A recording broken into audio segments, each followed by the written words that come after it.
Welcome back, legends, and if you're new here, welcome to the ultimate world of magical what if fanfictions. This channel isn't just about retelling stories. Here, we explore alternate destinies, power awakenings, and the darkest secrets of the wizarding world that were never revealed. Quick note before we begin: every story on this channel is originally written, creatively edited, and reimagined purely for storytelling and entertainment purposes. So each video delivers a fresh experience. Want to skip the intro? Jump straight to 1 minute to dive into today's main twist. And if you enjoy powerful Harry Potter alternate stories, make sure to hit subscribe because we upload daily magical what if videos you won't want to miss. In today's video, we ask a single question. What if Severus Snape was sent to check on 6-year-old Harry Potter and took him to Prince Manor? One that could change Harry Potter's fate forever. Let's begin. The dust in the cupboard under the stairs had a particular taste. It was a dry, bitter flavor that coated the back of Harry Potter's throat, familiar as his own heartbeat. He lay on his side, knees pulled tight to his chest, staring at the thin sliver of yellow light cutting beneath the door.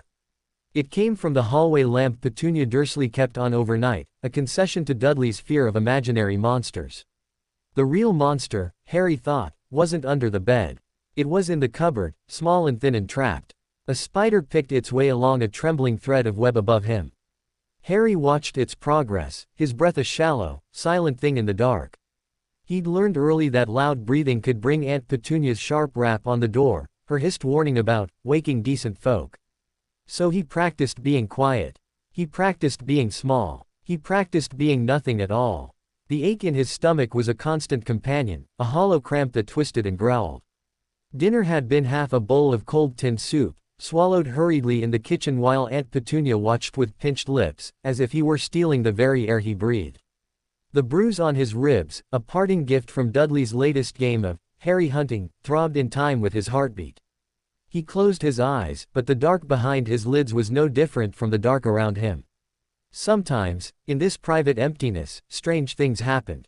Just last week, after Dudley had shoved him hard into the school gates, the laces on his cousin's brand new trainers had all snapped at once, sending him sprawling. The teacher had scolded Dudley for having untied laces, and Harry had felt a hot, fierce spark of something in his chest. It had felt like laughter, but from the inside out. It had felt like power. It scared him, because things like that, the snapping laces, the time his hair grew back overnight after Aunt Petunia had sheared it off, the glass at the zoo that simply vanished when the snake looked at him, they were freakish. And freakish things earned him more time in the cupboard, or no meals, or Uncle Vernon's roaring, purple-faced fury. A floorboard creaked heavily overhead. Uncle Vernon, getting up for a glass of water. Harry froze, muscles locking. The footsteps didn't come towards the cupboard. They moved towards the kitchen. The breath he'd been holding seeped out, a silent ghost in the dark. He thought of the letter. That was the other thing, the thing that lived in his mind alongside the hunger and the fear. A crisp, heavy envelope, addressed in emerald green ink to a bedroom he'd never had. Mr. H. Potter. The smallest bedroom. 4 Privet Drive. Aunt Petunia had shrieked when she saw it. Uncle Vernon had burned it in the fireplace, his hands shaking. More came the next day. Dozens, flying through the letterbox, sliding under the door, appearing in the eggs Petunia fried for breakfast. Uncle Vernon had boarded up the letterbox, nailed the door flaps shut. He'd taken them all away in a horrible, frantic holiday to a shack on a rock in the middle of a stormy sea. And the man had come. A giant with a wild beard and a moleskin coat, smelling of rain and wood smoke and something wonderful, like toffee and lightning. Hagrid. He'd given Harry a soggy, lopsided birthday cake. He'd told him about magic. About wizards. About his parents, James and Lily Potter, who hadn't died in a car crash but had been murdered by the most powerful dark wizard in a century. And Harry had survived. He'd defeated him. He was famous. For one dazzling, terrifying hour, Harry hadn't been a freak. He'd been something else. Something with a history. A name. A place he belonged. Then Hagrid was gone, whisked away on a flying motorbike with a baby bundled in his arms, Professor. McGonagall, it turned out, who had been watching as a cat all along, and Harry was back here. In the cupboard. The magic was a secret he had to keep, Hagrid had said, his beetle black eyes serious. For his own safety. The Dursleys wouldn't like it. They didn't. They never spoke of it. They pretended the shack, the giant, the letters, had all been a bizarre shared dream. But something had shifted. The looks they gave him were no longer just disgusted. They were afraid. And fear, in Uncle Vernon, turned to a louder, harder kind of cruelty. The spider reached the end of its thread and hung, suspended. Harry wondered if it felt lonely. Severus Snape did not want to be here. The very air of Little Whinging, Surrey, tasted of suburban blandness and willful ignorance. It clung to his robes, a scent of freshly cut grass, chemical fertilizer, and smug contentment. He stood in the shadow of a too-perfect yew hedge, across the street from number 4, Privet Drive. The house was a monument to ordinariness. Neat lawn, gleaming car in the drive, plaster duck family marching up the wall beside the door.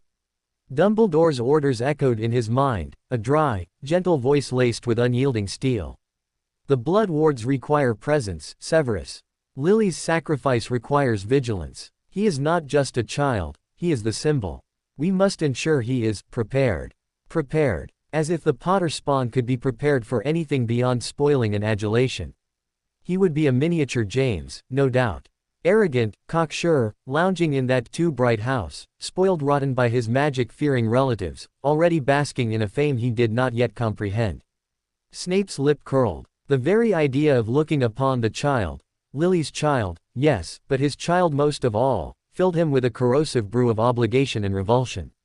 He had argued. He had cited the danger, the absurdity, his own uselessness in matters involving children.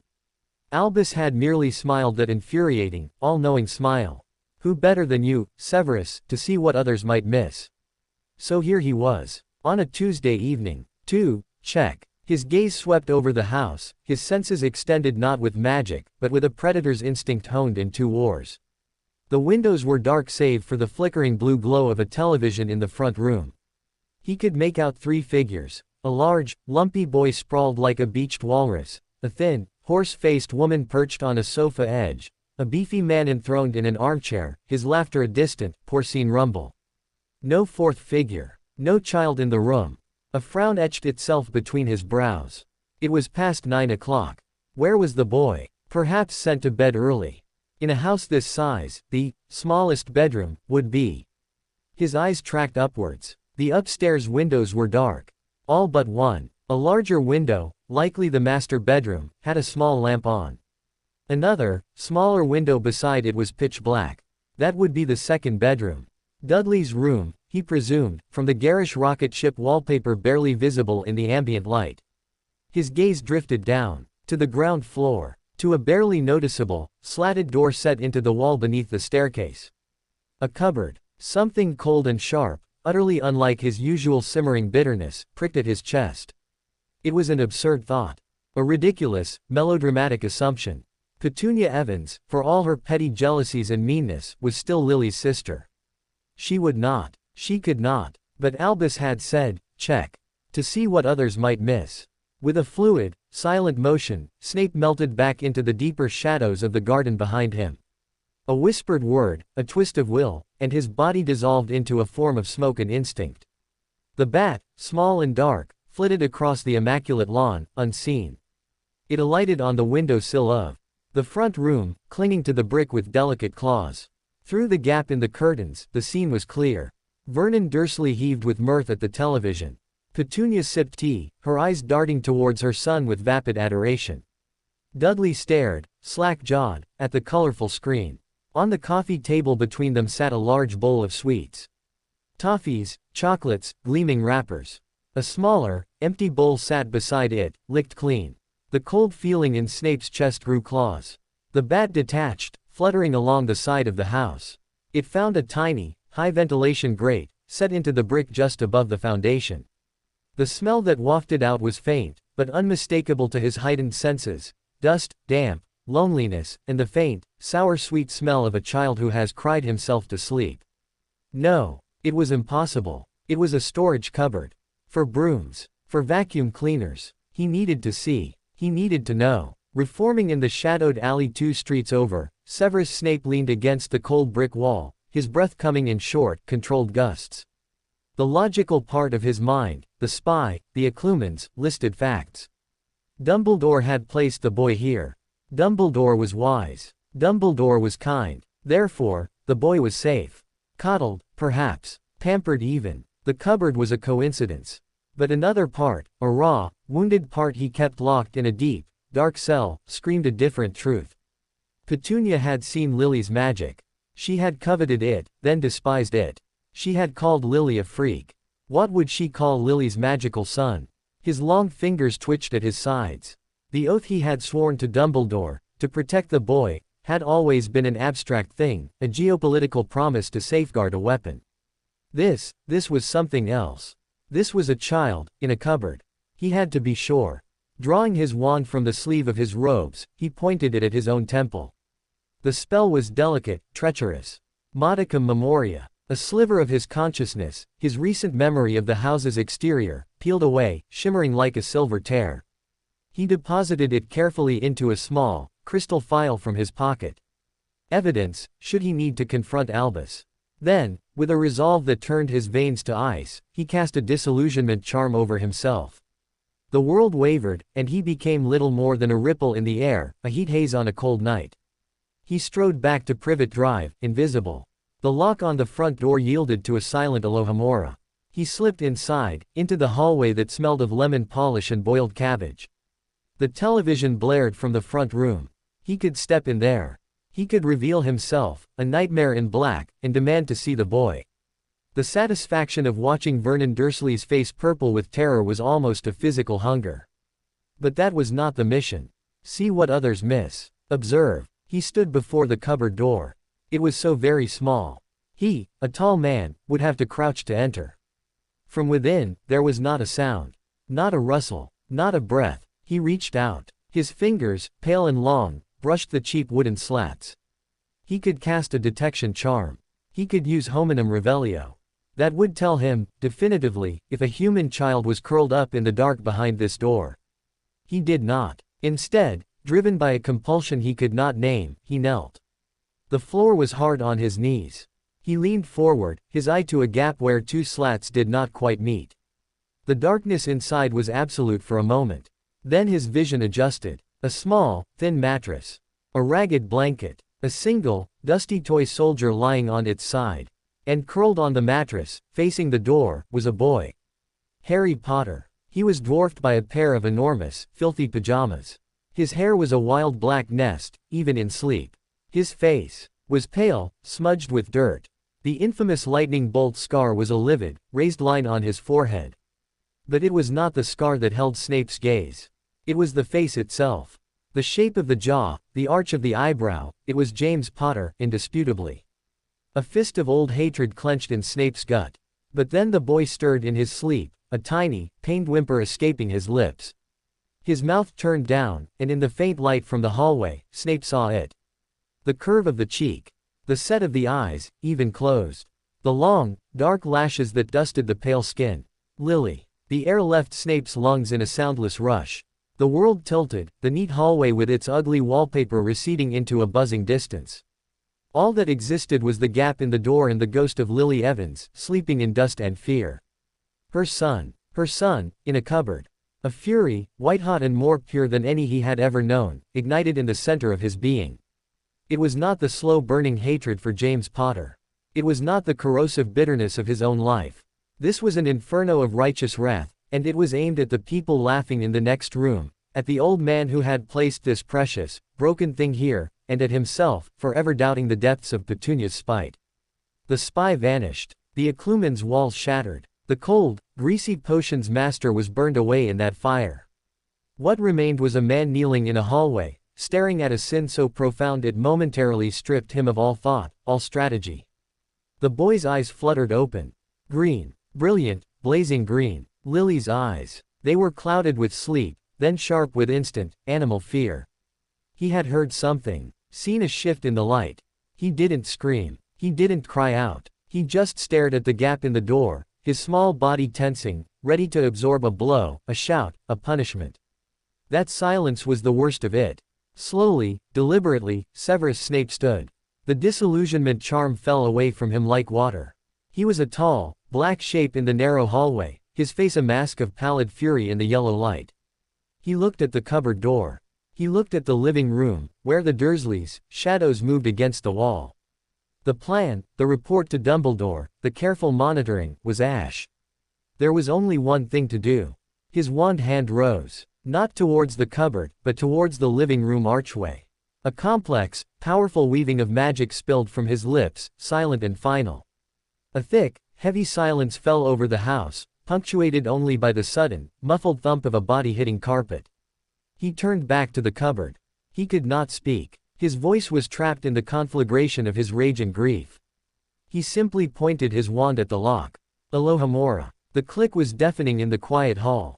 With a trembling hand he did not recognize as his own, Severus Snape reached out, grasped the small, cool handle, and pulled the cupboard door open. Light from the hallway fell across the small, terrified figure on the mattress. Harry Potter scrambled back, pressing himself into the corner, those green eyes wide with a terror that was far, far too old for a 6-year-old face. Snape stared down at him. The words, when they finally came, were not the ones he had planned. They were rough, stripped bare, and carried the weight of a vow made 11 years too late. "Get up," he said, his voice a low rasp that seemed to startle the very air. "You are leaving this place. Now. The light from the hallway was a physical blow. Harry shrank back, his spine pressing into the rough, splintered wood of the cupboard wall. The man filled the doorway, a tower of black against the yellow glow. He wasn't Uncle Vernon, he was something else. Something sharper, darker, with eyes that glittered like chips of obsidian, trapping the light and giving nothing back. For a heart-stopping second, Harry thought it was him. The one from the stories. The one who had killed his parents. The Dark Lord. The nightmare figure that sometimes haunted the edges of his dreams, all red eyes and a high, cold laugh. But this man's face, though fierce and pale, was human. It was a face carved from shadows and sharp angles, framed by curtains of greasy black hair. And his voice, when it came, wasn't high or cold. It was low, gravelly, and shook with something Harry couldn't name. It wasn't a shout. It was a command that seemed to vibrate in the dusty air of the cupboard. "Get up. You are leaving this place. Now." Harry didn't move. His muscles were locked wires. Leaving. Was this a trick? A new, cruel game from the Dursleys? Had they sent this man to take him somewhere worse? His mind, trained in the arithmetic of fear, scrambled for an answer. The punishment for the zoo. The punishment for the letters. The punishment for existing. The man, Snape, though Harry didn't know that, didn't repeat himself. He didn't lean in and yank him out. He simply stood there, a silent, waiting monolith.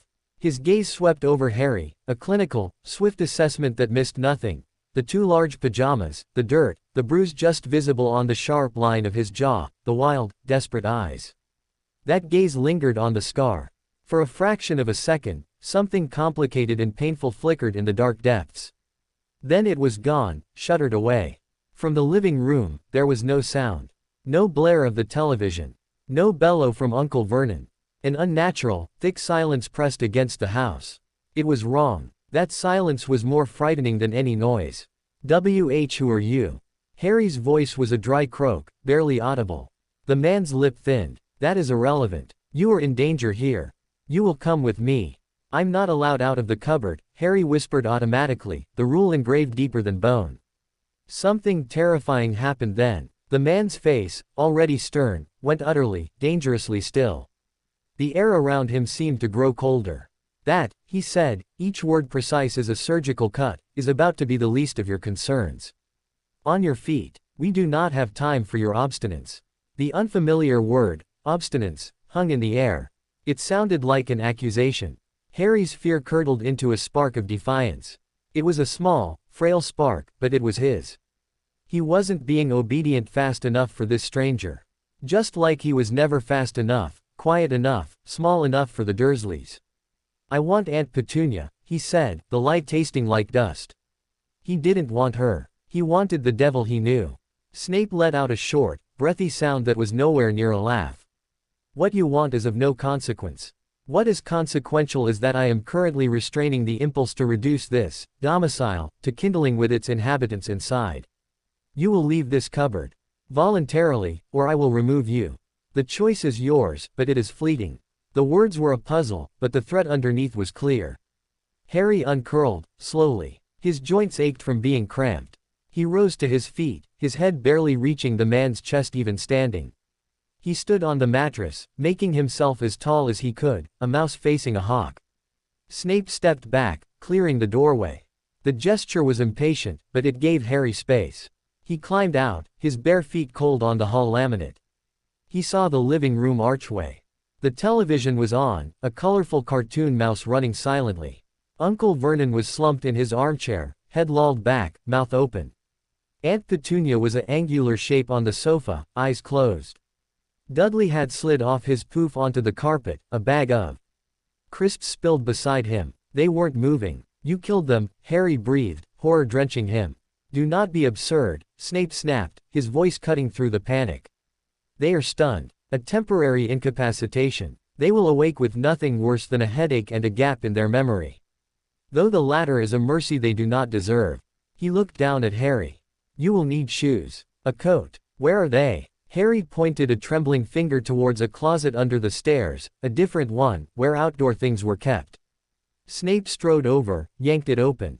He pulled out a pair of Dudley's cast-off trainers, grotesquely large, and a thin windbreaker that was too small even for Harry. He thrust them at him. Put these on, quickly. Harry sat on the bottom stair, fumbling with the laces. His fingers were numb. The shoes were like boats. Snape watched, his impatience a tangible force in the hall. When Harry struggled with a knot, Snape snarled a word under his breath, finite, and the laces tightened and tied themselves. Harry gasped, jerking back. Magic. This man did magic. Like Hagrid. Snape ignored his reaction. Is there anything in this hovel you wish to take? A possession. Harry looked around the pristine, hateful hallway. His cupboard was behind him. The living room with its stunned guardians was to his left. Upstairs were bedrooms he was never allowed to enter. He owned nothing. The toy soldier in the cupboard wasn't his, it was a broken thing Dudley had discarded. He shook his head, mute. Very well. Snape's hand shot out, long fingers closing around Harry's upper arm. His grip was firm, but not painful. It was like being held by a band of steel and ice. Do not let go. Do not speak. Merely follow. He pulled Harry towards the front door. As they passed the living room, Harry saw a single, shining chocolate wrapper on the carpet beside Dudley's outstretched hand. His empty stomach clenched. Snape paused at the threshold. He pointed his wand back into the house, his movements swift and complex.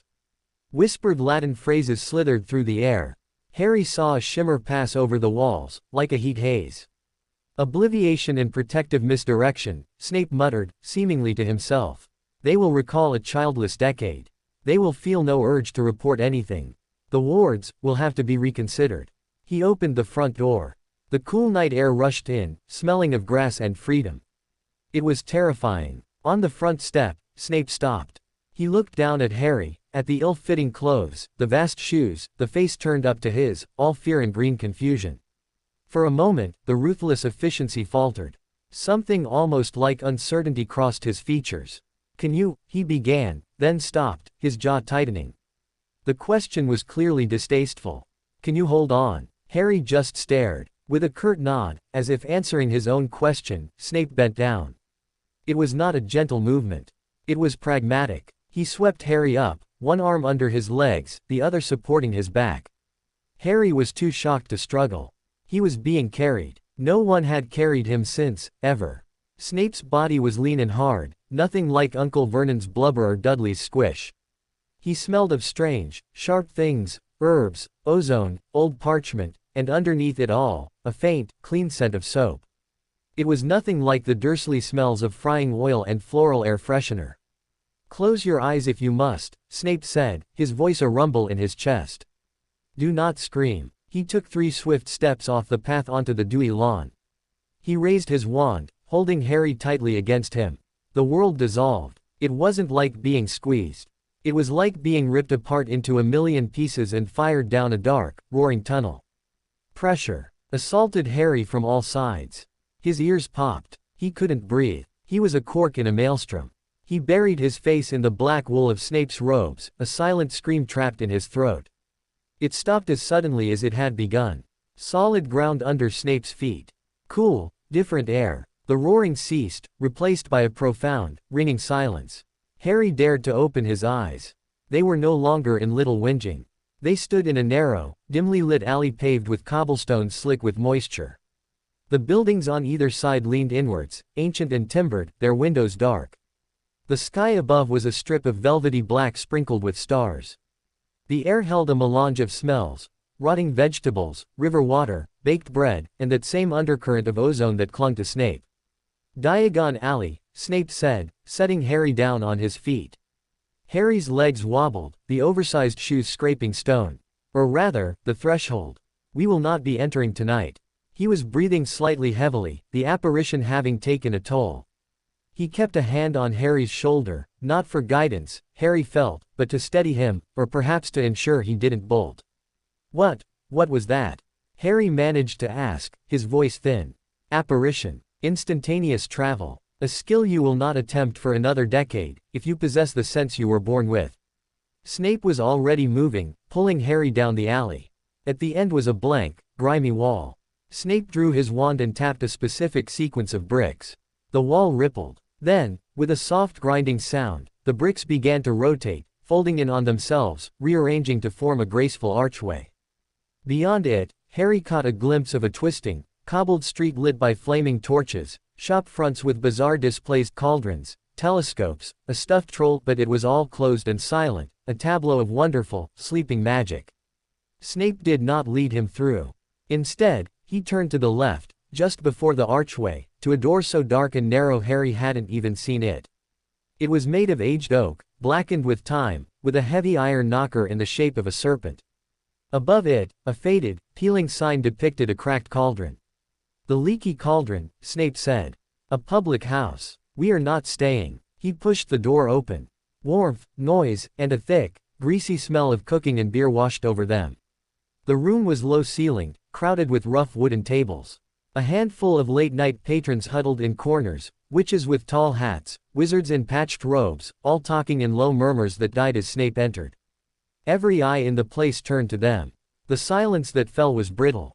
Harry felt the stares like physical touches, curious, then shocked, then awestruck. Whispers broke out, hissing like steam. It's Snape. And, Merlin's beard, is that Harry Potter? His name. They knew his name. Harry tried to make himself smaller, to hide behind Snape's leg. The professor's hand on his shoulder tightened, not reassuringly, but possessively. Snape's gaze swept the room, cold and dismissive. The whispers choked off. He strode towards the bar, where a stooped, toothless old man was polishing a glass, his eyes wide. Tom, Snape said, his voice slicing the silence. A private parlor. Immediately. And a flow connection that is not monitored by the usual gossips. Professor Snape, Tom stammered, bobbing his head. Of course, sir. Right this way. He scurried out from behind the bar, leading them through a back door, down a short passage, to a small, stuffy room with a fireplace, a worn sofa, and 2 armchairs. A low fire crackled in the grate. No disturbances, Snape commanded, tossing a silver coin onto the mantelpiece. Tom caught it, nodded furiously, and backed out, closing the door. Softly. The sudden privacy was immense. The only sound was the pop and crackle of the fire. Snape released Harry's shoulder and paced to the center of the room, his robe swirling. He seemed larger here, more dangerous. He turned to face Harry, who stood frozen by the door. Sit, Snape said, gesturing to the sofa. Harry shuffled over and perched on the very edge of the cushion. The material was scratchy. He watched as Snape drew his wand again and began casting spells around the room, silencing charms, privacy wards, complex weaves of magic that made the air hum. Finally satisfied, he turned his full attention to Harry. The intensity of that look was overwhelming. It was as if Snape were trying to see past his skin, past his bones, into the very core of him. He studied the scar, the eyes, the shape of his face, the 2 prominent collarbones under the thin pajama top. You will answer my questions. Honestly and without elaboration, Snape began, his tone clinical. How long have you slept in the cupboard? Harry flinched. Always. Define. Always. Since I came here. After your parents' death. Harry nodded. Did they feed you regularly? A pause. Harry's mind raced. What was regular? I get meals, he whispered. What constitutes a meal? Soup. Sometimes bread. If I finish my chores. And if you do not? Harry looked at his shoes. No dinner. The bruise on your jaw. How did you acquire it? Dudley. My cousin. He was playing Harry hunting. Explain this, game. Snape's voice was deathly quiet. He and his friends chase me. If they catch me, they hit me. And the adults. Your aunt and uncle. They say Dudley's just being boisterous. Snape was silent for a long moment. The firelight carved deep grooves of shadow into his face. Have you ever seen a healer? A doctor? Harry shook his head. Have you ever been to a park? A cinema? Anywhere for pleasure? Another shake. Do you know what you are, Harry Potter? This question was different. It wasn't about the Dursleys. Harry looked up, meeting those black eyes. I'm a freak, he said, the word automatic, learned. Snape went perfectly still. Then, slowly, he knelt. It brought him down to Harry's level, though he was still an intimidating presence. His gaze was fierce, unwavering. You are not a freak, he said, each word measured and heavy. You are a wizard. Your mother was a witch. Your father was a wizard. They were remarkable people. The magic you have done, the things you have made happen, are not aberrations. They are your birthright, your power, suppressed, ignored, and punished by ignorant muggles who feared what they could not understand. The words washed over Harry, too big, too much. Wizard, witch, magic, birthright. They collided with the word, freak, in his mind, creating a confusing, painful static. Then, why did they leave me there? The question slipped out, small and broken. Snape's eyes closed for a second. A muscle twitched in his jaw. A miscalculation, he said, the word clearly inadequate, even to him. A catastrophic error in judgment, based on a protection that required blood kinship. It appears the quality of that kinship was not adequately vetted. He stood up abruptly, as if he could not bear the proximity. He went to the fireplace, took a pinch of powder from a jar on the mantel. We cannot stay here. The news of your presence will spread. We are going to a place of safety. Where? Harry asked, a new fear rising. Not another cupboard. Please, not another cupboard. Snape threw the powder into the fire. With a roar, the flames turned emerald green. He turned, and for the first time, Harry saw something other than anger or cold assessment in his face. It was a grim, reluctant resolve. Prince Manor, he said. My family's home. For now, it is the only viable option. Come here. Harry approached the fire, the green flames casting an eerie glow on everything. Take my hand, Snape instructed. Step into the flames. Clearly state, Prince Manor. Do not let go. Do not panic. Harry's small, cold hand slipped into Snape's larger, cool one. The contact was strange, electric. He looked at the roaring green fire. Now, Snape said. Together, they stepped into the emerald inferno. There was no heat, only a rushing sensation of wind. Colors and shapes blurred past. He heard Snape's voice, firm and clear, Prince Manor. They spun, tumbled, and were ejected onto a cold, stone floor. Harry staggered, Snape's grip keeping him upright.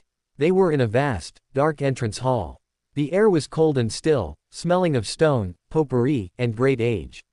Moonlight streamed through tall, narrow windows, illuminating a checkered marble floor, tapestries on the walls depicting severe-looking people, and a grand, sweeping staircase that vanished into shadow above. It was silent, not the scared silence of Privet Drive, but the deep, watchful silence of a place that had seen centuries pass. Snape released his hand. The sound of their breathing echoed in the cavernous space. Welcome, Snape said, his voice hollow in the grandeur, to your temporary sanctuary. Do not touch anything. Do not wander. The house is not entirely accustomed to children. As he spoke, the shadows at the top of the stairs seemed to stir. A faint, silvery light began to glow, drifting downwards like a melancholic ghost. And from the depths of the manor, a low, musical chime echoed, as if the very stones were aware a Potter had crossed their threshold. ... The floor was cold. A deep, marrow-chilling cold that seeped through the thin fabric of Dudley's old trainers and into the bones of Harry's feet. It was a different cold than the cupboard's damp chill. This was the cold of stone that had never seen sunlight, of space too vast to be warmed by a single body. Prince Manor didn't feel like a house. It felt like a museum of shadows. Moonlight cut through the tall, lead-paned windows, laying silver-blue rectangles across the black and white marble floor.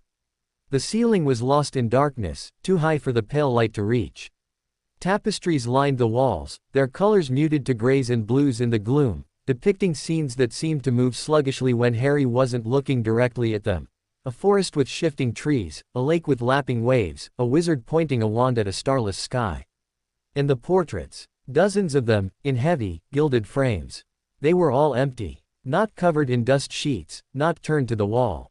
Simply empty. Dark, painted backgrounds with vague shapes of chairs or bookshelves, but no subjects. It was as if the people had all stepped out moments before, leaving behind an unsettling expectation of return. The silvery light he'd seen from the stairs resolved into a sphere of soft radiance that hovered near the high ceiling, casting a gentle glow over the immediate area. It made the surrounding darkness seem even deeper. Snape had let go of his hand as if the contact burned. He stood a few feet away, rigid, surveying the hall with the air of a soldier in a battlefield he despised. His profile in the moonlight was sharp enough to cut. He did not look at Harry. "This is the entrance hall," he said, his voice flat, stripped of the urgent fury from Privet Drive. It was a recitation. "You will not, under any circumstances, attempt to navigate the staircases without explicit instruction.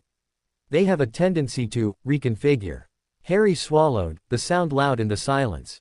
"Where is everyone?" "There is no one." Snape began to walk towards the great staircase, his boots clicking sharply on the marble. The sound echoed, a solitary heartbeat in a giant chest. "The Prince family is extinct. The manor is maintained by ancestral magics and a skeletal staff of house elves who know better than to be seen." House elves. The words meant nothing to Harry, but extinct rang like a funeral bell. He hurried to keep up, his oversized shoes slapping clumsily. The empty portraits watched his progress. They climbed the stairs. The wood was dark, polished to a mirror shine, each baluster carved into the shape of a coiled serpent. As Harry's hand brushed the railing, he felt a faint, vibrating hum, like a silent purr. He snatched his hand back. "The manor's magic is old and semi-sentient," Snape said without turning around, as if he had eyes in the back of his head. "It will test you. Ignore any whispers you may hear. They are illusions. Attempts to engage will be met with unpleasantness." Whispers. Harry's eyes darted to the dark alcoves they passed. He heard nothing but the sound of their steps and his own thrumming blood. On the first-floor landing, a long, dark corridor stretched in both directions, lined with more empty portraits and heavy oak doors. Snape turned left. "Your room is here. Mine is at the opposite end of the manor. You will not disturb me unless the house is actively collapsing. Am I understood?" "Yes, sir." The "sir" slipped out, a habit forged with Uncle Vernon. Snape stopped before a door indistinguishable from the others. He placed his palm flat against the dark wood. A series of intricate silver lines, like a spider's web, glowed where his hand touched, then faded. The door swung open silently. "The room has been prepared. It will adjust to your needs. Within reason." Harry stepped over the threshold. It was not a cupboard. It was larger than the Dursleys' entire living room. A high, vaulted ceiling arched above, painted with a mural of a night sky, but this sky was full of slowly drifting constellations that twinkled with their own soft light. The walls were paneled in warm, honey-colored wood. A large fireplace dominated one wall, a cheerful, low fire already crackling within it, though no one had been there to light it. The floor was covered in a thick, patterned rug that felt lush under his shoes. There was a bed. A real, four-poster bed with heavy velvet curtains the color of deep emerald, tied back with gold cords. It looked like a bed for a prince in a storybook. Across the room stood a sturdy desk and a bookshelf empty of books. A door ajar revealed a glimpse of white tile, a private bathroom. Harry stood frozen in the center of it all, utterly overwhelmed. The sheer space was dizzying. The warmth from the fire was a physical embrace. The bed looked softer than any surface he had ever touched. This is for me." The question was a whisper of disbelief. Snape remained in the doorway, a black silhouette against the dim corridor. "It is a room in a largely unoccupied house. Its purpose is to be slept in." His tone dismissed the grandeur. "Your trunk." He flicked his wand. A small, shabby trunk appeared at the foot of the bed. It was the one Hagrid had retrieved from the hut on the rock, containing Harry's few meager possessions from the Dursleys, and his Hogwarts letter. You will find sleepwear within. Change. The clothes you are wearing are fit only for incineration. Snape's nose wrinkled slightly. There is food on the desk. Harry hadn't noticed. On the polished surface of the desk sat a silver tray. A simple china bowl steamed, filled with a rich, savory broth. A thick slice of crusty bread and a wedge of yellow cheese lay beside it. A goblet of what looked like pumpkin juice gleamed in the firelight. His stomach, long accustomed to emptiness, gave a painful, audible clench. Eat, then sleep. The bathroom functions as any Muggle bathroom would. Do not attempt to use the flow network. The mirrors are not for communication. Do not leave this room tonight. Snape's instructions were rapid, final. I will return in the morning. There will be discussions. He stepped back. The door began to swing shut. Wait. Harry's voice surprised him, a spike of panic driving it out. Snape paused, one eyebrow arched infinitesimally. What do I call you? It wasn't the real question. The real question was, who are you? Why am I here? What happens now? But this small, practical one was all he could manage. The man in the doorway seemed to consider this, his black eyes unreadable. Professor Snape will suffice, he said. Then, after a beat that felt heavy, or Severus Snape, if context requires it. You are not my student. Yet. The door closed with a soft, definitive click. Harry was alone. The silence of the room was different from the halls. It was a warm, waiting silence, broken only by the friendly pop of the fire. He stood there for a long time, just breathing, feeling the strange new air in his lungs. He was waiting for the catch. For Aunt Petunia to burst in and scream at him for tracking dirt. For the ceiling to fall. For the beautiful bed to turn into a pile of rags. Nothing happened. Cautiously, like one approaching a skittish animal, he walked to the desk. The smell of the broth, chicken, herbs, onion, was intoxicating. He reached out a finger and touched the side of the bowl. It was warm, not scalding. Real. He picked up the spoon. It was solid, heavy silver. He took a sip. Flavor exploded in his mouth, so profound it brought a sudden, stupid sting to his eyes. It was just broth, but it was hot, and seasoned, and there was plenty of it. He ate slowly, methodically, soaking the bread in the broth until it was soft and savory. He ate every drop. He ate the cheese. He drank the pumpkin juice, which tasted like autumn and sweetness. When he was done, he felt a warmth in his belly that had nothing to do with the fire. It was a solid, anchoring feeling. He'd never been full before. He found his trunk. Inside, his old clothes were folded neatly beside the Hogwarts letter and a few other things Hagrid had given him. There was also a set of plain, dark green pajamas in soft, unfamiliar fabric. They were new. They fit. He changed in front of the fire, placing Dudley's filthy cast-offs in a heap on the floor. He looked at them, a monument to the life he'd left hours ago. They seemed pathetic, alien. The bathroom was a marvel of white porcelain and gleaming brass. A bath bigger than his cupboard stood on clawed feet. He used the toilet, washed his hands and face in water that came instantly warm from the tap, and stared at his reflection in the mirror over the basin. The same small, thin face with two big eyes looked back. The scar was livid, but the mirror didn't talk. It just showed him himself, lit by the gentle, sourceless light of the room. He padded back into the bedroom. The fire had burned lower. He approached the bed. The covers were turned down. He slid between the sheets. They were cool, crisp linen, smelling faintly of lavender. The mattress yielded beneath him, soft yet supportive. He sank into it, the green velvet curtains partially obscuring his view of the room. This was a bed. This was his bed. The thought was so enormous, so terrifying in its kindness, that he couldn't hold it. He lay on his back, staring up at the painted, drifting stars on the ceiling. A part of him was still braced for a shout, for a blow, for the dark confinement of the cupboard. But only the gentle crackle of the fire answered. And then, a whisper. It wasn't in the room. It was inside his head. A thin, sibilant voice, like dry leaves. Skittering on stone. Little thief, in the prince's bed, does he know what you are? What you cost? Ellipsis. Harry froze, his fingers clutching the sheet. Snape had said to ignore whispers. Illusions. Mother's eyes, father's arrogance, a broken vessel, he will see it soon, he will cast you back to the dark. No, Harry breathed aloud, squeezing his eyes shut. The voice chuckled, a sound without mirth. Sleep, then, little king of nothing, see what dreams the house sends. The voice faded. The only sounds were the fire and his own pounding heart. He kept his eyes shut, forcing his breath to even out. He was a wizard. This was a magical house. The voice was a test. He would not fail. Exhaustion, deeper than he had ever known, pulled at him. It was the exhaustion of a long flight, of terror spent, of a full stomach, of a soft bed. It was a weight he could not fight. He slept. And he dreamed. Not of flashing green light or mocking laughter. This dream was clear, vivid, and quiet. He was in a sun-drenched garden that wasn't Prince Manor.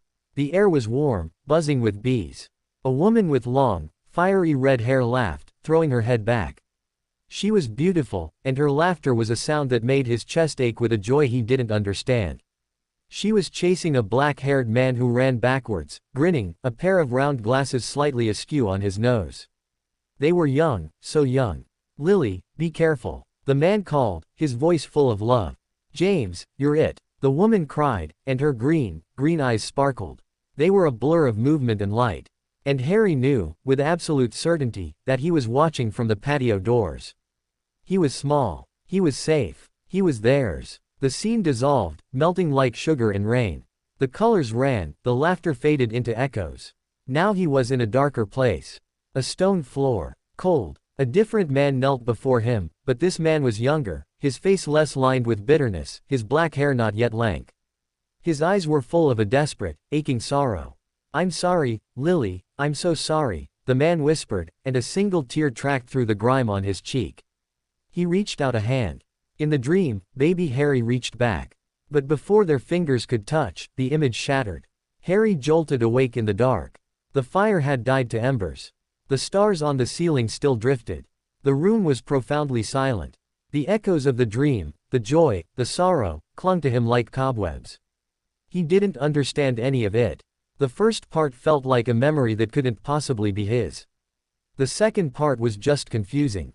He lay there for a long time, watching the stars make their slow journey across the painted sky. He thought of the empty portraits, of Snape's cold efficiency, of the whispering house.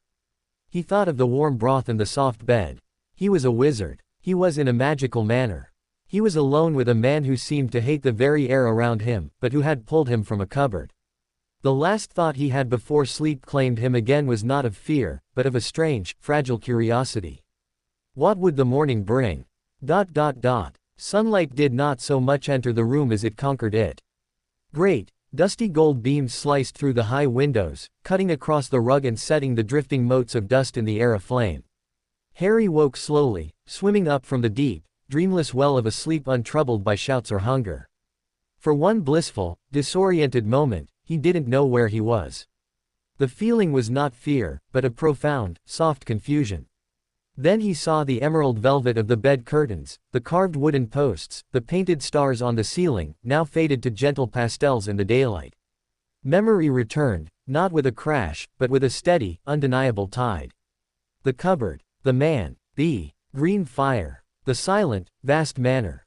He was here. He sat up, the linen sheets cool against his skin. The fire in the grate was out, but the room was warm. Sunlight pooled on the floor like liquid honey. He climbed out of bed, his feet sinking into the thick rug. He went to the window. The view stole his breath. Prince Manor was perched on a gentle rise, overlooking a wild, sprawling landscape that could not possibly exist in Surrey. A mist-wreathed forest of dark, towering pines marched to the horizon on one side. On the other, rolling moorland, purple with heather and dotted with gray outcrops of rock, swept down to a distant, glittering silver line that must be a lake or a wide river. The sky was a vast, cloud-dappled bowl of pale blue. There were no other houses. No roads. Just wilderness and sky. It was beautiful, and it was utterly desolate. A soft pop made him whirl around. At the foot of the bed stood a creature. It was about 3 feet tall, with bat-like ears as large as dinner plates, and enormous, luminous green eyes that dominated a wrinkled, tea-towel-colored face. It was dressed in what looked like a cleaned-up sack, cinched with a rough cord. It stared at Harry with an expression of profound, trembling awe. Harry stared back, frozen. The creature gave a deep, shuddering bow, its long nose touching the rug. "Young Master Potter," it squeaked, its voice high and quivering. "Pippi is most honored to be serving you.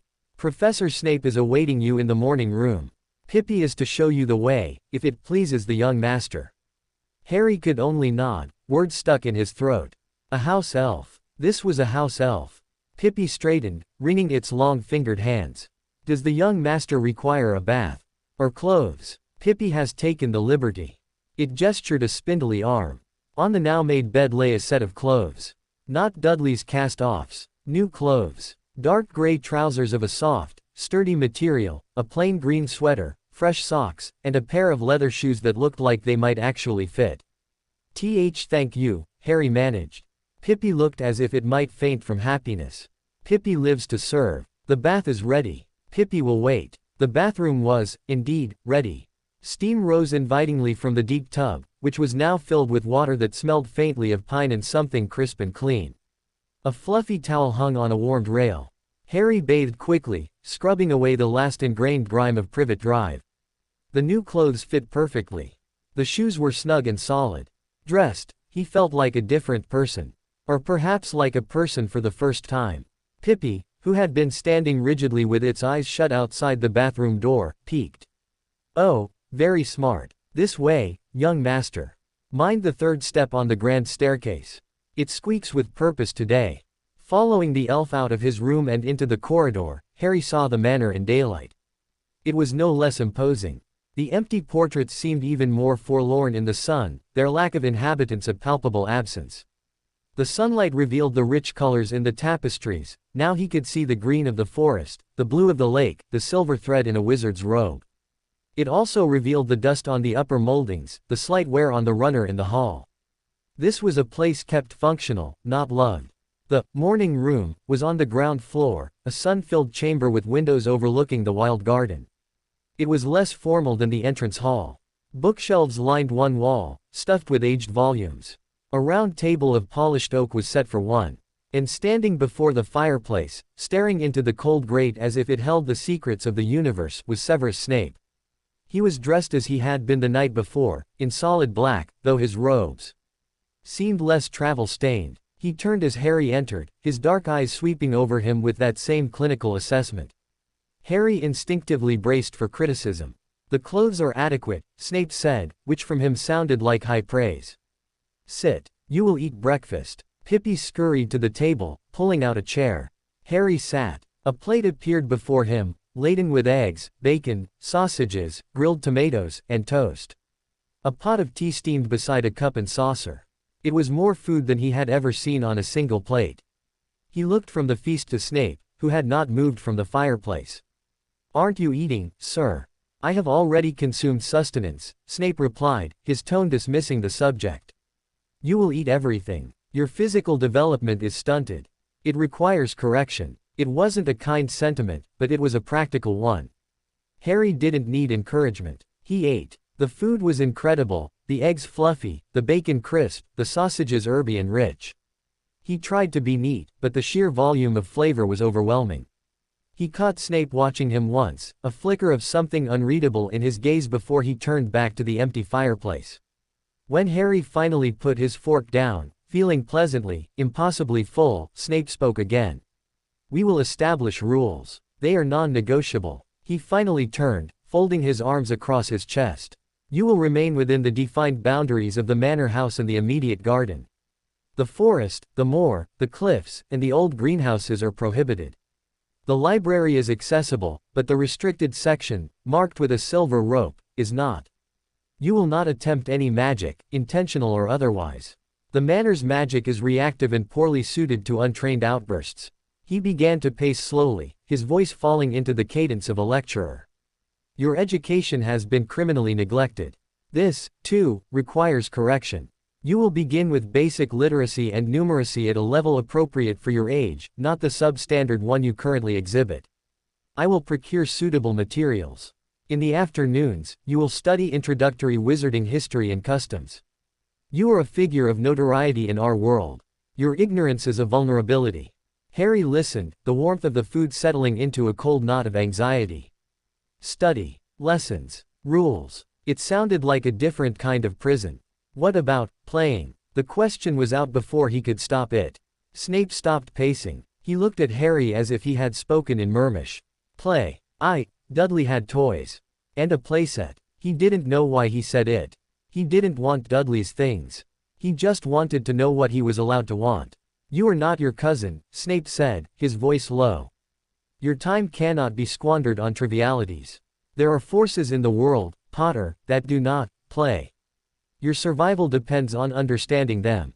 However, he added, seeing the look on Harry's face, physical activity is necessary. The garden is sufficient for running. There is a potion storeroom that has been cleared of hazardous materials. It contains objects, balls, a discarded broomstick for children. You may utilize them under supervision. It was a concession, grudging and small. Harry nodded. Your primary objective, Snape continued, closing the distance to the table, is to control yourself. The magic you have suppressed will inevitably seek outlet. Here, without the muggle dampening of your relatives, fear and hatred, it may manifest more strongly. You will report any unusual occurrences. Immediately. A flicker of light, a moving object you did not touch, a whisper only you can hear. Is that clear? Yes, sir. Good. Snape scrutinized him for a moment longer. You have questions. It wasn't a question. Harry had 100, 1,000. They jostled in his mind. He grasped the one that seemed biggest. The people in the pictures. Where are they? Snape's gaze flicked to the doorway, beyond which the empty portraits hung. The Prince family portraits have chosen to retreat. They are not fond of guests. Why not? That is not your concern. Are they your family? A muscle in Snape's jaw tightened. The Prince line is defunct. I am its last descendant by maternal relation. The manor tolerates my presence out of ancestral obligation. It tolerates you on my sufferance. Do not mistake hospitality for welcome. The words were meant to sting, to push him away. And they did. But they also sparked a flicker of understanding. Snape was alone here, too. The vast, silent house was his as much as it was Harry's. They were two unwanted things in a space meant for a lineage that was gone. Last night, Harry ventured, quieter. I heard a voice. In my head. It called me a thief.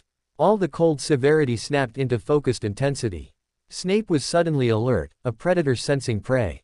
Describe it. Exactly. Harry did, repeating the sibilant whispers about being a broken vessel, about being cast out. Snape's face had gone paler, if that were possible. The house is testing you, as I said. But that particular phrasing, he muttered something under his breath, his fingers twitching as if longing for his wand. It is of no matter. You will ignore it. Strengthen your mind. Do not give it purchase. He straightened up, the moment of sharp concern buried once more. Today, you will acclimatize. Pippi will show you the permitted areas. I have business to attend to elsewhere. You will not leave the boundaries. You will touch nothing that is not explicitly permitted. You will be ready for lessons tomorrow at 9 o'clock precisely. He swept from the room without another word, his robes billowing behind him. A moment later, Harry heard the distinct crack of apparition from the entrance hall. He was alone again, but not truly alone. Pippi appeared at his elbow. Would the young master like to see the garden? The garden was not a garden as Privet Drive understood it. There were no neat flower beds or manicured lawns. It was a walled wilderness of overgrown rose arbors, ancient, gnarled trees, flagstone paths choked with moss and herbs, and a large, murky fish pond dotted with lily pads. The air smelled of damp earth, wild rosemary, and the distant pine from the forest. It was beautiful in a ragged, forgotten way.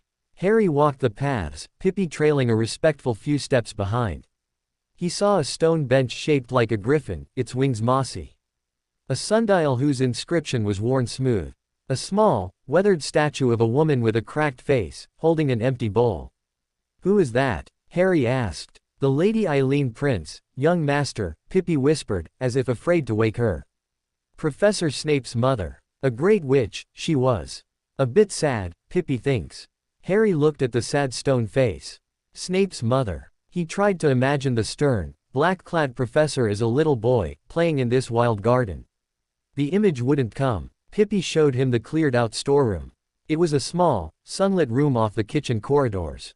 True to Snape's word, a few objects sat in a corner, a small, slightly deflated quaffle, a set of wooden gobstones, and an old, obviously out-of-service toy broomstick that lay on the floor, its twigs bedraggled. Harry picked up the quaffle. It was leathery and heavy. He dropped it. It bounced once with a dull thud and rolled under a shelf. He left the storeroom. It felt like being given a single, stale biscuit after a famine. He didn't want to play with Dudley's rejects. He didn't know what he wanted. He found himself back in the entrance hall, drawn to the grand staircase. He remembered Pippi's warning about the third step. He avoided it, climbing slowly. The empty portraits watched him ascend. On the first-floor landing, he didn't turn towards his room. He looked down the long, dark corridor that led to the opposite wing. My room is at the opposite end of the manor. You will not disturb me. Harry stood still for a long minute. Then, moving softly in his new, quiet shoes, he walked down the corridor. The doors here were all closed. The air was colder. The light from the sconces was dimmer. At the very end was a door darker than the others, of black oak, with a simple silver handle in the shape of a potions vial. This was it. He wasn't going to knock. He just wanted to see.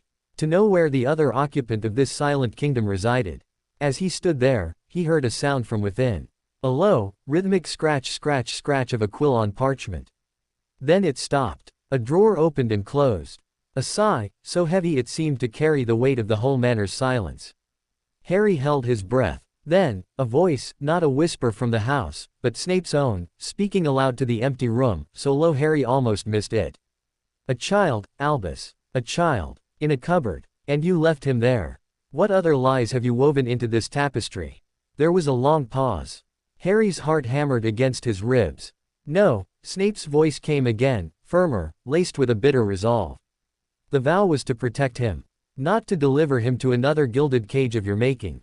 He stays. The world be damned. The finality in those words, he stays, sent a shock through Harry that was neither fear nor relief, but something more complex.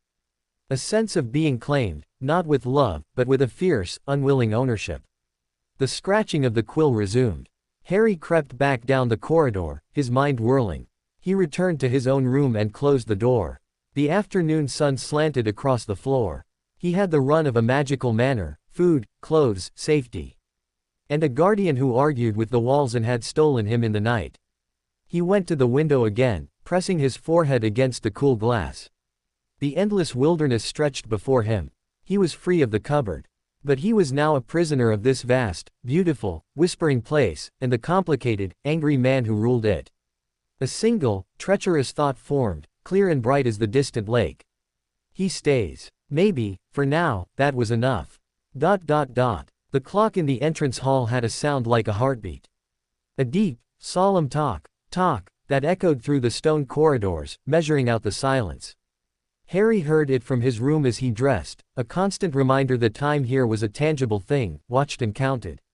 Pippi had laid out another set of clothes, similar to yesterday's, but the sweater was a deep navy blue. The elf had not appeared, just left them neatly folded.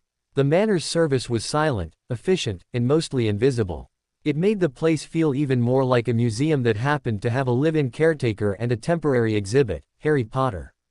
At 9:05, his stomach a tight knot of something between dread and curiosity, Harry left his room. He avoided the third step, its purposeful squeak now a familiar landmark in the strange geography of his new life. The empty portraits seemed to track his progress down the stairs. He thought he saw a faint shape coalesce in one, the suggestion of a man in high-collared robes, but when he looked directly, it was just an empty chair by a painted window. The morning room was no longer sun-drenched. The sky outside had turned a uniform, pale gray, leaching the color from the garden. A fire now crackled in the grate Snape had stared into yesterday. Fighting the damp chill, the round table was clear of breakfast things. Instead, two chairs faced each other across its polished surface. On the table lay a stack of crisp parchment, a pot of ink, 2 new quills, and 3 books. Snape was already there. He stood by the bookshelves, not reading, just existing as a darker patch of shadow against the leather-bound volumes. He turned as Harry entered. His gaze was, as ever, assessing. "You are punctual. A habit you would do well to maintain." He gestured to one of the chairs. "Sit." Harry sat. The chair was high-backed, hard. Snape took the other, folding himself into it with a languid grace that was somehow intimidating. He did not pick up a quill. He laced his long fingers together on the tabletop and regarded Harry over them. "We will begin with an evaluation. To determine the staggering depth of your ignorance." His voice was calm, dry. "You are 6 years old. A Muggle child of that age would typically be able to read simple sentences, write their name, perform basic addition and subtraction. Can you do these things?" Harry's face grew warm. He looked at the grain of the wood in the table. "I can write my name," he said, his voice small. "Aunt Petunia made me learn for forms." "Forms." Snape repeated the word as if it were a distasteful specimen. "And reading. Some. The words on the telly. Cereal boxes. Numbers. I can count. To what? 100. Maybe." Snape was silent for a moment. The only sound was the crackling fire and the distant, heartbeat clock. "Your cousin, Dudley. He attends school, does he not?" Harry nodded. "Smeltings. He starts next year. He goes to Little Whinging Primary now. And you were not enrolled." It wasn't a question. Harry shook his head. "Aunt Petunia said I was too much trouble. That I'd ask awkward questions. About your parents. About things that happened around me." Snape's dark eyes gleamed in the firelight. "The things that happened are the foundation of what you are. Suppressing them was a futile, barbaric strategy. It has left you intellectually crippled. We will rectify that." He pushed one of the books towards Harry. It was thin, with a plain blue cover. "Magical Me, a primer for the young witch or wizard." "The content is insipid," Snape said dismissively. "But it assumes no prior wizarding knowledge. You will read the first chapter aloud. Now." Harry's fingers trembled as he opened the book. The pages were thick, the print large and friendly. An illustration of a smiling witch conjuring flowers adorned the first page. He took a breath. Chapter 1, he began, his voice rough with disuse for reading aloud. What is magic? Magic is the natural gift that sets witches and wizards apart from muggles, or non-magic folk. It is a part of us, like the color of our eyes or the beat of our heart. He stumbled through the paragraph, hesitating over words like innate and manifestation. Snape did not interrupt. He did not correct. He simply listened, his expression unreadable. When Harry finished the short chapter, his face was flushed with effort. "Adequate," Snape said, the word sounding like a concession. "Your comprehension." Harry bit his lip. It's inside us. And it comes out sometimes, whether we want it or not. A simplistic but serviceable understanding. The book, in its relentless cheerfulness, neglects to mention that uncontrolled magic in a young wizard is not merely inconvenient. It is dangerous. To themselves and others. Your bout of accidental magic that resulted in your appearance on the roof of your primary school kitchen, a story relayed to me by the headmaster, could have resulted in a lethal fall. Harry's head jerked up. "How did you?" "I am apprised of the relevant facts," Snape cut him off. "The point is, control begins with understanding. You will read this book in its entirety. You will summarize each chapter in writing. Your penmanship, I anticipate, will be atrocious. We will work on that." He slid the parchment and a quill towards Harry. "Copy the first paragraph of the chapter." Neatly. The quill felt alien in Harry's hand. He dipped it in the ink, trying to mimic the cursive he'd seen in his Hogwarts letter. His letters came out shaky, blotted, uneven. Snape watched, saying nothing. When Harry finished, a messy, ink-spattered line, Snape took the parchment. He studied it as if it were a complex potion ingredient. "Your fine motor skills are underdeveloped. Likely from malnutrition and lack of practice." He drew his wand. "Observe." He tapped the parchment. The ink shimmered and vanished, leaving it clean. Again. "Focus on the shape of each letter. Not the speed." Harry tried again. And again. Each time, Snape would clear the parchment with a tap. He offered no praise, only the occasional terse instruction. The A is not an O. The tail of the G descends below the line. It was frustrating, exhausting. But there was a strange safety in the repetition, in the clear, simple task. There was no anger here, just cold, relentless expectation. After what felt like an hour, Snape held up a slightly less blotted attempt. "Marginally improved. We will continue this daily. Now, numbers." The maths was worse. Harry could count, but the concept of carrying over, in addition was a mystery. Subtraction with borrowing was a labyrinth. Snape's explanations were precise, clinical, and devoid of patience. When Harry failed to grasp a concept after the third explanation, Snape would simply close his eyes for a second, as if praying for strength, and start again from the beginning, his voice flatter, colder.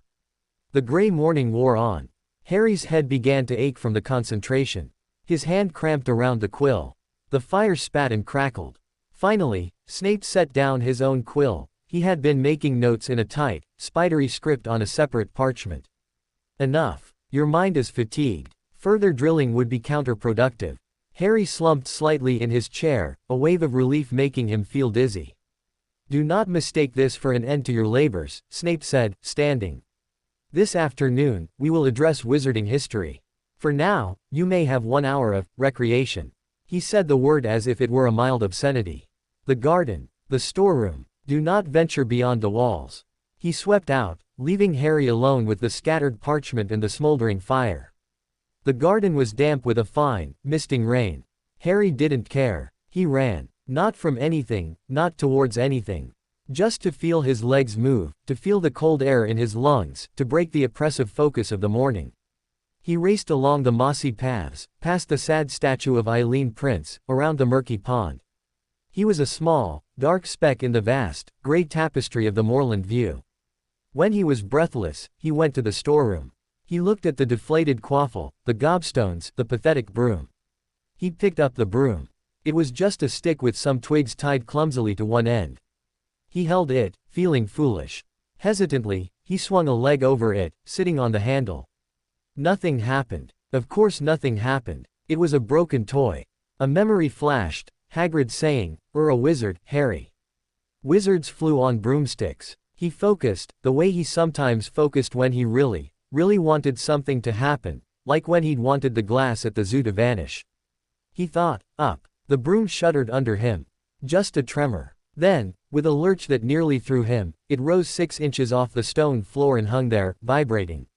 Harry's heart leapt into his throat. He was floating. He was flying. Or hovering, at least. A wild, incredulous grin spread across his face. He leaned forward slightly. The broom shot forward, crashing into the opposite wall with a painful thud. Harry tumbled off, landing hard on his backside. The broom clattered to the floor, lifeless once more. He sat there, stunned, his tailbone throbbing. But the grin didn't leave his face. He had done it. He had made it work. Sort of. The ache from the fall was a small price. He picked up the broom again, a new determination in his eyes. The afternoon lesson was held in the library. It was a cavernous, 2-storied room with a gallery running around its perimeter, accessible by a spiral iron staircase. The air smelled of dust, leather, and the faint, sweet tang of preserving potions. Thousands of books stared down, their spines a mosaic of faded colors. Snape had conjured 2 armchairs near a window. History, he began, once Harry was seated, is not a storybook.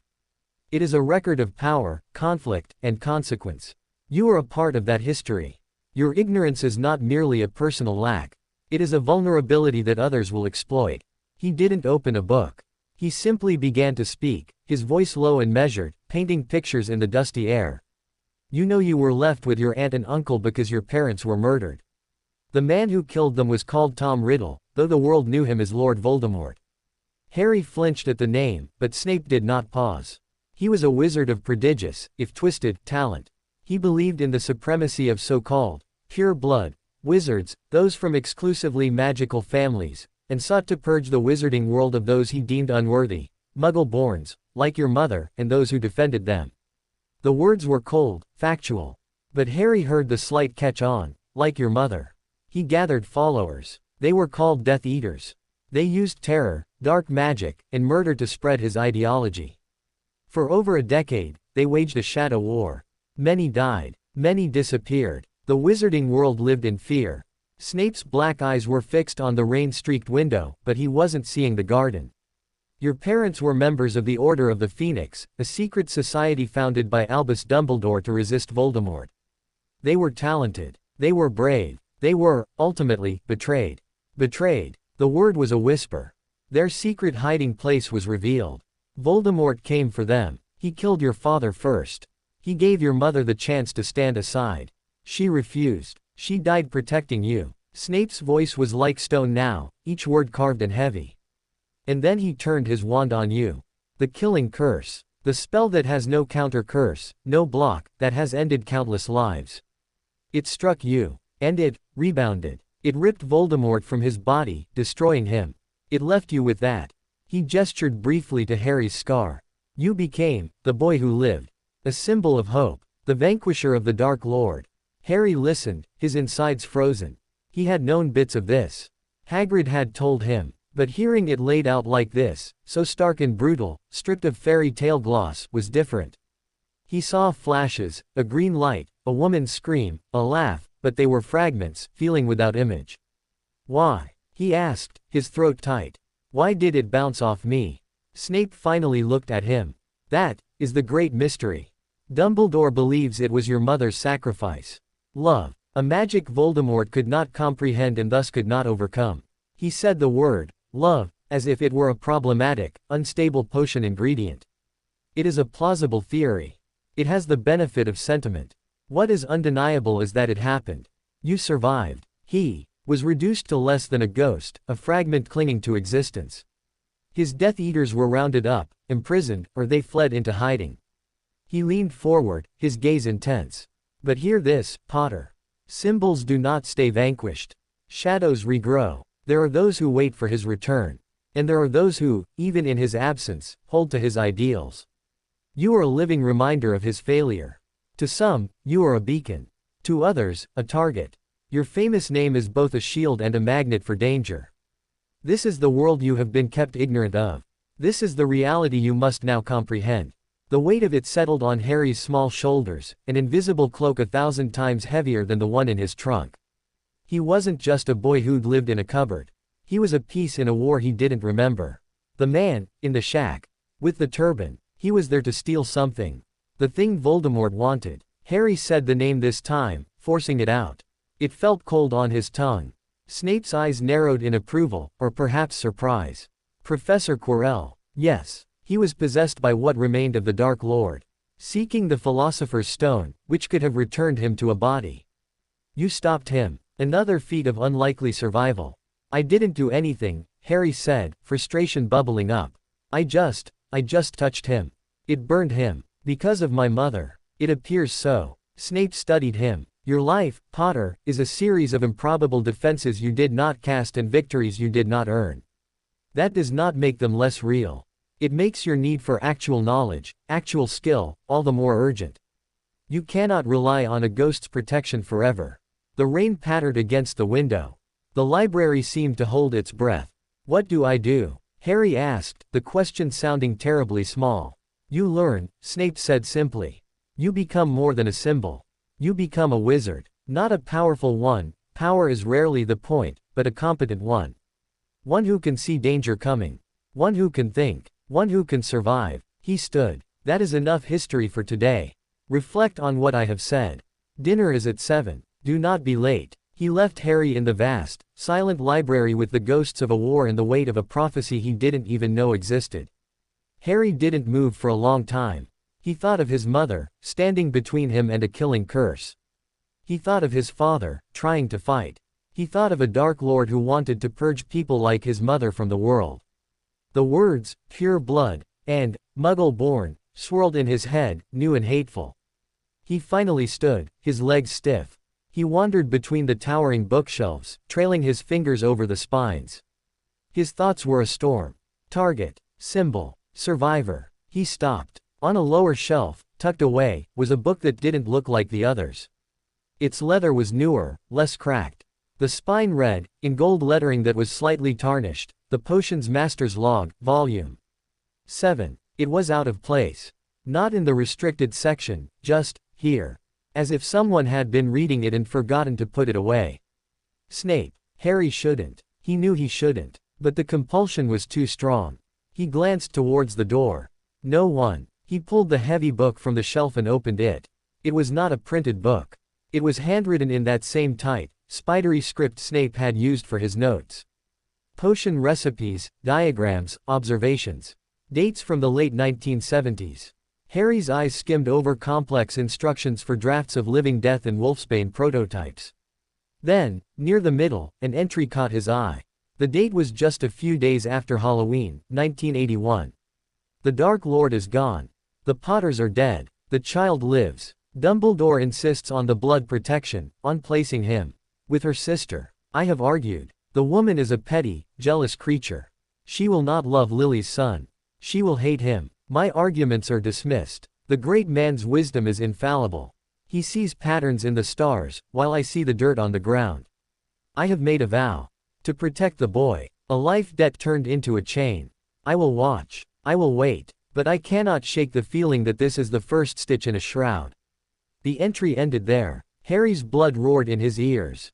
Her sister. Petty, jealous creature. She will not love him. Snape had known. He had argued against leaving him at Privet Drive. And Dumbledore hadn't listened. The words, "I see the dirt on the ground," echoed. Snape had seen the cupboard. Long before last night, in his mind, he had seen the dirt Harry would be forced to live in. A noise from the gallery above, a soft footfall.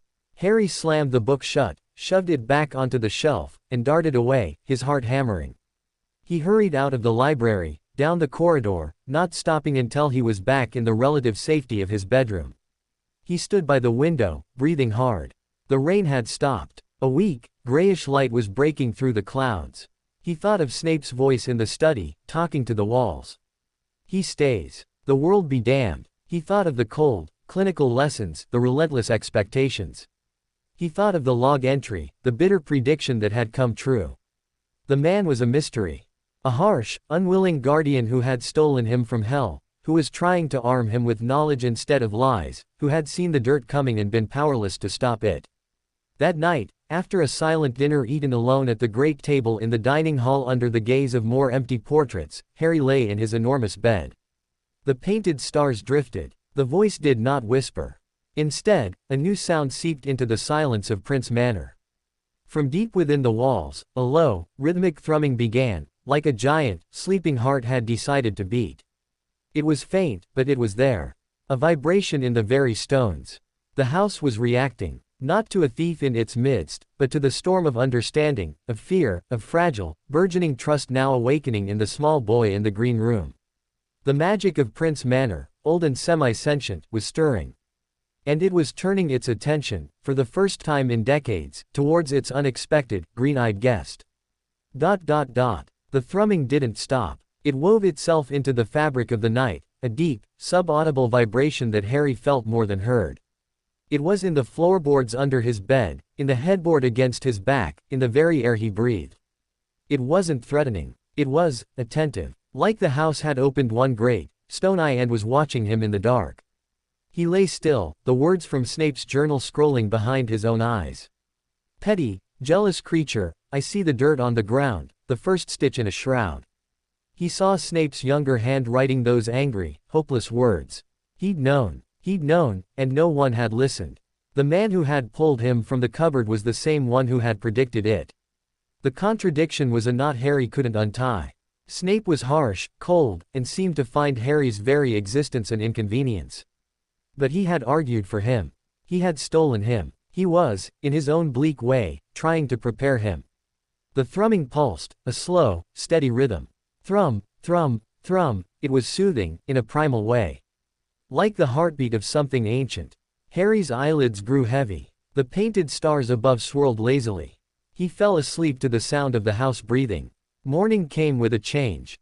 The gray had burned away, replaced by a sharp, clean sunlight that etched every leaf and stone outside his window with impossible clarity. But inside, the atmosphere was different. The air in his room felt charged, as before a thunderstorm. The dust motes danced in the sunbeams not at random, but in slow, intricate spirals. When he went to the door, it didn't just open. It swung inward with a silent, graceful sweep, as if ushering him into an audience. In the corridor, the empty portraits were no longer uniformly blank. In one, a vase of painted lilies now sat on a side table. In another, a fire crackled in a non-existent hearth. Small, quiet signs of life, of observation. Pippi was not waiting. His clothes were laid out, but the path to the morning room felt guided. A shaft of sunlight fell directly on the third step of the grand staircase, the one that usually squeaked. When Harry carefully avoided it, the sunlight winked out, and a different beam illuminated the safe part of the step instead, as if nodding.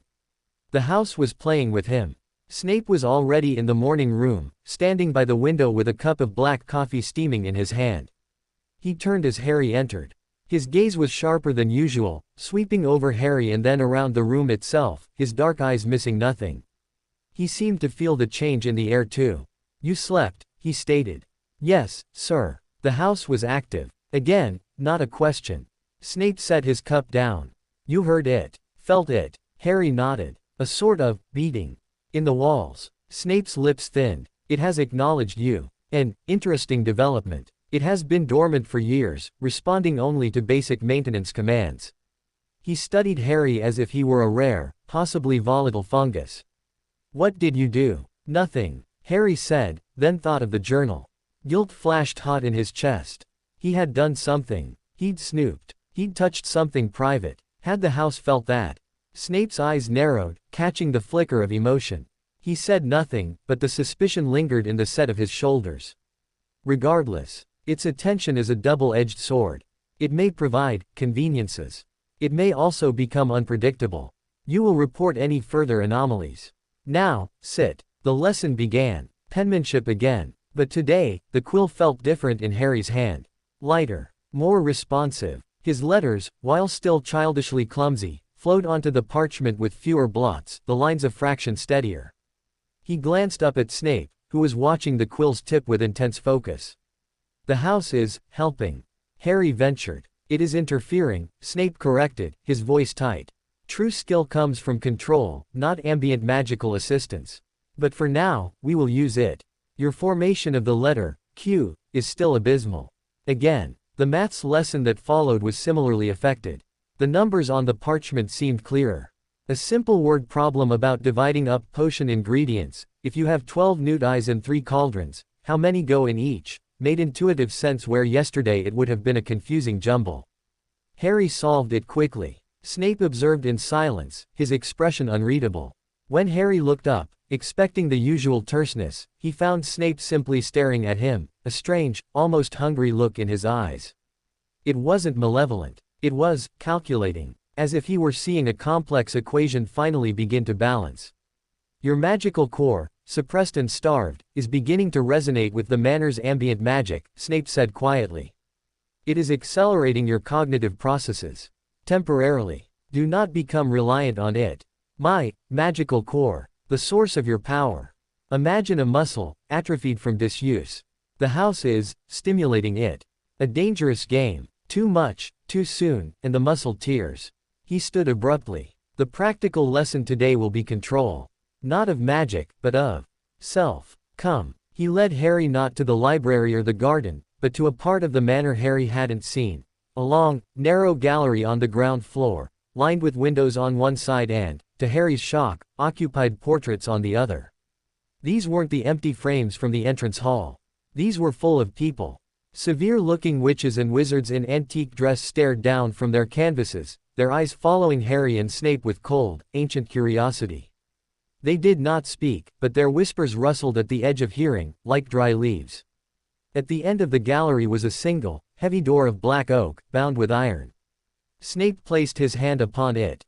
No silver lines glowed this time. Instead, the iron bands creaked, and the door swung open of its own accord, revealing not a room, but a short, descending staircase hewn from rough stone. Cold, damp air wafted up, smelling of earth, stone, and something else, a clean, sharp, metallic scent. "The foundation vault," Snape said, his voice echoing slightly. "The oldest part of the manor. Its magic is raw, unfiltered. You will sit at the bottom of the stairs. You will close your eyes. And you will listen. Listen to what? To nothing. And to everything. Your task is to identify one sound, one sensation, and focus on it to the exclusion of all else. The drip of water. The feel of the stone beneath you. The draft on your skin. This is the first step in occlumency, clearing the mind. A skill that may one day save your life." Harry's heart thudded against his ribs. The staircase looked like it led into the belly of a mountain. "How long?" "Until I return for you." "Begin." There was no arguing. Harry started down the rough steps. They were uneven, worn smooth in the centers by centuries of footfalls. The temperature dropped with each step. At the bottom, he found himself in a small, circular chamber. The walls were bare stone, glistening with moisture. The only light came from a faint, sourceless phosphorescence in the rock itself. In the center of the room was a round pool of black, perfectly still water.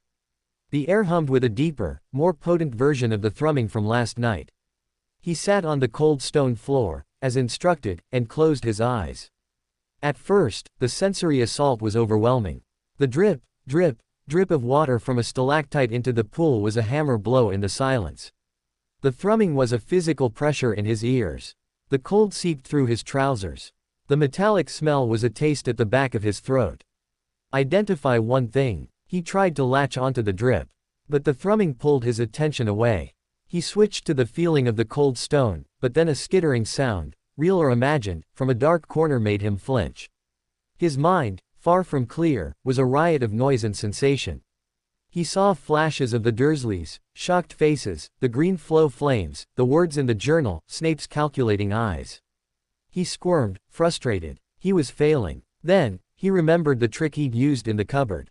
When the dark and the hunger and the fear became too much, he would sometimes focus on his own breathing. The slow in, and out, it was the one thing that was always his. He let the drip, the thrum, the cold, all recede into a blur. He focused on the air moving in through his nose, cool and damp, filling his lungs, and then whispering back out. In, and out. The chaos in his mind began to settle. The external noises became a distant backdrop. His own breathing was the anchor. He didn't know how long he sat there. Time lost meaning in the dark. His body grew numb with cold. But inside, a small, quiet space opened up. It was empty. It was calm. A new sound intruded, not from the vault, but from within that quiet space. A soft, musical note, like a single pluck on a harp string made of light. It vibrated in his chest, sweet and pure. And then, a whisper, but not the house's malevolent hiss. This was different. Faint, gentle, layered like echoes. Little seeker, finds the stillness, well done. His eyes flew open. The chamber was unchanged. The black pool was motionless. But the air felt warmer. The thrumming had softened to a contented purr. Footsteps sounded on the stairs. Snape descended, his dark form blotting out the faint light from above. He looked at Harry, his eyes searching his face. He saw the lack of panic, the focused calm. Something flickered in his gaze, surprise, quickly masked. You have achieved a basic state of mindfulness. Adequate. He offered a hand. Harry took it, letting Snape pull him to his feet. His legs were stiff. I heard a voice, he said quietly. A nice one. It said, well done. Snape's grip on his hand tightened for a second. He looked around the vault, his expression grim. The memories of the house, he said, his voice low. Echoes of kinder times. Do not be seduced. Sentiment is a distraction. But his words lacked their usual biting force. He seemed unsettled. They ascended the stairs. As they passed through the gallery of portraits, Harry saw that the painted occupants were now all looking directly at him. One, a witch with Snape's hooked nose and a kind, sad smile, gave him the faintest nod. Back in the inhabited part of the manor, the changes were more pronounced. A vase of real, fresh lilies now stood on a table in the corridor where none had been before. Their scent filled the air. The path to Harry's room was now lit by a line of tiny, floating lights that bobbed like will-o'-the-wisps, extinguishing themselves after he passed. The house is courting you, Snape observed, his tone wary. It seeks a new anchor. A purpose. You will not encourage it. But how do you not encourage a sentient house that puts flowers in your path? Harry didn't ask. That evening, after another solitary dinner, Harry didn't retreat straight to his room. He stood in the entrance hall, looking up at the grand staircase, at the floating lights that now gently illuminated its ascent. The thrumming was a soft, welcoming pulse. He thought of the quiet space he'd found in the vault. His space. He had made that, not the house. He walked towards the stairs, and on an impulse, instead of avoiding it, he deliberately stepped on the third step. It didn't squeak. It sang. A single, clear, bell-like tone that hung in the air for a moment before fading. Harry froze, then a slow smile touched his lips. He did it again. Step. The note rang out, different this time, a perfect fifth higher. He was laughing, a soft, astonished sound, as he played a clumsy scale on the singing step, when a voice cut through the melody. "What are you doing?" Snape stood in the doorway of the library, silhouetted against the firelight within. His face was in shadow. "The step," Harry said, the smile dying on his face.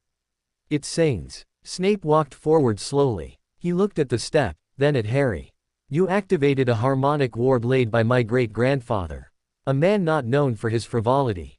He stared at Harry, the calculating look back in full force. "The house isn't just responding to you, Potter. You are conducting it, unknowingly, without a wand, without training." He took a step closer, and for the first time, Harry saw something like genuine alarm in the man's eyes, cutting through the usual disdain. "This is not a game. This is a centuries-old magical nexus bending to the will of a child whose power should be barely flickering." "Why?" The question hung in the air, charged with the echoes of the singing step. Harry had no answer. He just stood there, small and suddenly frightened again, not of the house, but of the look on his guardian's face. It was the look of a man who had seen an unpredictable, powerful variable enter his carefully controlled equation. The floating lights dimmed. The thrumming quieted to a watchful murmur. Snape turned away, running a hand through his hair, a rare gesture of agitation. "To bed, now. And Potter," he said, not looking back, "do not play with the architecture again." Harry went to his room. The painted stars were moving faster tonight, swirling in a slow, cosmic dance. The house was quiet, but he could feel its attention like a weight. He had pleased it, and in doing so, he had scared the only other person here. As he drifted to sleep, the last thing he felt was not the house's thrum, but a new, inner sensation, a faint, warm glow in the center of his chest, right where the harp string note had vibrated. It was his own magic, awake, aware, and quietly singing back to the stones of Prince Manor. In the study at the far end of the house, Severus Snape did not sleep. He stood before a cold fireplace, a single piece of parchment held in a white-knuckled grip. It was a hastily scribbled report, ready to be sent to Dumbledore. But he didn't move to send it.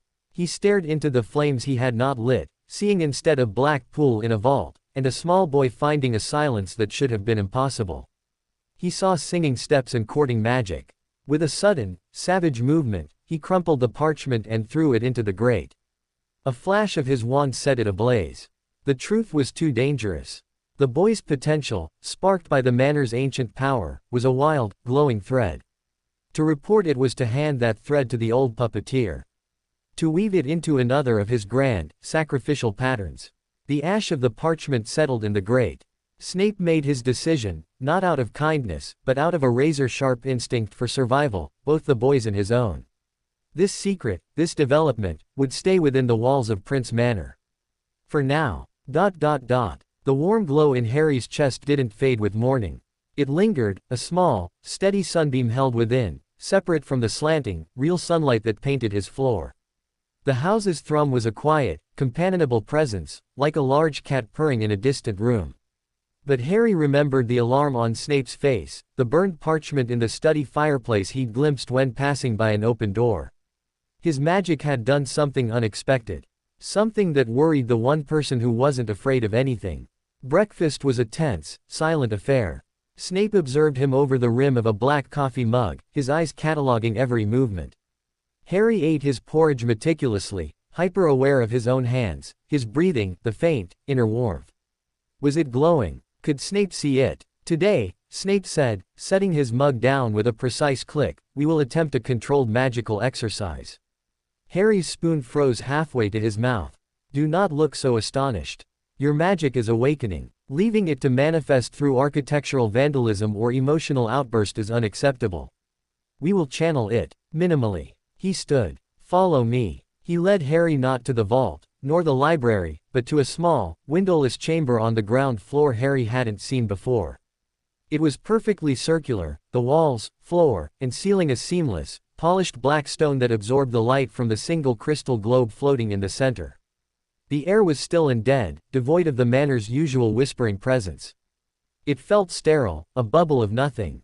"A null room," Snape explained, his voice echoing flatly.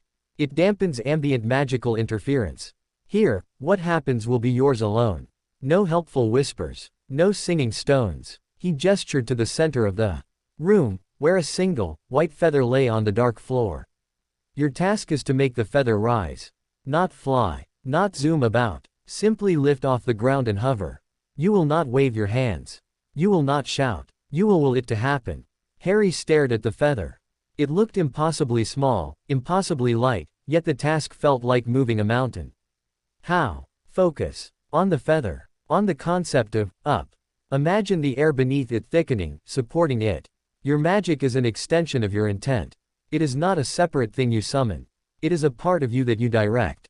Snape's instructions were clinical, stripped of metaphor. Begin. Harry stood over the feather. He clenched his fists, screwed his eyes shut, and thought up. With all his might, he strained, his face growing hot. Nothing. He opened one eye. The feather hadn't so much as twitched. You were attempting to shove it with your mind, Snape's voice cut through his effort. That is brute force. It is inelegant and inefficient. Clear your mind, as you did in the vault. Find that stillness. Then, from that stillness, extend a single, gentle thought. Harry took a shaky breath. The null room was oppressive in its silence. He couldn't hear the house, couldn't feel its pulse. He was alone with his own breathing. He closed his eyes again, not in strain, but in retreat. He sought the quiet space he'd found yesterday. The chaos of his nerves, the pressure of Snape's gaze, the fear of failure, he imagined them as ripples on the surface of a pond. He let them settle. In, and out. The stillness returned. Deeper here, without the house's hum. In that stillness, he saw the feather. Not as a task, but as an object. Light. Airy. He didn't think up. He imagined it being as light as a thought. He pictured it catching on a gentle, unfelt breeze. A tingling started in his fingertips. Not heat, but a fizzy, electric sensation.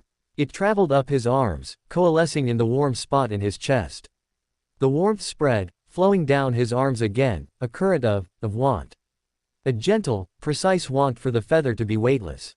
He opened his eyes. The feather trembled. Then, with a soft, graceful motion, it peeled itself from the black stone and rose into the air. It hung there, 6 inches above the floor, perfectly still. A wave of dizzying exhilaration swept through Harry. He'd done it. He'd meant it, and it had happened. The connection between his will and the world had been bridged, consciously, for the first time. He gasped, and the feather instantly fluttered back to the ground. But it didn't matter. He looked at Snape, a triumphant smile breaking across his face. Snape's expression was unreadable. He hadn't moved. His arms were folded. You maintained focus for approximately 4 seconds. The connection was unstable, reliant on emotional feedback. The moment you felt success, you lost control. He paused. However, the methodology was correct. The latent potential is significant. It was the closest to praise Harry had ever received from him. The warmth in his chest flared, bright and happy. Do not let it swell your head, Snape said instantly, as if reading the emotion on his face. A feather is nothing. A toddler could manage it in their sleep. We will repeat the exercise until you can hold it aloft for a full minute without perceptual effort. Again. They spent the next hour in the null room. Over and over. Lift. Hold. Drop when his concentration wavered. Lift again. Snape offered no further encouragement, only curt observations. Your shoulders are tense. You are holding your breath. The magic originates in the core, not the skull. But he didn't leave. He watched every attempt with hawk-like intensity. By the end, Harry could hold the feather steady for 20 seconds, the fizzing magic in his veins becoming a familiar, manageable flow. He was exhausted, but it was a clean exhaustion, the ache of a muscle used properly for the first time. Enough, Snape finally said. The null room's purpose is introductory. True control is tested in the real world, with distractions. Come. The real world of Prince Manor, however, was no longer passive. As they exited the null room, the difference was jarring. The corridor outside felt electrically alive. The sconces burned brighter. The tapestry beside the door, a hunting scene, seemed to have added a new, small figure in the distance, a boy with messy black hair watching from under a tree. Snape's eyes narrowed at the tapestry. The house is illustrating, he muttered darkly. As they walked towards the kitchens for a late lunch, things grew more pronounced. A suit of armor that had stood inert for weeks gave a soft, metallic creak and slowly tilted its helm towards Harry as he passed. A floating tray bearing a pitcher of water and 2 glasses followed them at a discreet distance, without being summoned. "It's trying to help," Harry said, fascinated. "It is trying to anticipate," Snape corrected, his voice taut. "To bind you closer to its web of magic. Do not accept the water. Do not acknowledge the armor." But it was hard not to acknowledge. The manor felt like it was smiling, showing off. When Harry hesitated at a crossroads of corridors, the left-hand passage darkened slightly, while the right, which led towards the garden, was illuminated by a shaft of sunlight that hadn't been there a moment before. Snape stopped, looking down the sunlit corridor with a deep frown. "It wishes you to go outside." "Why?" They went to the right. The garden door was already open. The afternoon was crisp and clear. And there, in the center of the overgrown lawn, was a sight that made both of them stop dead. The old, bedraggled toy broomstick from the storeroom was no longer on the ground. It was floating, perfectly horizontal, 3 feet in the air, vibrating with a gentle, inviting hum. It looked polished. The twigs were neatly trimmed. It hung there, waiting. "No," Snape said, "the word final is a slamming door." "Absolutely not. But I hovered the feather," Harry said, unable to tear his eyes from the broom. The desire to mount it, to feel that connection with the air, was a physical pull. A feather is not a broomstick. Flight is complex, dangerous magic. It requires balance, coordination, and a wand for any meaningful control. That thing is a death trap animated by a house with more sentiment than sense. As if offended, the broomstick rose another foot and did a slow, elegant pirouette. "It wants me to try," Harry whispered. "What it wants is irrelevant." Snape snapped, a rare flash of true anger in his eyes. "You are not ready. You will go inside. Now." The moment he said it, the garden changed. The sunlight dimmed. A cool wind whipped across the lawn. The floating broom didn't lower itself. It turned, its handle pointing accusingly at Snape. The gentle hum took on a sharper, warning edge. The house was not just courting Harry. It was defending him, challenging Snape's authority. A terrifying stillness fell over Snape. His face became a mask of pale stone. He raised his hand, not towards the broom, but towards the manor itself. His voice, when he spoke, was low, cold, and carried the weight of bloodline command. "Silens. Recede. Hoc est meum imperium." The words were Latin, sharp and ancient. They crackled in the air. The wind died instantly. The broomstick gave a final, defiant shudder, then dropped to the grass with a dull thud, inert and ragged once more. The life bled out of the garden. The light became ordinary. The sense of watchful anticipation vanished, replaced by the old, familiar silence. The house had been rebuked, forced back into submission. Snape lowered his hand. He was breathing slightly heavily. He looked at Harry, and the anger was gone, replaced by something colder, more weary. "You see, sentiment, possessiveness. It is a magic of emotion, not of reason. It will give you pretty things and then get you killed. You will not attempt flight. Is that understood?" The disappointment was a sharp ache, but the display of raw power, of Snape's absolute control over the raging whims of the manor, was more frightening. Harry nodded, chastened. "Inside," Snape repeated, his voice back to its usual clipped tone. They ate a silent lunch. The floating tray was gone. The suits of armor were just metal shells. The house had withdrawn, chastised. In the afternoon, during a lesson on the properties of common potion ingredients, Harry couldn't focus. He kept seeing the broom pirouetting in the sun, feeling the house's happy anticipation, and then the crushing, silent obedience after Snape's command. "You are distracted," Snape stated, closing the book on magical water plants of the Highland Lochs. "The house, is it angry with you?" Harry asked quietly. "The house is a collection of enchantments. It does not get angry. It responds to stimuli. It perceived my prevention of your potential flight as a threat to its nurturing protocol. I have corrected the misperception. It felt like it was on my side. There are no sides, Potter. Only survival. The house's magic is aligned with preservation of the lineage and the property. You are currently part of the property. Its affection is conditional and ultimately selfish. Remember that." The lesson ended early. Snape seemed preoccupied, distant. Harry retreated to his room.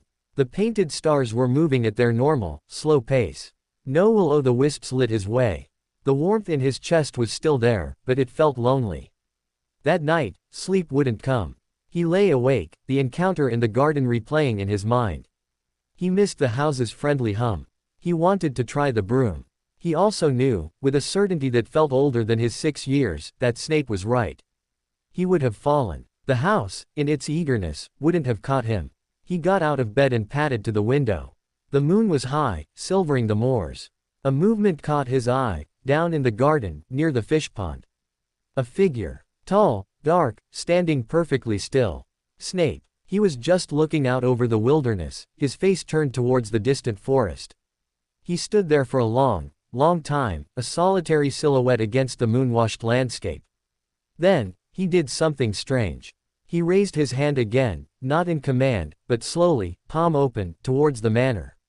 From the stone of the walls, from the ivy on the trellis, from the very soil of the garden, a faint, silver mist began to seep. It coiled towards his outstretched hand, not threateningly, but slowly, sadly. It was the house's magic, answering his call without resistance now. The mist pooled in his palm, shimmering. Harry watched, mesmerized. Snape held the shimmering light for a moment, his head bowed as if listening. Then he closed his fist, and the light vanished, absorbed. He stood a moment longer, shoulders slumped with a weight Harry couldn't name, before turning and striding back inside. Harry crept back to bed. His mind was awhirl. Snape had commanded the house brutally, but he could also call its magic to him gently, like taking its hand. He wasn't just its master. He was part of it. And seeing him there, alone in the moonlight, Harry understood with a sudden, painful clarity, Severus Snape was as bound to this lonely, whispering manor as Harry had been to his cupboard. Their prisons were just different sizes. The warmth in his chest dimmed, not with fear, but with a new, confusing empathy. He fell asleep thinking not of flying brooms, but of a man in a moonlit garden, holding a handful of silver light, the weight of a whole, silent world in his palm. The morning after the garden felt like the morning after a storm. The air in the manor was cleansed, quiet, but held a residual charge, like the space between thunderclaps. The friendly guidance was gone. No sunlight pointed the way, no floating lights bobbed in the corridors. The house was present, but it was polite. Distant. It had been scolded, and it was minding its manners. Harry dressed slowly, the memory of Snape in the moonlight holding the silver mist vivid behind his eyes.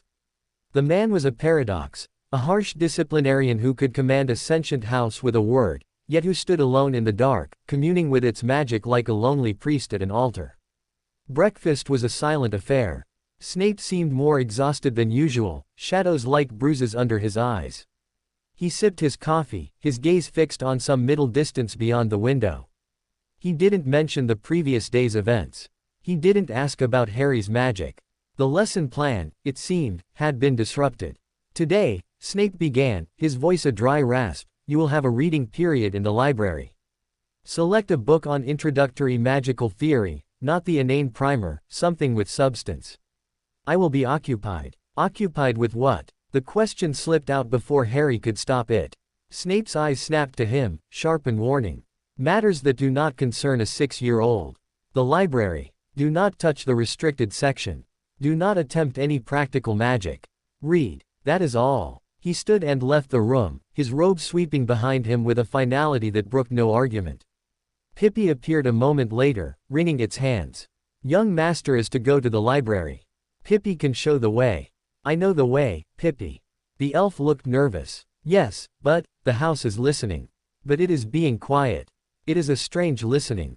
Pippi thinks it is best to be extra where we are supposed to be. So even the house elf felt the shift. Harry followed Pippi to the library. The great room was silent, the dust motes hanging listlessly in the pale light. The portrait of the sad-looking witch with Snape's nose was there in her frame, but she was turned away, seemingly studying a painted book on her lap. Harry went to the shelves, searching for magical theory. He found a section, pulling out a heavy tome titled Arcanum Principia, a foundation. It was dense, the text small and peppered with diagrams of swirling energies. He carried it to one of the armchairs by the cold fireplace and opened it. The words swam on the page. Thaumaturgical conductivity. Will to phenomena conversion ratios. It was like reading another language. His mind, which had so eagerly grasped the concepts in the simple primer, balked at this complexity. He sighed, slumping back in the chair. The silence of the library pressed in, no longer peaceful, but lonely. His gaze wandered. It drifted past the shelves, past the spiral staircase, to the very back of the room, to a dim corner where the silver rope cordoning off the restricted section gleamed dully. He remembered Snape's journal, hidden in plain sight just outside that boundary. What else was in there? Books on dark magic, family secrets, the history of the princes. The house, sensing his wandering attention, did nothing. It didn't guide him away. It didn't warn him. It just watched, its silence feeling like permission. Or a test. Do not touch the restricted section. But the journal hadn't been in the restricted section. It had been right here, on an open shelf. The house had shown it to him. Hadn't it? Led him to it with a feeling. He stood up, the heavy theory book forgotten on the chair. He walked slowly towards the back of the library. The silver rope was just a silken cord strung between two brass poles. It was a symbolic barrier, not a physical one. He could easily step over it. He looked around. No Pippi. No Snape. The library was empty save for the turned-away witch in the portrait. The house was a held breath. He lifted his foot and stepped over the rope. The air changed instantly. It grew colder, drier. The light seemed to dim, as if the very dust in the air was older, thicker. The shelves here were darker wood, the books bound in leather that was cracked and stained with age. The titles were in languages he didn't know, or in silver script that seemed to slither when he looked at them. The Librum of Lunar Lays, On the Essence of Essences, Prince Family Grimoire, 1432-1501. Asterisk. He shouldn't be here. Every instinct screamed it. But another instinct, a deeper, hungrier one, pulled him forward. This was the real magic. The old magic. The kind that wasn't in cheerful primers. He reached out a trembling hand towards the Prince Family Grimoire. His fingers were an inch from the spine when a voice spoke, not in his head, but from right beside him. That one bites. He yelped, jumping back, his heart hammering against his ribs. He turned. There was no one there. But in a small, ornate frame on the shelf beside the grimoire, a portrait he hadn't noticed now held an occupant. It was a man, old, with a beard like a bundle of gray twigs and eyes the color of flint. He wore elaborate, out-of-fashion robes and was peering at Harry with sharp, intelligent curiosity. He was not smiling. You're in a portrait," Harry stammered. "Astute observation," the old man said, his voice like the rustle of parchment. "And you are a child. In the restricted section. Which is restricted? Are you simple, or merely disobedient?" I was curious. Curiosity is the privilege of cats and fools. It tends to end similarly for both. The old man's painted eyes flicked over Harry, lingering on his forehead. The scar. The eyes. You're Lily's boy. The Potter child. You knew my mother. I knew of her. Brilliant witch. Muggle-born. A scandal for some. A point of fascination for this house. The portrait leaned forward, as if confiding.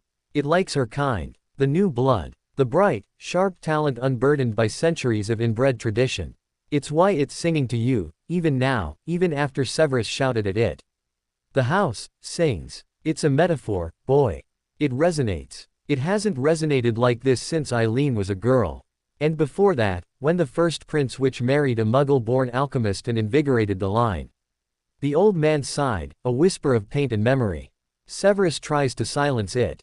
To make it behave. But it's like trying to silence the wind in the moor. It finds cracks. Harry stared. Who are you? Ambrosius Prince. The last true head of the family before the line dwindled into silence. I am the keeper of the restricted section. Or I was. Now I'm just a memory with opinions. He gestured with a tiny painted hand. That grimoire you were eyeing.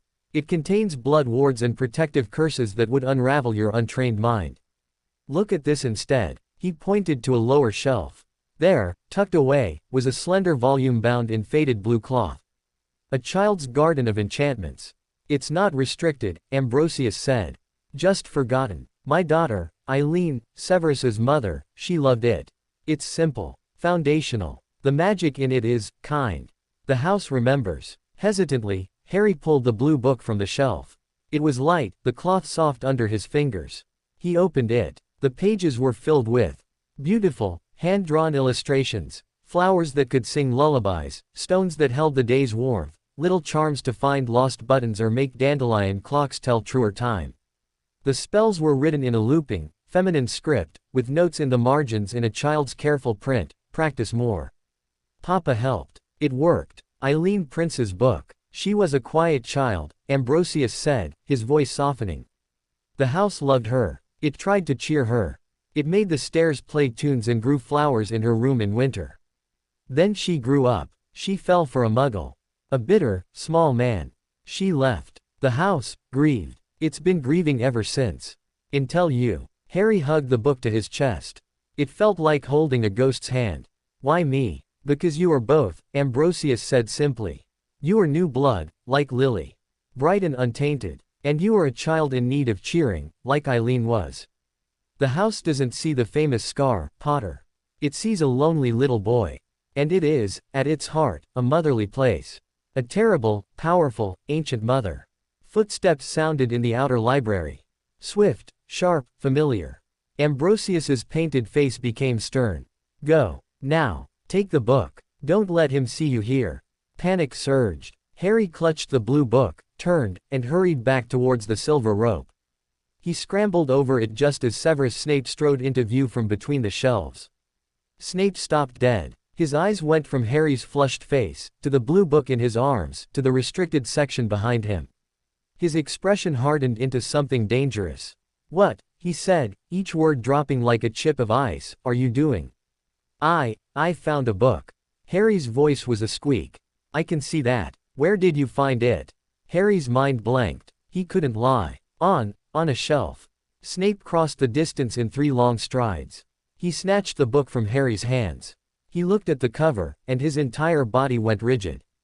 The color drained from his face. He stared at the childish script, at the marginal notes. When he looked up at Harry, his eyes were black pits of shock and fury. This was in the restricted section. No, it wasn't. The protest was out before Harry could think. It was just there. On a lower shelf. The portrait told me it was okay. The moment the words left his mouth, he knew it was a catastrophic mistake. Snape's head whipped towards the restricted section. His gaze locked onto the portrait of Ambrosius Prince, who had now conveniently assumed the pose of a man deeply asleep in his chair. Snape's jaw clenched so tightly Harry heard the creak. The portrait, Snape repeated, his voice lethally quiet. Spoke to you. Harry could only nod, terrified. Snape closed his eyes. A tremor ran through his hand where it gripped his mother's book. When he opened his eyes again, the fury was gone, replaced by a cold, fathomless exhaustion that was somehow worse. The house, he breathed, not to Harry, but to the air, the shelves, the sleeping portrait. It woke a portrait keeper. To guide you. To give you this. He looked down at the book in his hands, his thumb brushing over the childish writing. The gesture was so tender, so at odds with his stone-carved face, that it stole Harry's breath. Return to your room, Snape said, not looking at him. Now. Do not leave it. We will speak of this later. Harry fled. He ran through the silent, watching Manor, up the stairs where no step sang, and slammed his bedroom door behind him. He threw himself onto the bed, pressing his face into the emerald velvet. He had done it again. He'd trespassed, disobeyed, and stumbled upon something painfully private. He'd seen the crack in Snape's armor, the raw, wounded place where his mother lived. Hours passed. The light outside faded from afternoon to twilight. No one came. No Pippi with dinner. The house remained in its state of polite, chastised silence. Finally, as full dark fell, there was a knock on his door. Not the soft click of it opening on its own.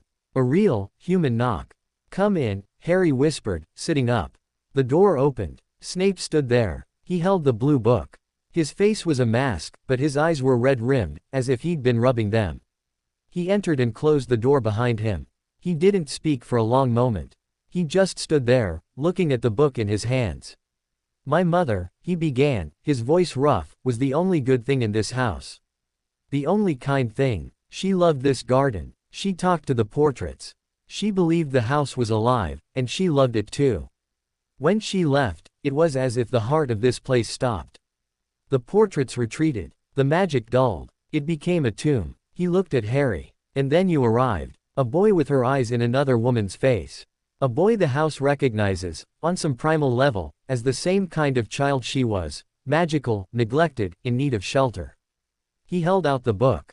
It gave you this because it wants to give you what it gave her. Comfort. A gentle introduction to magic. A sense of belonging. Harry took the book back, its cloth cover warm from Snape's hands. I have spent my life, Snape continued, the words seeming to cost him dearly, fighting the sentimentality of this place. Its clinging memories. Its dangerous, emotional magic. I tried to build walls. To make it logical. Safe. And you have walked through every one of them in a fortnight. Because the house lets you. Because it wants you to. He took a step closer, and for the first time, Harry saw not a professor, not a spy, not a grudging guardian, but a man haunted by the very walls that sheltered him. You will keep the book, Snape said. You will study from it. The magic within is safe, foundational. It is appropriate, but you will do so under my supervision. And you will not speak to the portraits without me present. The memories in these stones are potent. They can overwhelm. It was not forgiveness. It was a treaty. A reluctant, painful acknowledgement that the force they were dealing with, the heart of Prince Manor, was bigger than both of them, and it had chosen its side. Snape turned to leave. Sir. Harry's voice stopped him. The house, is it really like a mother? Snape paused, his back to Harry. He didn't answer for so long Harry thought he wouldn't. Then, so quietly Harry almost missed it, he said, it is the closest thing to one either of us has in this place. A fact that should terrify you more than any Dark Lord. He left, closing the door softly behind him. Harry looked down at the blue book. He opened it to a random page. The illustration showed a small, neat spell for making a pebble glow with a soft, warm light. In the margin, in that same childish script, was a note, for when the dark feels too big. It always works. He held the pebble-shaped crystal paperweight from his desk, focused on the simple, gentle intention described, and whispered the words. The crystal lit up from within, radiating a soft, buttery, golden light that pushed back the shadows of the enormous room. It was a small, kind magic. Eileen Prince's magic, given to him by a house that remembered love. For the first time since arriving, Harry didn't feel like an intruder, or a ward, or a symbol. He felt, inexplicably, like he was home. And deep in the stones of the manor, the thrumming began again, soft, tender, and full of a sorrowful, ancient joy. The glow from the crystal lasted all night. It wasn't a bright light, but a persistent, buttery radiance that pulled on Harry's nightstand and pushed the vast darkness of the room back to the walls. He fell asleep watching it, the blue cloth book held to his chest like a shield. For the first time, the magic he'd felt wasn't a surge of panic, a strange accident, or a difficult lesson. It was a gift. A small, warm, deliberate gift from a ghost and a house. When he woke, the crystal was dark again, cool to the touch. But the feeling remained. The house's thrum was back, but changed. It wasn't the excited, playful pulse from before Snape's rebuke, nor the silent, chastised watchfulness of yesterday. This was deeper, slower. A steady, grounding rhythm, like a heartbeat heard through a pillow. It felt caring. At breakfast, Snape was already seated, the usual black coffee before him. Eileen's blue book lay on the table between them, a silent third occupant. Snape looked at it, not at Harry. You activated the Lumos Petram charm, he stated. Yes, sir. The light persisted for approximately 6 hours. A sustained output for a first attempt. The spell is designed for comfort, not utility. Its duration is tied to emotional resonance. He finally looked up, his dark eyes unreadable. What were you feeling? Harry thought about it. Safe, he said simply. And, not alone. Snape absorbed this, his fingers tightening slightly around his mug. Sentiment, he murmured, but it lacked the usual venom. It sounded more like a diagnosis. The house's magic, and by extension, the magic in that book, feeds on it. It is a different paradigm. Not power through control, but power through connection. A dangerously attractive notion for a neglected child. He pushed the book an inch towards Harry. We will attempt another. Under observation. Select one. Harry opened the book, the pages whispering. He passed gentle spells for mending torn leaves, for coaxing a shy flame in a hearth, for weaving grass into a bracelet that would never wilt. He stopped at one titled, Memoria Aquae, Memory of Water. The illustration showed a child's hand cupping water from a stream, the water shimmering with captured sunlight. The description read, to hold the feeling of a perfect moment, sun on water, a friend's laugh, a mother's kiss. The water will remember, and show you when you are lonely. He showed it to Snape. Snape's face did something complicated. A flicker of pain, swiftly buried. A sentimental parlor trick, he said, his voice tight. Water has no memory. It is an impression, a magical mirror for one's own nostalgia. Which you lack. I have memories, Harry said, a spark of defiance igniting. I had a dream. Of my mum and dad. In a garden. Laughing. The air in the morning room went very still. Snape stared at him, and for a second, Harry saw pure, unguarded shock. A dream, he repeated slowly. It felt real. Snape was silent for a long moment. Then he stood abruptly. Very well. We will test the spell's efficacy. Follow me. He led Harry not to the null room, nor the vault, but to the overgrown garden. The morning was fresh, dew glittering on spiderwebs strung between the rose arbors. Snape stopped by the murky fish pond. He gestured to the water, its surface covered in a green film of duckweed. A far cry from a sun-dappled stream, he said, a hint of mockery in his tone. But it is water. Attempt the charm. Focus on your dream. Pour the memory into the water. Let us see what the house's gentle magic can conjure from sludge. It was a challenge, and a cynical one. Harry knelt on the damp stone edge of the pond, the blue book open beside him. He read the incantation, a soft series of musical syllables. The instructions were clear. Cup the water, hold the memory, speak the words, let go. He reached his small hand into the pond. The water was colder than he expected. He pushed aside the duckweed, cupping a handful of clearish water. He closed his eyes. He tried to find the dream. The laughing red-haired woman. The black-haired man with glasses. The feeling of sunlight so warm it felt like love. But the images were fleeting, insubstantial. The harder he grasped, the more they slipped away, replaced by the cold water dripping through his fingers, the smell of pond scum, the feeling of Snape's skeptical gaze on his back. He opened his eyes, frustrated. The water in his palm was just water. He muttered the charm anyway, feeling foolish. He opened his hand. The water splashed back into the pond with a dull plop, leaving no shimmer, no captured sunlight. Ripples spread, then died. As I anticipated, Snape said, not unkindly, but with finality. The spell requires a genuine, anchored emotional memory. Dreams are wisps. They cannot be bottled. He turned to go. A valuable lesson in the limitations of feel-good enchant. He stopped. Harry was still staring at the pond. Where his water had fallen, the ripples had faded. But in the still center, something was happening. The duckweed was parting, not by wind, but as if pushed aside by an invisible hand. In the cleared circle of dark water, a light was growing. Not a reflection of the sky. A light from within the depths. It swirled, silver and gold, forming shapes. The image was blurry, watery, but unmistakable. Two figures, silhouetted in bright light. They were moving, playful, their forms shimmering. No sound came, but the feeling did, a wave of pure, sun-warmed joy that washed over the pond's edge and soaked into Harry's skin. It was the feeling from his dream, made tangible, distilled into a silent, watery ballet. He had failed to put his memory in. But the house, or the pond, or the magic of the place, had responded anyway. It had pulled the feeling from him and given it back, made real. Snape had gone pale. He was staring at the water, his lips parted slightly. He saw it too. The silent, joyful dance of long-dead Potters, illuminated in the murky water of his ancestral home. That's them, Harry whispered, awestruck. The image held for perhaps 10 seconds. Then, as if the memory was too heavy to hold, it dissolved, the silver and gold light fading, the duckweed drifting back to cover the dark surface. The feeling of warmth lingered in the air for a moment longer, then was gone, leaving the garden feeling ordinary and damp. Snape breathed out, a long, slow exhalation. Not your memory, he said, his voice rough. The houses. It has absorbed the emotional imprint you left in your room. Your dream resonated in its stones. It played it back for you. He looked at Harry, and the calculated, assessing look was back, but mingled with something like dread. It is not just responding to you. It is learning from you. Mimicking you. Using your emotional output as a template. Is that bad? It is unprecedented. Snape looked around the garden, at the silent manor, as if seeing it for the first time.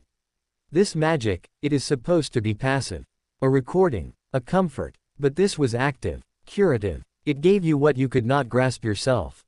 He shook his head, a sharp, frustrated motion. "We are done outside. Come." But as they turned to go, the garden offered one more thing. With a soft rustle, the rose bush nearest to Harry, an ancient, gnarled thing that had borne only thorns, suddenly shuddered. Along one of its barren stems, a single, perfect bud swelled, unfurled, and bloomed into a deep, velvety crimson rose. It was the only bloom on the entire bush. Its scent, rich and sweet, filled the air around them. It was a hello, a thank you, a tiny, breathtaking miracle. Harry reached out, but didn't touch it. He just smiled. Snape watched, his expression unreadable. He didn't command the rose to wither. He didn't say a word. He simply turned and walked back towards the house, his shoulders stiffer than usual. The lesson that afternoon was not from a book. Snape, still visibly unsettled, led Harry to a small, sunlit conservatory attached to the manor, a room of glass and wrought iron filled with strange, magical plants in various states of dormant or alarming activity. A large, pod-like plant snored softly in a corner. A cluster of blue fungi emitted a faint, shimmering spore cloud that hung in a lazy constellation.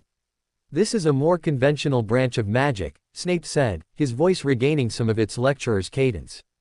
"Herbology. The study of magical plants. It requires patience, observation, and respect. Not sentiment." He pointed to a pot containing a small, prickly green shoot. "This is a young mandrake. Or, it will be. Currently, it is harmless. As it matures, its cry will be fatal to anyone who hears it unpotted. We will be repotting the seedlings today. You will wear these." He handed Harry a set of enormous, furry earmuffs. "The sound is not yet lethal, but it will knock you unconscious for several hours. An inconvenience." He put on his own pair, the sight of the tall, severe man in fluffy pink earmuffs so absurd Harry had to bite his lip. For the next hour, under Snape's precise, silent direction, they could not hear each other. Harry learned to handle the squirming, earthy mandrake seedlings. He felt their roots wriggle like fat worms, saw their tiny, grumpy faces contort in silent screams as they were transferred to larger pots. It was messy, difficult, physical work. There was no warm glow, no emotional resonance. Just dirt under his nails, the smell of peat, and the careful, deliberate avoidance of the plants' mouths. And Harry loved it. It was real. It was a skill. It didn't care about his dreams or his loneliness. It just was. When they were done, their earmuffs removed, Snape surveyed the rows of repotted mandrakes. "Adequate. You did not drop one. You did not attempt to pet it. These are the fundamentals." He paused, cleaning his hands with a flick of his wand. "The magic in the garden, in the book, it is seductive. It offers comfort without effort. This," he gestured to the dirty pots, "offers knowledge. Which would you rather have?" Harry, his hands still dirty, looked from the mandrakes to his guardian. "Can't I have both?" Snape held his gaze for a long moment. Then, to Harry's shock, the corner of his mouth twitched. It wasn't a smile. It was the ghost of one, a fleeting crack in the marble. "A dangerously balanced viewpoint," he said. "But perhaps a practical one. Clean up. You reek of compost." That night, after a bath, Harry sat in his room with Eileen's book. He didn't try a spell. He just looked at the pictures, read her notes. Papa helped. It always works. He thought of the rose, the memory in the water, the grumpy mandrakes. There was a soft knock. It was Snape. He held a small, stone bowl filled with clear water. "For practice," he said, setting it on Harry's desk. His tone was brusque, but the act itself was anything but. "The Memoria Aquae charm. Use a controlled water source. The pond is temperamental." He hesitated. "Focus on a real memory. A small one. The taste of the broth on your first night here. The weight of the quaffle. The smell of the rose. Anchor it in sensation, not emotion. That is the discipline." He left without another word. Harry looked at the bowl. He dipped his fingers in.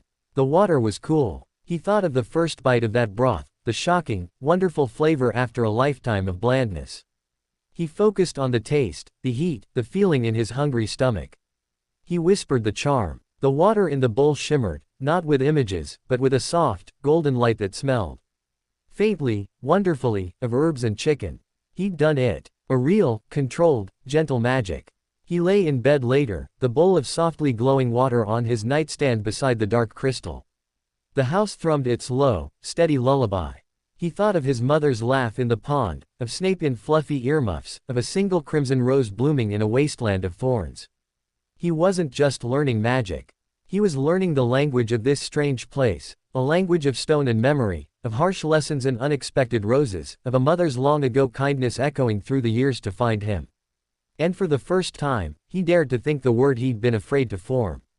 Family. It didn't look like anything he'd ever imagined.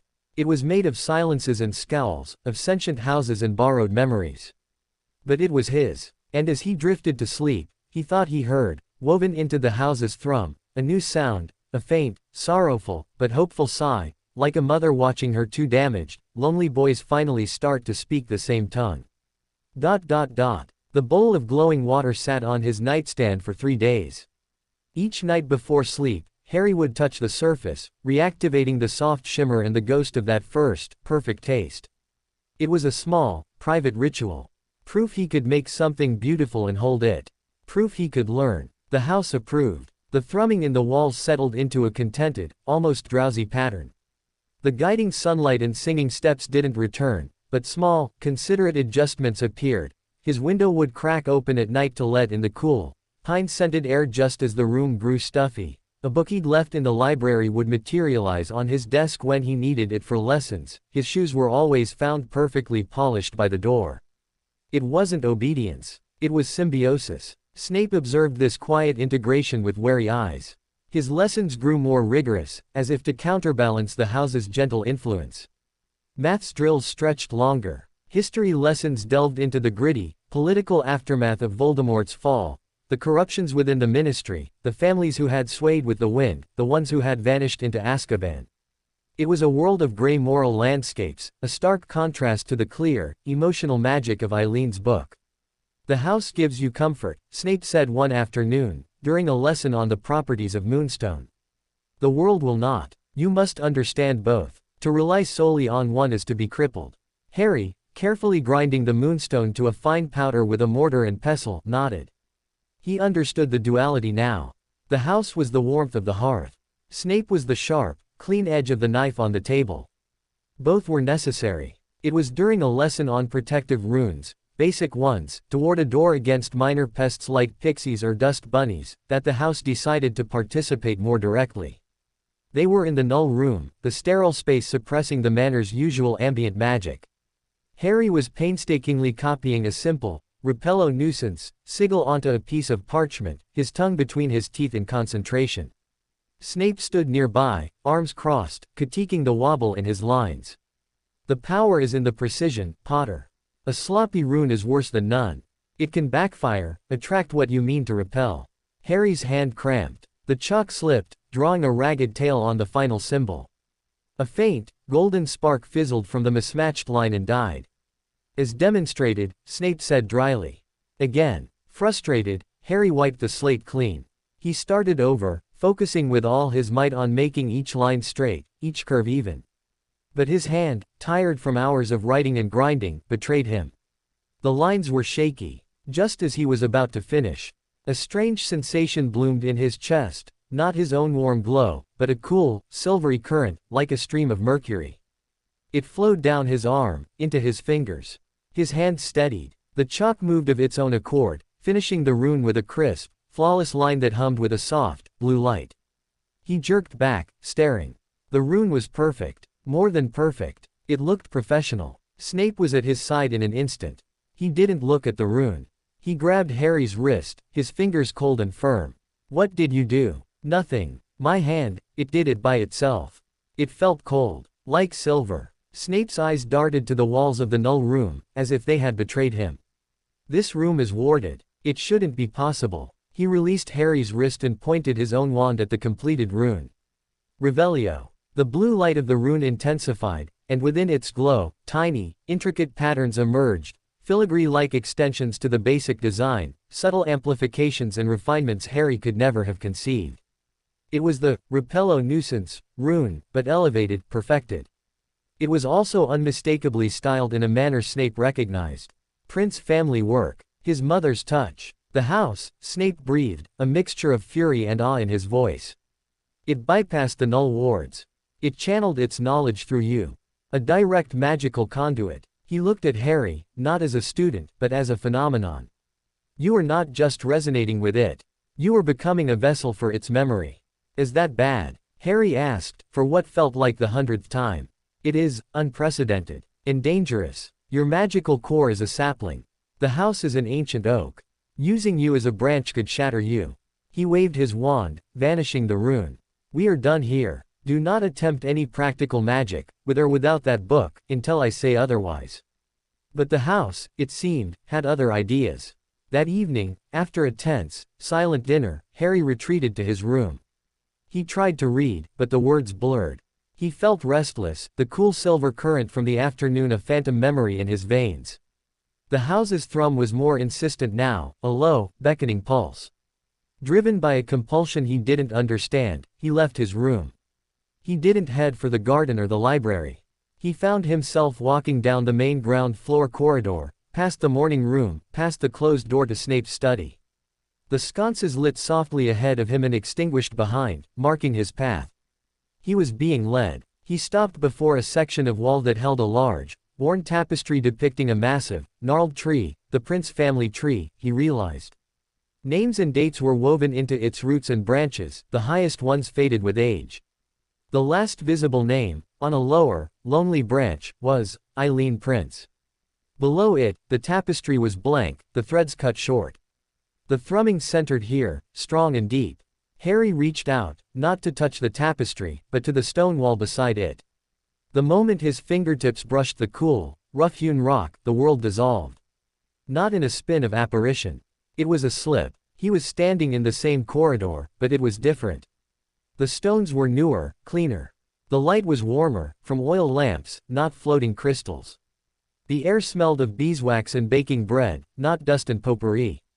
And there were sounds, distant chatter, the clatter of pans, the lively melody of a piano from a room nearby. He was inside a memory. Not a watery reflection. He was there. Panic seized him. He tried to pull his hand back, but it was stuck, fused to the stone. The memory solidified around him. A little girl with straight, dark hair came skipping around the corner. She was about his age, dressed in a pinafore over a simple dress. She had a serious, pointed face and large, dark eyes. That widened when she saw him. "You're not supposed to be here," she said, her voice clear and firm. "This is my remembering. I don't know how I got here," Harry stammered. The girl, Eileen, tilted her head. She approached, not afraid, but curious. "You came through the stone. Only princes can do that. And you're not a prince. You have a broken look about you." Her gaze fixed on his forehead. "And a lightning scar. How odd. Can you help me get back?" "Perhaps." She reached out and took his other hand. Her fingers were small and cool. "You have to want to go back. And you have to show the house something true first. That's the rule. It's showing you me. You have to show it you." "Show it what?" "Something real. From in here." She tapped her own chest, over her heart. "Or you'll be stuck between. That's what Papa says." A door opened down the hall, and a man's voice called, "Eileen. Time for your charms lesson." "I have to go," she said, releasing his hand. "Show it something true. Quickly." She turned and ran towards the voice, her dark hair flying. The corridor began to waver, the sounds fading. Harry was losing his grip on the memory. He was going to be trapped in the stone. Desperation clawed at him. Something true. He thought of the cupboard. Not with fear, but with the stark, simple reality of it. The feel of the dusty mattress. The taste of the air. The shape of the crack of light under the door. He didn't push it away. He held it in his mind, raw and unadorned. Then he thought of the first time he held the glowing crystal. The warmth. The safety. The difference. He offered both memories to the stone, to the house, the bleak truth of then, and the fragile truth of now. The old corridor shattered like glass. He stumbled back, his hand ripping free from the wall. He was in the present-day corridor, the stones old and silent, the air cold. He collapsed to his knees, gasping, his heart trying to beat its way out of his chest. Footsteps pounded towards him. Snape skidded to a halt, his face bone white, his wand drawn and crackling with suppressed magic. He took in Harry on the floor, the trembling hand, the terrified eyes. What happened? The question was a blade. The stone, Harry panted. It took me. I saw her. Eileen. She said I had to show the house something true or I'd be stuck. Snape's gaze snapped to the wall, to the tapestry. His expression was one of dawning, horrified comprehension. The Memorial Lapidus. The stone memory. An ancestral safeguard. It doesn't just store memories, it tests bloodline and intent. He hauled Harry to his feet, his grip bruising. What did you show it? My cupboard, Harry whispered. And the light. The crystal light. Snape stared at him. The fury drained from his face, replaced by a look of profound shock. He released Harry's arm, taking a step back as if from something volatile. You offered it your pain and your hope. The two poles of your existence. And it accepted them. It judged you, worthy. He looked from Harry to the wall, a monumental struggle playing out behind his eyes. This changes everything, he murmured, almost to himself. The house isn't just tolerating you. It is archiving you, weaving you into its foundational memory. No outsider has ever. This is a binding. A permanent one. What does that mean? Harry asked, his voice small. It means, Snape said, turning his black, unreadable eyes fully on him, you can no longer simply be removed from Prince Manor. Your magical signature is being etched into its stones. To tear you away now would cause a catastrophic magical backlash. Possibly for you. Certainly for the house. A strange, grim smile touched his lips. Dumbledore's temporary sanctuary has just become a far more permanent arrangement. The house has claimed you, Potter, in a way even I cannot override. He gestured for Harry to follow, turning towards his study. Come, we must document this, and you will tell me everything you saw. Every word. As Harry followed, shaken but strangely unafraid, he glanced back at the tapestry. For a moment, he thought he saw a new, faint, golden thread begin to emerge from the blank space below Eileen's name, tentative and bright, reaching out into the empty weave. The house had not just given him a home. It had given him a place on the family tree. The study was different at night. In daylight, it was a place of ordered severity, books ranked like soldiers, potions ingredients in precise rows, a desk clear of everything but the task at hand. Now, in the pool of greenish light from a hanging lamp, the shadows between the shelves deepened into caves. The preserved creatures in jars seemed to watch with glassy, knowing eyes. The air smelled of old ink, dried herbs, and the sharp, clean scent of Snape's anger, now banked to a simmering coal. Snape did not sit behind the imposing desk. He leaned against its front edge, arms folded, a silhouette against the dark window. He had made Harry sit in the single, hard-backed chair in the center of the room, like a specimen under examination. From the beginning, he commanded, his voice low. Do not omit a detail. Harry told him. The restless pull, the guided walk, the tapestry, the cool stone under his fingertips. The slip. He described the corridor as it was, the sounds, the smells. The little girl with the serious eyes and the direct manner. Her words, you're not supposed to be here. Show the house something true. Snape listened without interruption, his face a mask. Only a slight tightening around his eyes betrayed any reaction when Harry described Eileen. And what, precisely, did you show the house? Snape asked when he finished. I thought about my cupboard. The way it really was. Not just that it was bad, but the dust. The smell. The way the slats felt. Harry's throat felt tight. And then I thought about the light from the crystal. The warmth. How it made the room feel smaller.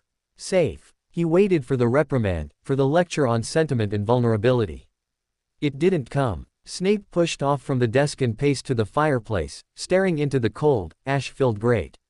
The Memorial Lapidus is not a portrait. It is not an echo. It is the Manor's foundational consciousness. Its criteria for interaction are arcane, tied to blood, magical potential, and integrity of self. He turned, his black eyes capturing the lamplight. You presented it with an unvarnished truth. A before and after. A core wound and a core comfort. It recognized the narrative, the humanity of it. In doing so, it didn't just observe you. It accepted your experience as a valid thread in its own tapestry. He moved to a bookshelf, his long fingers trailing over the spines without seeing them. This is a binding magic older than the Ministry, older than Hogwarts. It is the magic of place, of lineage. By sharing your foundational truth with its stone, you have offered it a piece of your magical identity. In return, it has granted you a citizenship. A standing within its wards. Citizenship. The word was too big, too official. You are no longer a guest, Potter. You are a recognized inhabitant. The wards will now respond to your presence as they do to mine. They will protect you as part of the property. They may also constrain you. The magic that binds you here for your safety also makes it profoundly difficult for you to leave for any extended period. The house would object. Magically. Harry digested this. A part of him thrilled at the idea of being truly, magically wanted. Another part shivered at the word, constrain. So I'm a prisoner again. Snape's lip curled. You were always a prisoner. First in a cupboard, then in a narrative crafted by a manipulative old man, now within the protective embrace of a sentient manor. The bars are merely more aesthetically pleasing. He sighed, the sound weary. The practical implication is this: Dumbledore's plan to eventually return you to the Dursleys, or to some other, safe, location, is now magically complicated. Severing you from Prince Manor would require a ritual of immense power and risk. It is, for all intents and purposes, off the table. He finally looked directly at Harry, and the weight in his gaze was immense. You are mine to raise, Potter.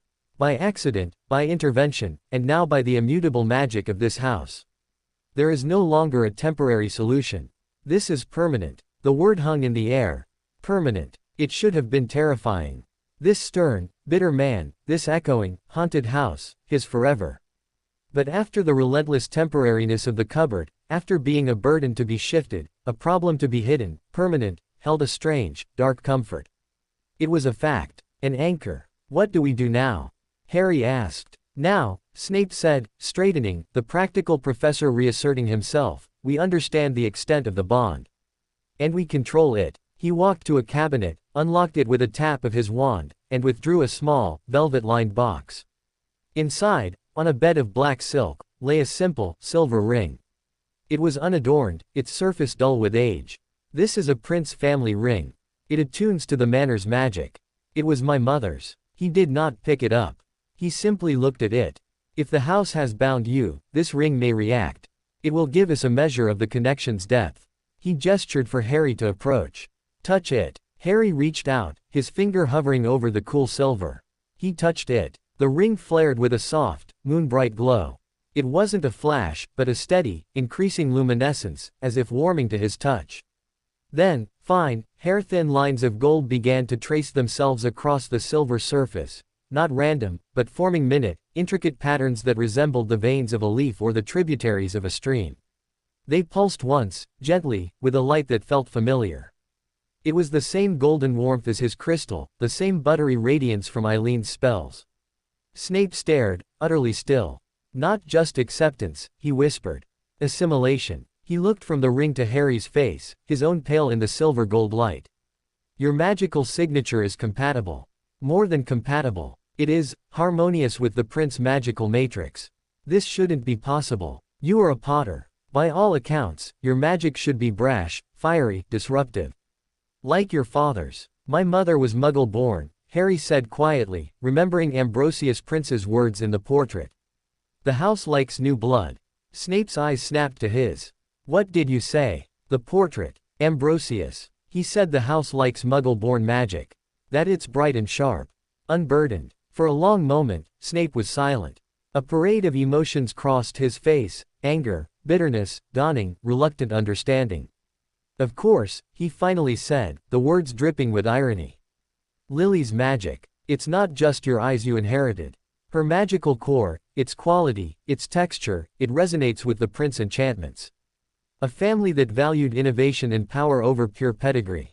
You are a blend of what this house venerates: Lily's brilliant, New World talent, and the old, deep magic it is built upon. He closed the box, cutting off the ring's glow.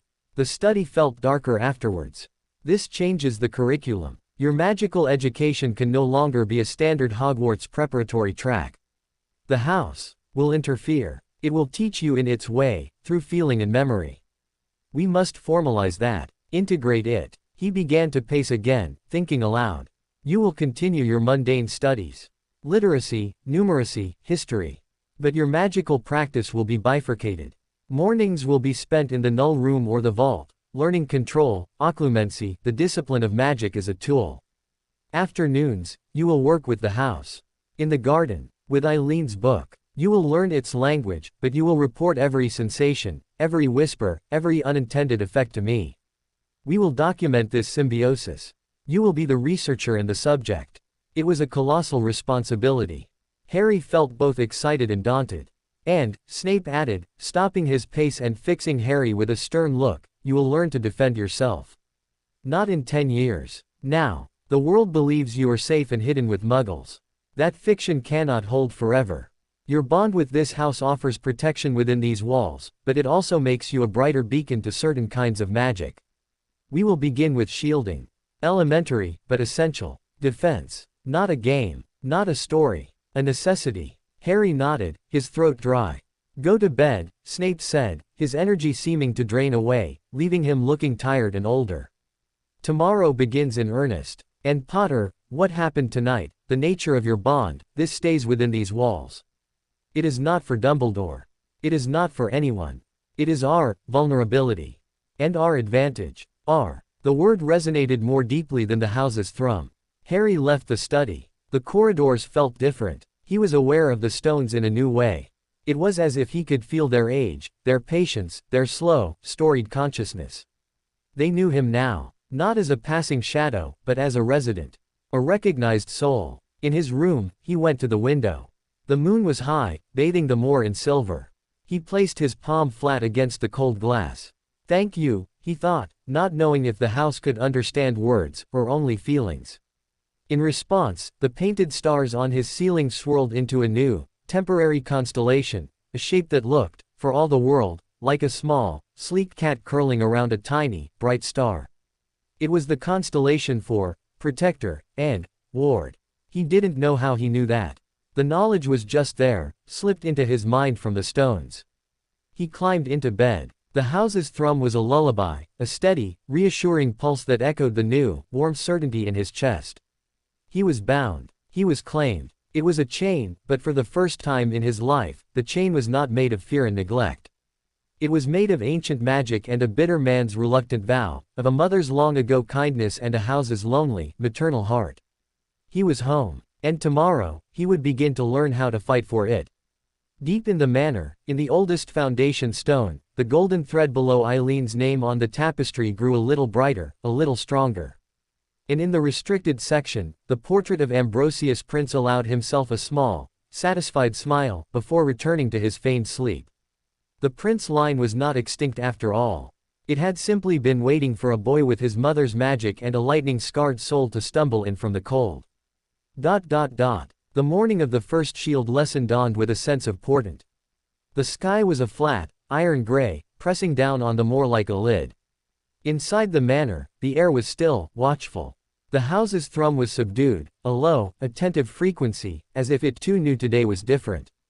Today, they would move beyond gentle charms and memory stones. Today, they would learn war. Breakfast was a brief, silent affair. Snape barely touched his coffee. He seemed more gaunt than usual, shadows like bruises beneath his eyes, as if he'd spent the night wrestling with the implications of the bond. His gaze, when it rested on Harry, was not the usual clinical assessment, but something heavier.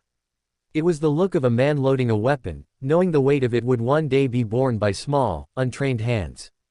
The null room, he said, the moment Harry put down his fork. We begin with theory. The sterile, circular chamber felt even more oppressive today. The absence of the house's presence was a palpable void. Here, there was only the cold stone, the floating crystal, and Severus Snape's voice, sharp and clear as a scalpel. Defensive magic is not about power, he began, standing before Harry, his hands clasped behind his back. It is about economy. Precision. A shield is not a wall. A wall is static, blind, and can be circumvented. A shield is an extension of your will. It is intelligent. It must sense the nature of the threat and respond accordingly, deflect a curse, absorb a hex, dissipate a jinx. The most fundamental shield, the one you will attempt to master, is the Protega charm. He drew his wand in one fluid motion. The incantation is, Protega. The wand movement is a sharp, upward flick, originating from the core of your body, terminating with the tip pointed at the apex of the intended shield. He demonstrated slowly. The movement was not large, but it was whip-crack fast and decisive. The intent is not, block. The intent is, no. A denial of space. A refusal of violation. Your magic makes that refusal physically manifest. He lowered his wand. You will not be using a wand today. You lack the fine control, and the house's influence would make the result unpredictable. You will use your hand. The principles are the same. Focus the will. Channel the magic. Enforce the, no. Harry stared at his own small, empty hand. It seemed a pathetic tool against curses. You are doubting, Snape observed coldly. Doubt is a crack in the shield. Your first task is to believe you can deny. Think of something you refused. Truly refused. Harry's mind blanked. Refused. He had never been allowed to refuse. He took what was given, bore what was dealt. Nothing. Snape's voice held a hint of impatience. The cupboard. The hunger. The blows. You accepted them. I had to.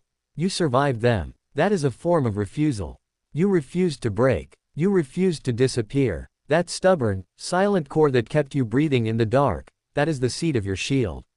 Find it. Now. Harry closed his eyes. He thought of the cupboard, not with fear, but with the cold, hard kernel of self that had existed inside it. The part that watched the spider, that learned to breathe quietly, that endured. It was small. It was angry. It was his. He felt it now, a cold, dense little stone in the center of his chest, separate from the house's warm glow. Good, Snape murmured, surprising him. Hold that. That is your anchor. Now, for the exercise. He walked to the other side of the room and picked up a small, leather ball from a shelf. This is a spell catch ball. It is charmed to fly at a moderate speed and deliver a minor, stinging hex upon impact. It will not injure you. It will feel like a sharp flick from a rubber band. Your objective is not to avoid it. Your objective is to stop it. With your hand. With your, no. He tossed the ball into the air. It hung for a second, then zipped towards Harry's face with a soft whir. Instinct screamed at Harry to duck. He flinched, his hands flying up to cover his head. The ball pinged off his forearm, delivering a sharp, hot sting. You covered, Snape said, retrieving the ball. You did not shield. Covering is passive. Shielding is active. Again. Find the stone. Enforce the, no. The ball flew. Again, Harry flinched. Sting. Again. Sting. Again. The sting on his shoulder made his eyes water. For an hour, it continued. The ball was relentless. Snape's corrections were merciless. You are anticipating the pain. You must anticipate the stop. Your magic is flinching with your body. Discipline them separately. The, no, is not in your mind. It is in the space between you and the ball. Claim that space. Harry's arms were peppered with red welts. Frustration boiled over, hot and shameful. He was failing. He couldn't do it. The cold stone of his defiance was buried under layers of conditioned reflex, of learned helplessness. Enough, Snape said finally, catching the ball. You are fatigued. Your focus is shattered. We will try a different approach. He led Harry, stinging and miserable, out of the null room and into the garden. The gray sky had broken, and a thin, pale sunlight filtered through. They stopped in the overgrown lawn. The house's magic is emotional, intuitive, Snape said. We will use that. You cannot shield against a hex you cannot see coming. But you can shield against a feeling. He pointed to a rose bush. That rose, it bloomed for you. You have an affinity. I want you to stand before it. And I want you to project a shield around it. Around a plant. A focus. The house cares for its garden. It will assist. The target is not a ball, but your own capacity for protection. You are not saying, no, to an attack. You are saying, yes, to preservation. It is the same magic, inverted. Sometimes the path to strength is through the back door of compassion. It felt like a retreat, a consolation prize. But Harry was tired of failing. He stood before the crimson rose, its velvety petals perfect in the weak light. He thought of it blooming just for him, a spot of beauty in the thorns. He didn't want anything to hurt it. Not a frost, not a bug, not a careless hand. The warm, golden glow in his chest, which had been muted by the null room's sterility and his own frustration, kindled. He felt it spread, not with the fierce, no, he'd tried to muster, but with a gentle, firm, stay safe. He pictured an invisible, shimmering bubble extending from his heart, enveloping the rose bush. For a moment, nothing happened. Then, the air around the bush shimmered. Not a visible shield, but a distortion, like heat haze on a summer road. The rose petals seemed to glow from within, their color deepening. "A ward of sanctuary," Snape said quietly, observing the distortion. "Primitive, but effective against minor blights and physical damage. The house is amplifying your intent. Now, hold it." Holding it was the hard part. The "stay safe" feeling was a continuous outflow, a gentle drain. After a few minutes, Harry began to feel lightheaded. The shimmer wavered. "Focus," Snape urged. "The shield is not a single act. It is a sustained state of being. You are maintaining a magical posture. It requires endurance." Harry gritted his teeth. He thought of the rose's scent, its fragile beauty. He poured more of the warm feeling into the bubble. The shimmer stabilized. And then, something changed. The house's thrum, which had been a background presence, suddenly swelled. It poured into him, not through the warm glow, but through the cold, defiant stone in his chest. The two magics, the warm, nurturing, yes, and the cold, stubborn, no, fused. The shimmer around the rose solidified for a split second into a faint, crystalline dome of interwoven silver and gold light. It flashed, then vanished, but the feeling of protected space remained, stronger, self-sustaining. Harry dropped to his knees, gasping, the connection snapping. He was drained, but exhilarated. Snape was at his side in an instant, not helping him up, but studying the rose bush with fierce intensity. "A synergistic reaction," he muttered. "The house's protective magic and your own latent defensive will, they combined. You created a hybrid ward. Part sentiment, part sheer defiance." He looked down at Harry, and there was no praise in his eyes, only a blazing, hungry curiosity. "You have found your shield's signature. It is not pure Protega. It is something else. Something rooted in this place, and in your unique constitution." He offered a hand. Harry took it, and Snape pulled him to his feet. "You will be sore tomorrow. Magically and physically. But you have taken the first step. You have defined the space you will protect. Remember this feeling. The fusion. That is your key." They walked back towards the manor. As they passed under the stone archway into the entrance hall, Snape paused. "The lesson is not over. Tonight, before you sleep, you will practice the mental exercise. Find the cold stone. Find the warm glow. Hold them both, separately, in your mind. You must be able to call upon either, or both, at will. Your life may depend on which you choose." That evening, bruised, exhausted, but humming with a new kind of awareness, Harry sat on his bed. He closed his eyes. In the darkness behind his lids, he found the cold, dense stone, his silent, enduring self from the cupboard. He held it. It was quiet and hard.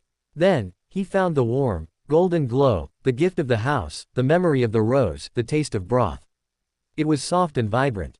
He tried to hold them both at once. They resisted, repelling each other like opposing magnets. The cold stone dampened the glow. The glow threatened to melt the stone. He struggled, sweat beading on his forehead. "They are both you," a voice seemed to whisper, not the house's, but his own, deeper understanding. "The stone is the root. The glow is the flower. One cannot exist without the other." He stopped trying to force them together. He let them exist side by side, separate but equal. The cold, enduring core. The warm, connecting light. The no, and the yes. A balance, fragile as a soap bubble, formed in his mind. He opened his eyes. The room was the same. But he was different. He had mapped the borders of his own magic. Downstairs, in his study, Severus Snape unrolled a fresh piece of parchment. He did not write a report. He began a new journal. The heading, in his sharp script, read, "Observations on the dual nature magical core of Harry J. Potter." He wrote about the cold resistance, the warm empathy, and the terrifying, beautiful synergy he'd witnessed in the garden. He documented the house's role as an amplifier and a template. He noted the potential, and the myriad dangers. As he wrote, a single, persistent thought circled in his mind. Lily's brilliant, loving magic, fused with a survival instinct forged in a cupboard, nurtured by a lonely, ancient house. What would such a wizard become? He did not know. But for the first time, the question was not accompanied by dread, or resentment, or weary obligation. It was accompanied by the pure, sharp thrill of the unknown. The experiment was no longer just about protecting a symbol. It was about guiding a phenomenon.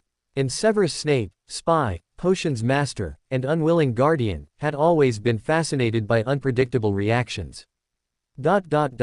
The soreness was not just in his arms, where the spell-catch welts had faded to faint pink marks. It was deeper, in his bones, in the very channels through which his magic flowed. Harry woke feeling hollowed out and hypersensitive, as if his skin were parchment stretched too tight over a flickering candle. The cold stone and the warm glow from last night's meditation sat in his chest, distinct but balanced, a quiet, opposing tension that was somehow less painful than the struggle to unite them. The house felt his altered state. The thrumming in the walls was a soothing, steady pulse, like a cool cloth on a fevered brow. When he went to his window, he saw that the single crimson rose had been joined overnight by 2 more blooms on the same barren bush, a triad of velvet defiance against the gray morning. Breakfast was a quiet affair. Snape observed him over the rim of his coffee cup, his eyes noting the slight pallor, the careful movements. Magical exhaustion, he stated.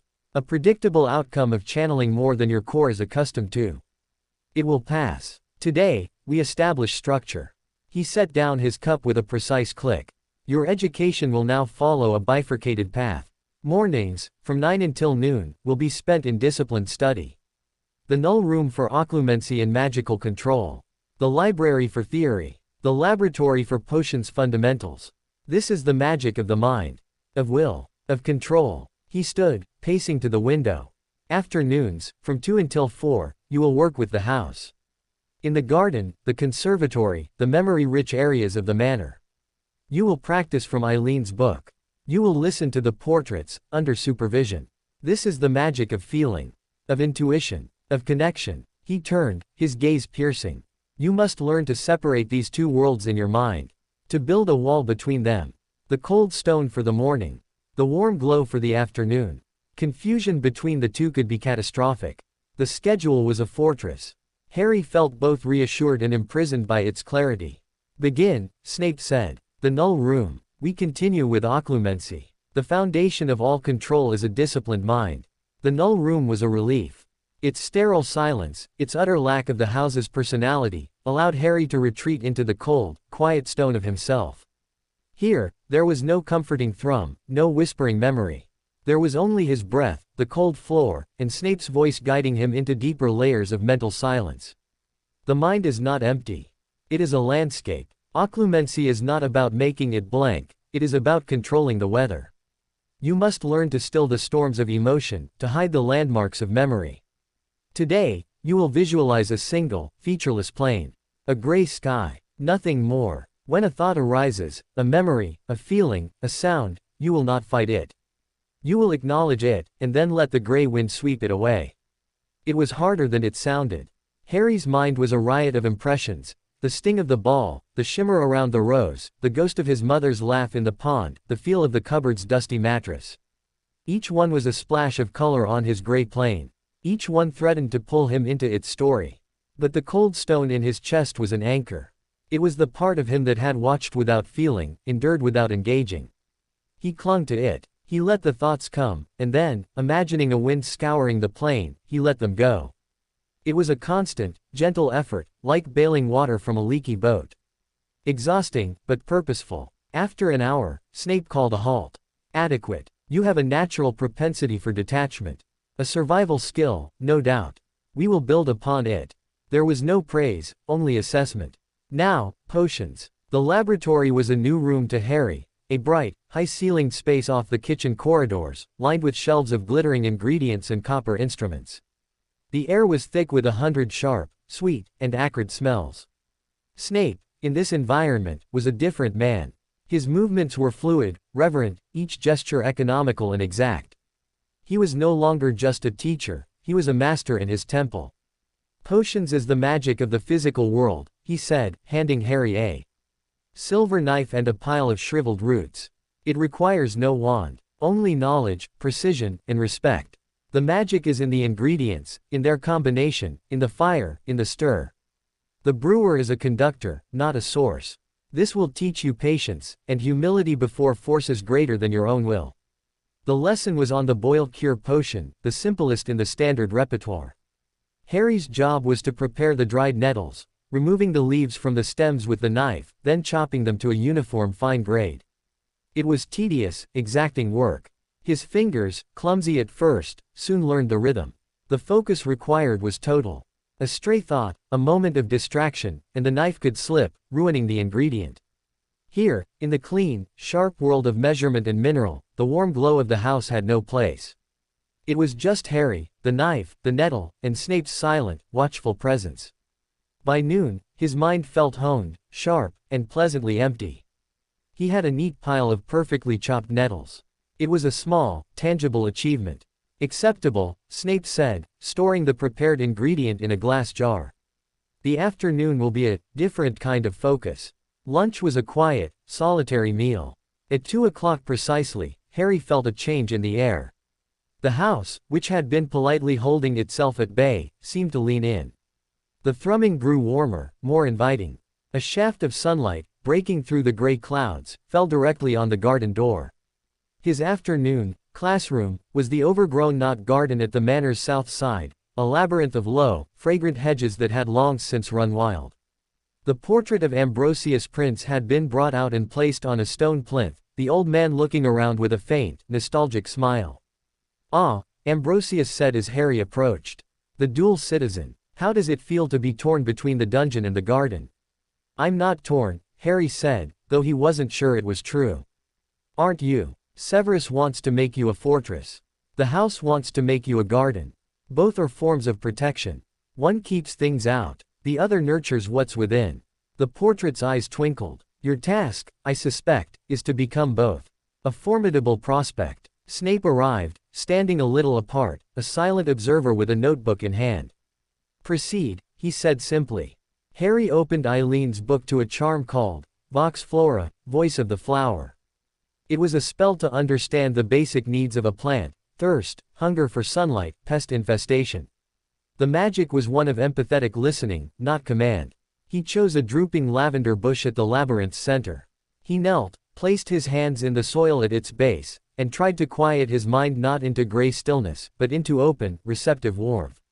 He let the house's thrumming fill him, let the golden glow expand. He whispered the charm, focusing not on what he wanted, but on what the plant was. A jumble of sensations flooded him, not words, but impressions. A deep, gnawing thirst. A longing for the full, blazing sun of high summer. A faint, itchy annoyance at the aphids clustering under its leaves. The impressions were simple, primal, unmistakable. Without thinking, Harry reached for the watering can that sat nearby. The house, anticipating, had filled it. He watered the lavender's roots. He then focused on the idea of sun, pushing the golden warmth from his hands into the plant, a makeshift substitute for sunlight. Finally, he gently brushed his fingers over the infested leaves, a wordless suggestion of "be gone," woven into his magic. The aphids didn't die. They simply lost interest, crawling away in a slow, disorganized line. The lavender bush didn't miraculously perk up, but the feeling of desperate thirst faded, replaced by a contented hum. "Fascinating," Snape murmured, scribbling in his notebook. "A nonviolent pest deterrent. An empathetic transfer of energy. This is advanced herbology, achieved through intuitive magic. Note the lack of standard incantations or wand movements. She was always good with wounded things," Ambrosius said softly, looking at his painted hands. "The house loved that about her." The next hour passed in a blur of gentle, interconnected magic. Harry coaxed a shy flame in a brazier to burn steadily without fuel, simply by sharing his own sense of warmth and constancy. He practiced a charm to mend a cracked bird's eggshell, a long-abandoned nest found in the ivy, his magic weaving a delicate lattice of support, like invisible glue. Each spell was less about doing and more about being with, aligning his intention with the inherent nature of the object. It was utterly different from the morning's work. It was fluid, emotional, tiring in a way that made his heart feel full rather than his mind empty. As the afternoon light began to fade, Snape closed his notebook. Enough. The transition back to rationality is as important as the immersion. You will spend the next hour in your room, in silent reflection. Process the experiences. Separate them. The garden stays in the garden. Harry, head buzzing with the echoes of thirsting plants and mended shells, nodded. As he turned to go, Ambrosius spoke again. "A word of caution, boy. The garden's magic is beautiful. But a garden has no shield against a determined frost. Remember the stone, even among the flowers."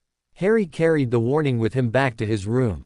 He sat by the window, trying to do as Snape instructed, to pack away the warm, fuzzy feeling of connection, to let the cool, orderly silence of the morning reassert itself. It was like trying to put lightning back in a bottle. While he sat there, a silvery streak shot through the closed window, materializing in the center of the room. It was a Patronus, a majestic, glowing phoenix. Its beak opened, and Albus Dumbledore's voice, calm but firm, filled the space. Severus. A brief update, if you please. The wards at Privet Drive have registered a permanent discontinuity. The blood protection is, in flux. I trust the boy is secure and that this alteration is both necessary and contained. Report at your earliest convenience. The phoenix dissolved into mist. Harry froze, his heart pounding. Dumbledore knew something had changed. He was asking Snape for answers. A moment later, his bedroom door opened. Snape stood there, his face a careful blank. He had heard the message, of course. He knows I'm not there, Harry said quietly. He knows the wards have shifted. He does not know where you are, or the nature of the shift. Snape's voice was low, deliberate. This was inevitable. The severing of your connection to that place would register. My response will be measured. Obfuscated. You are not to concern yourself with it. But what will you tell him? The truth. A carefully edited version. That I intervened due to unacceptable conditions. That you are in a secure, warded location. That the blood protection has been supplanted by another, older form of ward. He will not like it. He will not be able to dispute it without revealing his own neglect. Snape's eyes glittered. This is the game, Potter. Information is currency. We have just spent some. We must ensure we get value in return.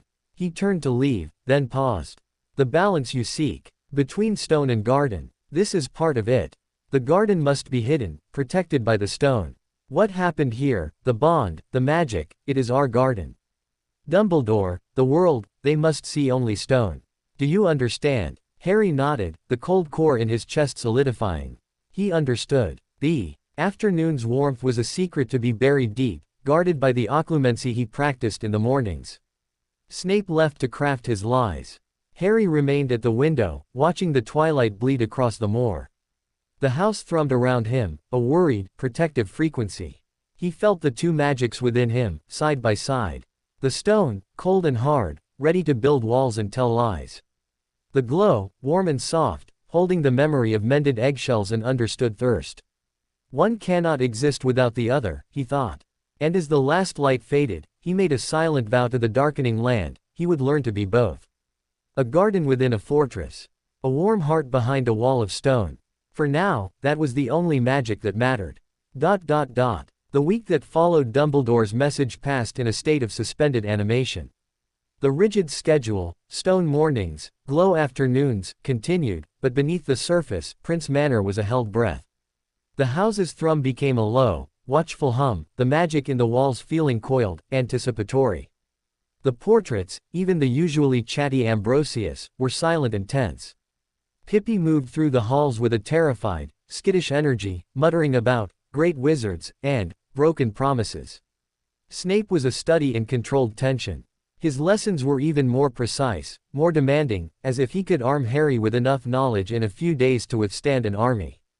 The occlumency drills intensified. Harry's gray mental plane had to become a fortress, its walls sheer and high. He is a legilimens of the highest order, Snape said during one grueling session in the Null Room, his voice echoing in the sterile space. He will not invade crudely. He will converse. And in that conversation, he will see what he wishes to see. Your task is not to block him. It is to present a consistent, shallow surface. The thoughts of a confused, sheltered child, grateful for rescue, intimidated by his new guardian. Nothing more. The stone, Potter. Show him only the stone. Harry practiced. He built a persona. A boy who missed his family, a light who found the manor big and strange, a half-truth who was trying hard to please his stern professor, the truest part. He buried the glow, the bond, the singing steps, the understanding of plants, deep beneath layers of gray, featureless rock. It felt like betrayal, to the house, to Eileen's memory, to the part of himself that had begun to unfurl. But Snape's grim certainty was infectious. Sentiment is a luxury we cannot afford in this encounter, he said, his black eyes holding Harry's. The garden must be invisible. Or it will be plowed under for the greater good. The morning of the anticipated arrival dawned with a peculiar, heavy stillness. The moor was shrouded in a fine, misting rain that blurred the line between land and sky. Inside, the manor felt like a creature with its hackles raised. The air was thick, charged. The empty portraits weren't just blank, they felt like sealed doors. Harry, dressed in his plainest clothes, stood with Snape in the entrance hall. They did not wait in the morning room or the study. They waited here, in the formal space, as if for a state visit. Or an inspection. "Remember," Snape said, his voice low and final. "You speak only when spoken to. You answer directly, without elaboration. You are polite, slightly fearful, and above all, ordinary. The bond will try to assert itself. The house will want to defend you. You must quell it. Feel the stone. Be the stone." Harry nodded, his mouth dry. The cold core in his chest was a frozen weight. At precisely 10 o'clock, there was no knock. No flare of flow fire. The grand, iron-bound front door simply swung open, as if of its own accord. Albus Dumbledore stood on the threshold. He was both exactly as Harry remembered and completely different. The long silver hair and beard, the half-moon spectacles, the sweeping robes of deep midnight blue were the same. But at Privet Drive, on the rock in the stormy sea, he had seemed a figure of wonder, a benign giant. Here, framed by the ancient, imposing stone of Prince Manor, he seemed substantial. Real in a way that made the air itself pay attention. His presence didn't fill the hall with warmth, it filled it with a profound, tranquil authority. His bright blue eyes, missed by nothing, swept over the checkered floor, the empty portraits, the sweeping staircase, before landing on the two figures waiting for him. "Severus," he said, his voice calm, mellifluous, and carrying effortlessly in the vast space. "Thank you for receiving me." His gaze shifted to Harry. "And Harry, my dear boy. It is good to see you again. You look, well." Harry instinctively took a half-step closer to Snape.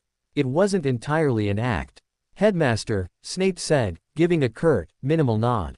His voice was perfectly respectful, utterly devoid of warmth. "You received my message." "I did. Though I confess, it raised more questions than it answered."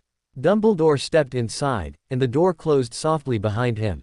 The manor's magic recoiled from his presence, not hostilely, but warily, pulling back like a tide. A rather dramatic intervention, and a permanent relocation to Prince Manor. An unexpected solution. "The situation at Privet Drive was untenable," Snape replied, his tone flat. "The blood wards, while theoretically intact, were predicated on a bond of blood that manifested as neglect and abuse. The protection was becoming a poison. Intervention was not merely justified, it was required by the terms of my vow." Dumbledore's eyes twinkled, but it was a sharp, assessing twinkle. "A rather liberal interpretation of, protect him, Severus. You have not merely removed him from danger. You have installed him in a seat of ancient, powerful, and notoriously unstable family magic. I have felt the ward shift from here. The old prince wards have reawakened. They are entangled with him." His gaze rested on Harry again, gentle but piercing. "How are you finding your new home, Harry?" Harry felt the question like a soft probe against the walls of his gray plane.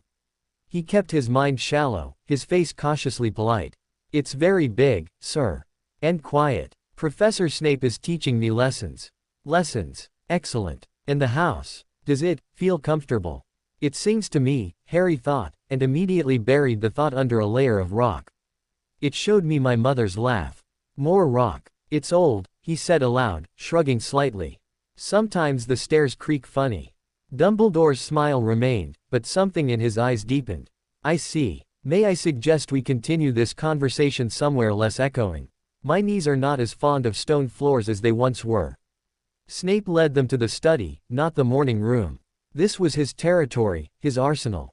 Dumbledore took the offered armchair, looking around with apparent interest at the shelves of rare ingredients, the complex astrological charts, the faintly simmering apparatus in the corner. "Prince Manor," he mused. "I have not been here since your mother's passing, Severus. It holds its memories close. I can feel them pressing.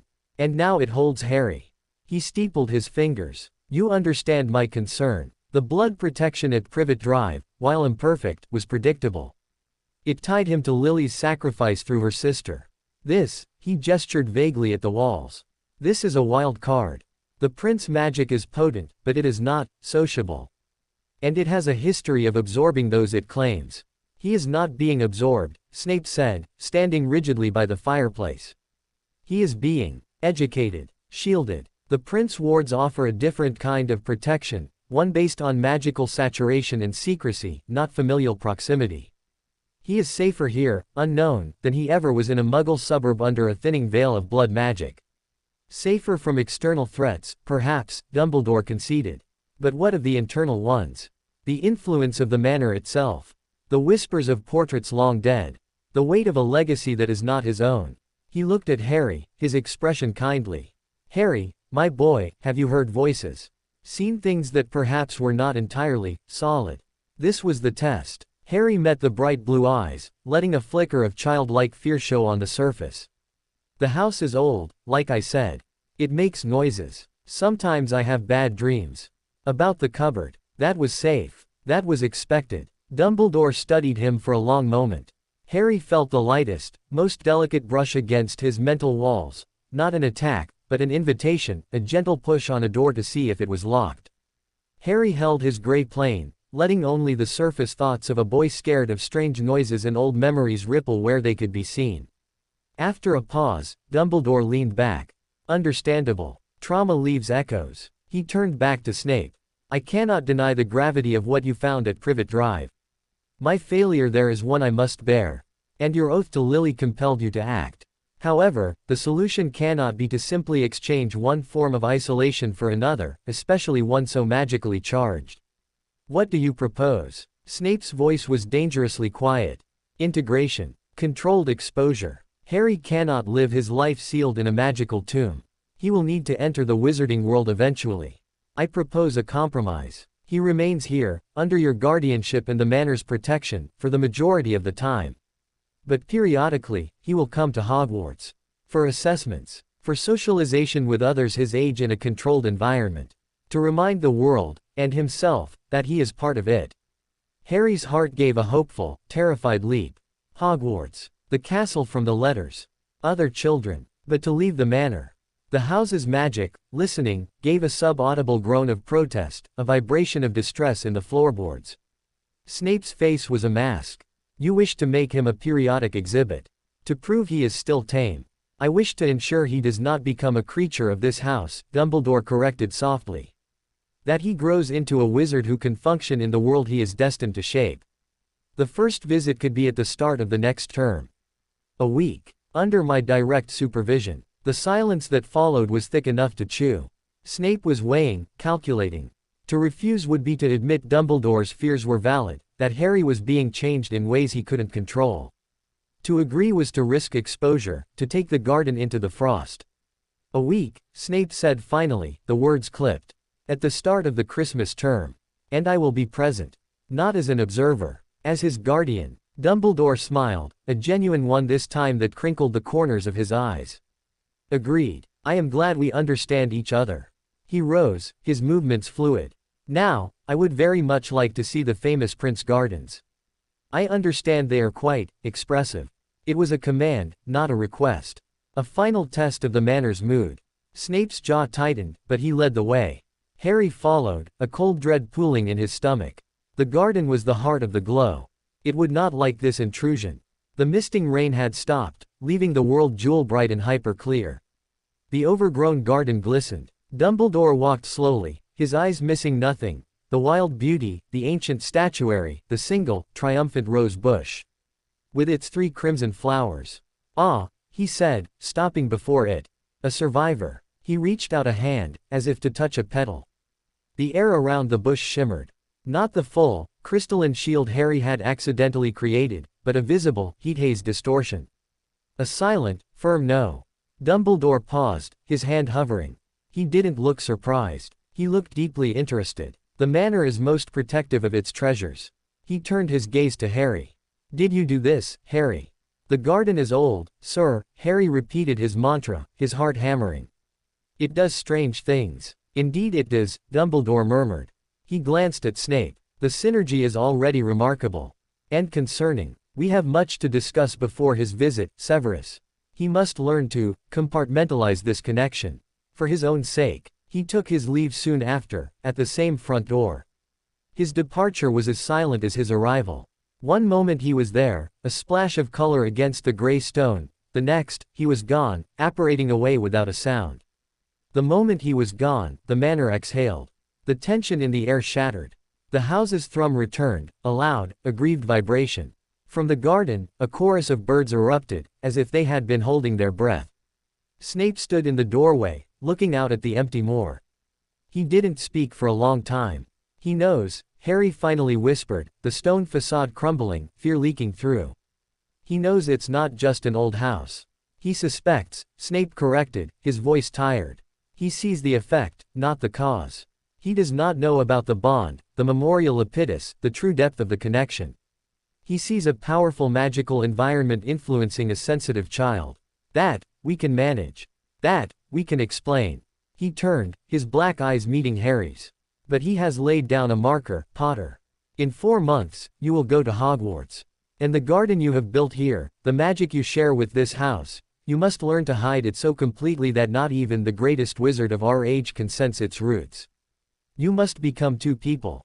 The boy in the stone, who goes to school. And the boy in the garden, who lives here. Can you do that?" Harry looked from Snape's grave face to the wild, protective garden, to the silent, watching stones of his home.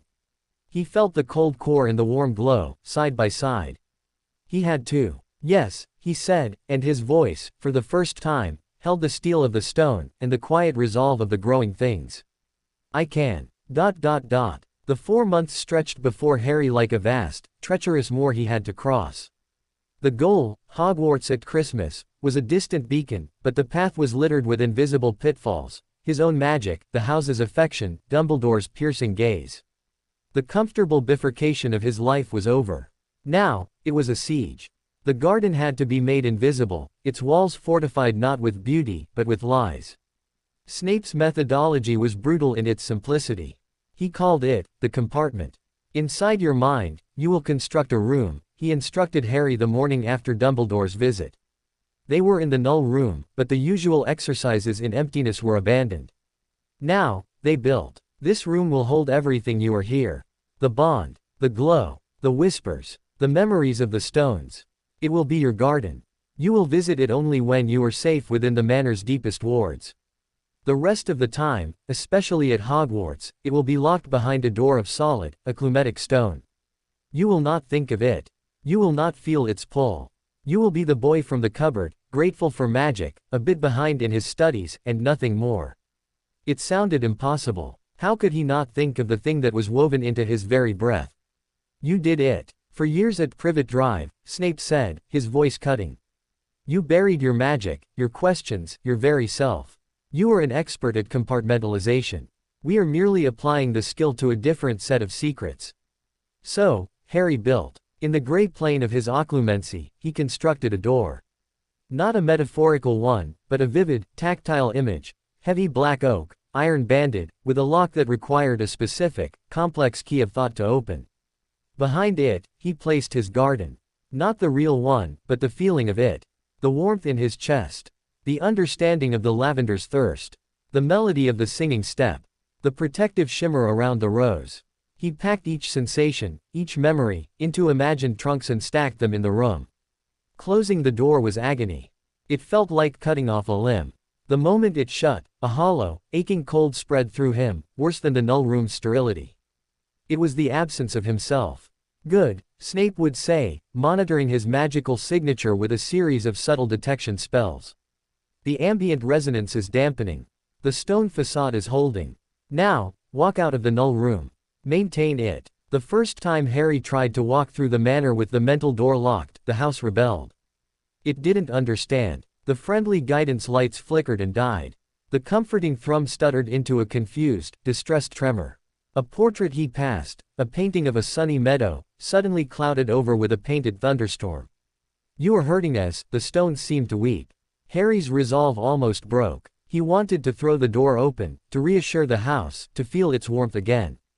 But Snape's hand on his shoulder was a cold, anchoring weight. "Do not yield," Snape murmured, his voice low. "It is a child, throwing a tantrum because it cannot feel your hand. It must learn you can withdraw your touch. For both your sakes." It took weeks. Weeks of the house's sulking silence, of meals that tasted like ash because the usual, subtle enhancements of comfort were gone, of gardens that remained obstinately just gardens, no whispers, no shimmer. Harry felt like a ghost in his own home. But slowly, the house adapted.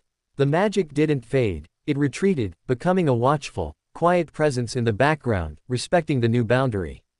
It was a heartbreaking kind of maturity. While Harry mastered locking away his glow, Snape intensified his training in being ordinary. He drilled Harry on a fabricated backstory. You lived with distant, reclusive magical relatives after your Muggle aunt could no longer care for you.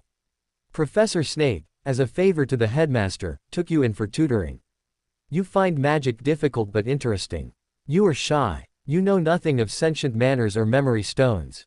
They practiced casual conversation. Snape would fire questions, his tone shifting to mimic a friendly, curious professor or a nosy portrait. And what do you think of flow travel, Harry? It's a bit dizzying, sir. But quicker than the car. Car, how very Muggle. And your favorite subject so far?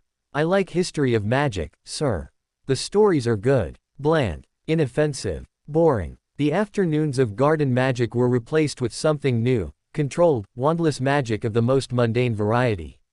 Levitating feathers, lighting candles, color-changing buttons, the standard first-year repertoire, but performed without a wand and under the heavy blanket of his occlumency. The magic that came out was thin, pale, and unremarkable. It was magic with its heart ripped out.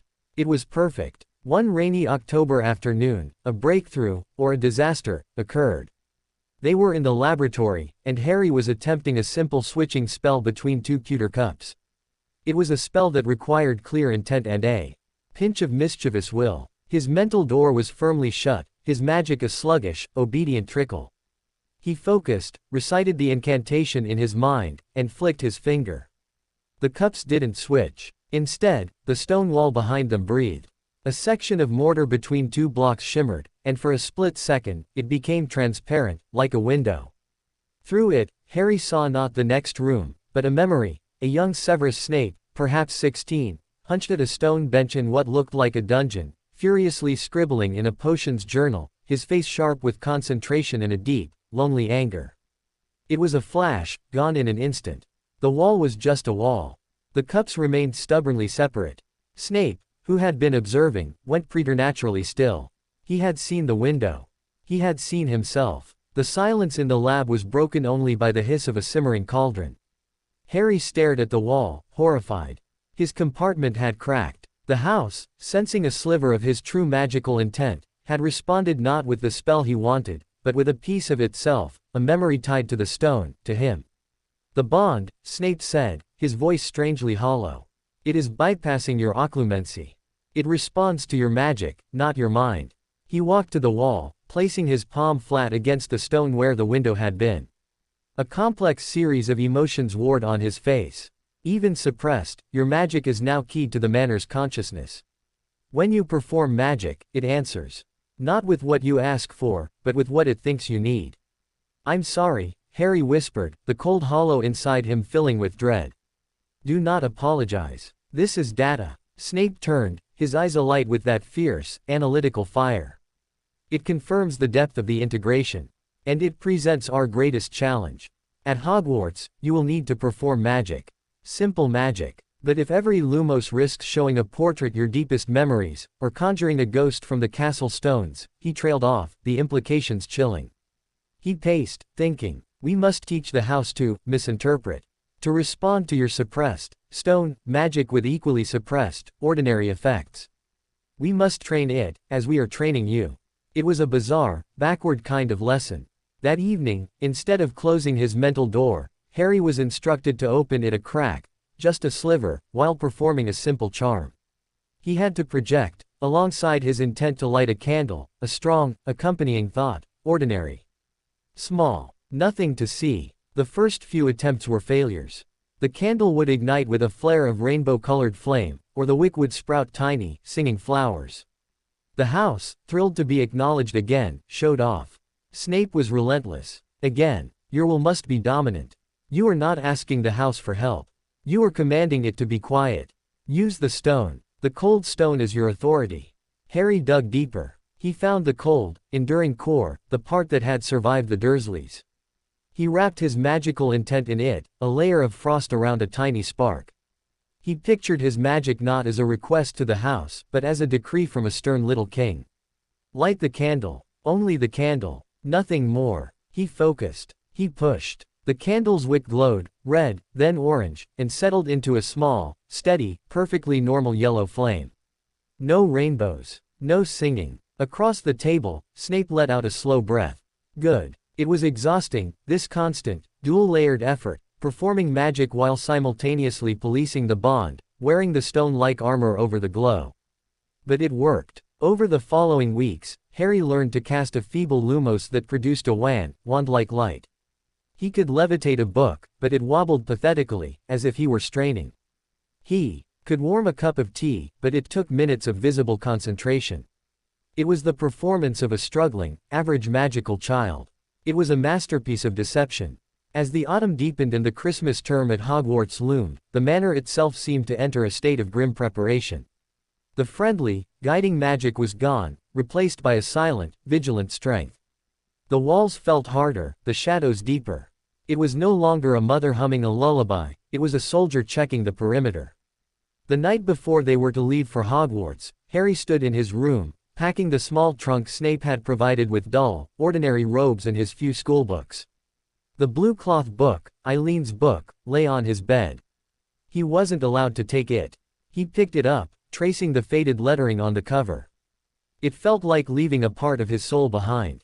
There was a knock. Snape entered, holding a small, plain wooden box. "This is for you," he said, his tone uncharacteristically grave.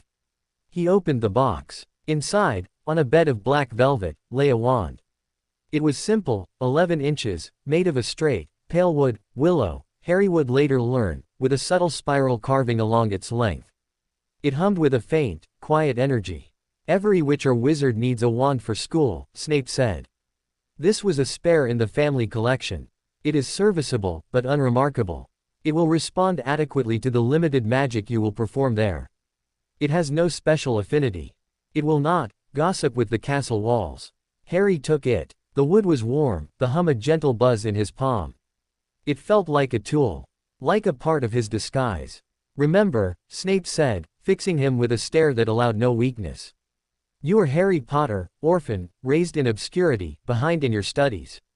You are nervous. You are ordinary. Your magic is unformed. You know nothing of bonds or ancient houses. You are a blank page for them to write upon. The moment we cross the manor's wards, the garden door in your mind is sealed. You will not open it until we return. Is that clear?" Harry nodded, his throat tight. He looked around his room, at the painted stars, at the window overlooking the moor. He felt the house's magic, a steady, sorrowful pulse in the stones. "I'll be back," he thought, not at the house, but at the garden inside him, at the warm glow he had locked away. "Keep it safe." From deep within the manor, from the foundation stone, a single, clear note rang out, a chime of understanding, of promise, and of farewell. Snape heard it too. His eyes flickered towards the floor, a shadow crossing his face. "The house understands," he said quietly. "It will hold your place." The next morning, they stood in the entrance hall. Harry wore his new robes, the anonymous wand in a holster on his forearm. His trunk was shrunk in his pocket. He felt hollow, a shell packed with lies. Snape placed a hand on his shoulder. It wasn't a gesture of comfort, but of final instruction. "Ready." Harry took one last look at the grand staircase, the empty portraits, the checkered floor. He saw, in his mind's eye, the golden thread on the tapestry, waiting. He locked the mental door. The warmth vanished. The cold stone filled him. "Ready," he said, his voice flat, ordinary. Snape nodded, his own face a mask of impassive severity. He raised his wand. With a crack that seemed to tear the very air of the silent manor, they disapparated, leaving behind the watchful stones and the hidden garden, and spinning into the unknown, judging world of Hogwarts. The world reassembled itself not with the familiar, sighing embrace of Prince Manor's stones, but with a cacophony of sound, smell, and movement that felt like being thrown into a cold, fast river. One moment, the silent, charged air of the entrance hall. The next, noise. They stood in a vast, shadowy space that smelled of damp earth, cold stone, and a distant, tantalizing scent of baking bread. Lanterns flickered from rough-hewn walls. The ceiling was lost in darkness high above. Around them, students bundled in cloaks and scarves streamed past, their voices echoing in a cheerful, chaotic din. Trunks rattled on the floor. Owens hooted from cages. The air crackled with 1,000 different magical signatures, bright, young, untamed sparks that pricked against Harry's shielded senses like static. Hogwarts. It was nothing like the manor. The manor's magic was a deep, single note, a cello song in a quiet room. This was an orchestra tuning up, powerful, sprawling, dissonant, and alive. Harry's breath caught. His occlumency walls, so solid at the manor, trembled under the assault. The cold stone inside him felt thin, brittle. He instinctively reached for the warm glow to steady himself, and pain lanced through his temple as he slammed into the locked metal door. He couldn't open it. Not here. A hand clamped on his shoulder, Snape's, the grip firm, anchoring. Breathe. His guardian's voice came low in his ear, barely audible over the din. Do not gawk. Follow me. Snape swept forward, his black robes cutting through the crowds of students like a ship's prow through water. Students instinctively parted for him, their chatter dying to whispers as he passed.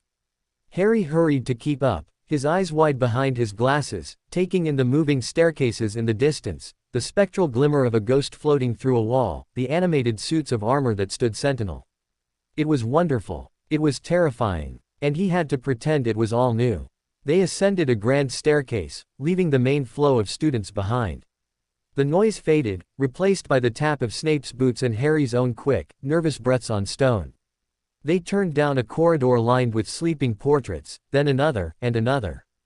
Hogwarts was a maze, a living, breathing labyrinth that seemed to shift and sigh around them. Finally, Snape stopped before a large stone gargoyle that crouched in an alcove.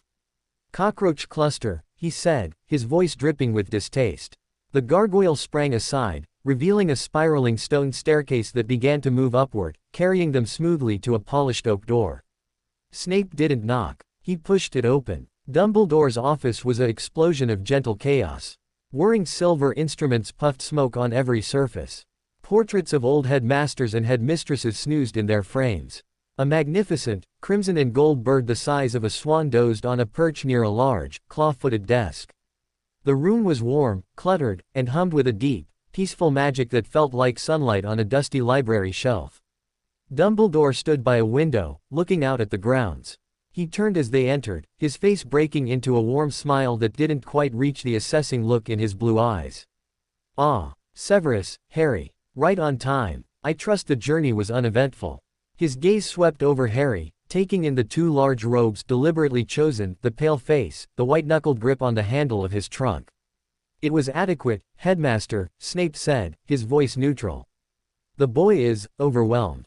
As any young wizard would be, entering Hogwarts for the first time, Dumbledore said kindly, gesturing to a squashy armchair. Please, Harry, sit. Lemon drop. Harry shook his head mutely, perching on the edge of the chair. He kept his eyes down, playing his part, shy, intimidated. Now, Dumbledore said, settling behind his desk and steepling his fingers. The terms of our agreement. Harry, you will be placed with the first-year students for the duration of your stay.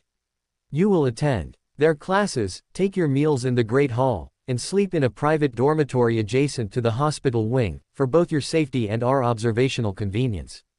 Professor Snape will, of course, be available to you, but you will be under the primary supervision of Professor McGonagall and myself. He leaned forward slightly. This is not a test, my boy. It is an opportunity to learn, to socialize, to experience the magic of this school without the pressure of being the boy who lived. Very few know of your presence here. You are simply Harry, a visiting student receiving remedial tutoring.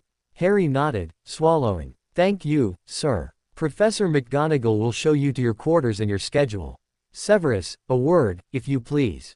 Snape gave Harry a curt nod. Behave, and remained as Harry followed the tall, stern-faced witch in emerald robes out of the office. Professor McGonagall was efficient and not unkind, but her sharp eyes missed nothing as she led him back through the castle. You will find Hogwarts rules are to be followed strictly, Mr. Potter, she said as they walked. Curfew is at 9 o'clock for first years. You will not wander the castle alone. You will apply yourself in your classes. While your background is unusual, you will be expected to keep up. She showed him to a small, round room near the hospital wing. It held a single four-poster bed, a desk, a wardrobe, and a window overlooking the snowy grounds. It was comfortable, but impersonal. It held no memory, no whisper. It was just a room. Your classes begin tomorrow. Your schedule is on the desk. Dinner is in 1 hour in the Great Hall. I suggest you freshen up. With a final, appraising look, she left. Harry sat on the bed, the silence of the room pressing in. It was so quiet after the Manor's constant, living thrum. He felt unmoored. Carefully, he reached out with his occlumency-shielded senses, trying to feel the castle. He could sense its magic, vast, ancient, layered with centuries of joy, fear, triumph, and sorrow. But it was distant, like hearing a crowd from another room. There was no connection. He was a pebble dropped into a deep, deep lake, causing no ripple. He unpacked his few things, the ordinary wand feeling alien on the nightstand. He changed into fresh robes. The stone facade felt heavier here, a costume he couldn't take off. The Great Hall was a spectacle that stole the breath from his carefully constructed composure. Thousands of candles floated in midair over 4 long tables packed with students. The ceiling was a breathtaking mirror of the starry, velvety night sky outside. At the top of the hall, at a staff table on a dais, sat the teachers. Snape was among them, a blot of darkness, his eyes already scanning the hall and finding Harry immediately, a silent warning. Professor McGonagall guided Harry to the Gryffindor table, a temporary placement, she explained.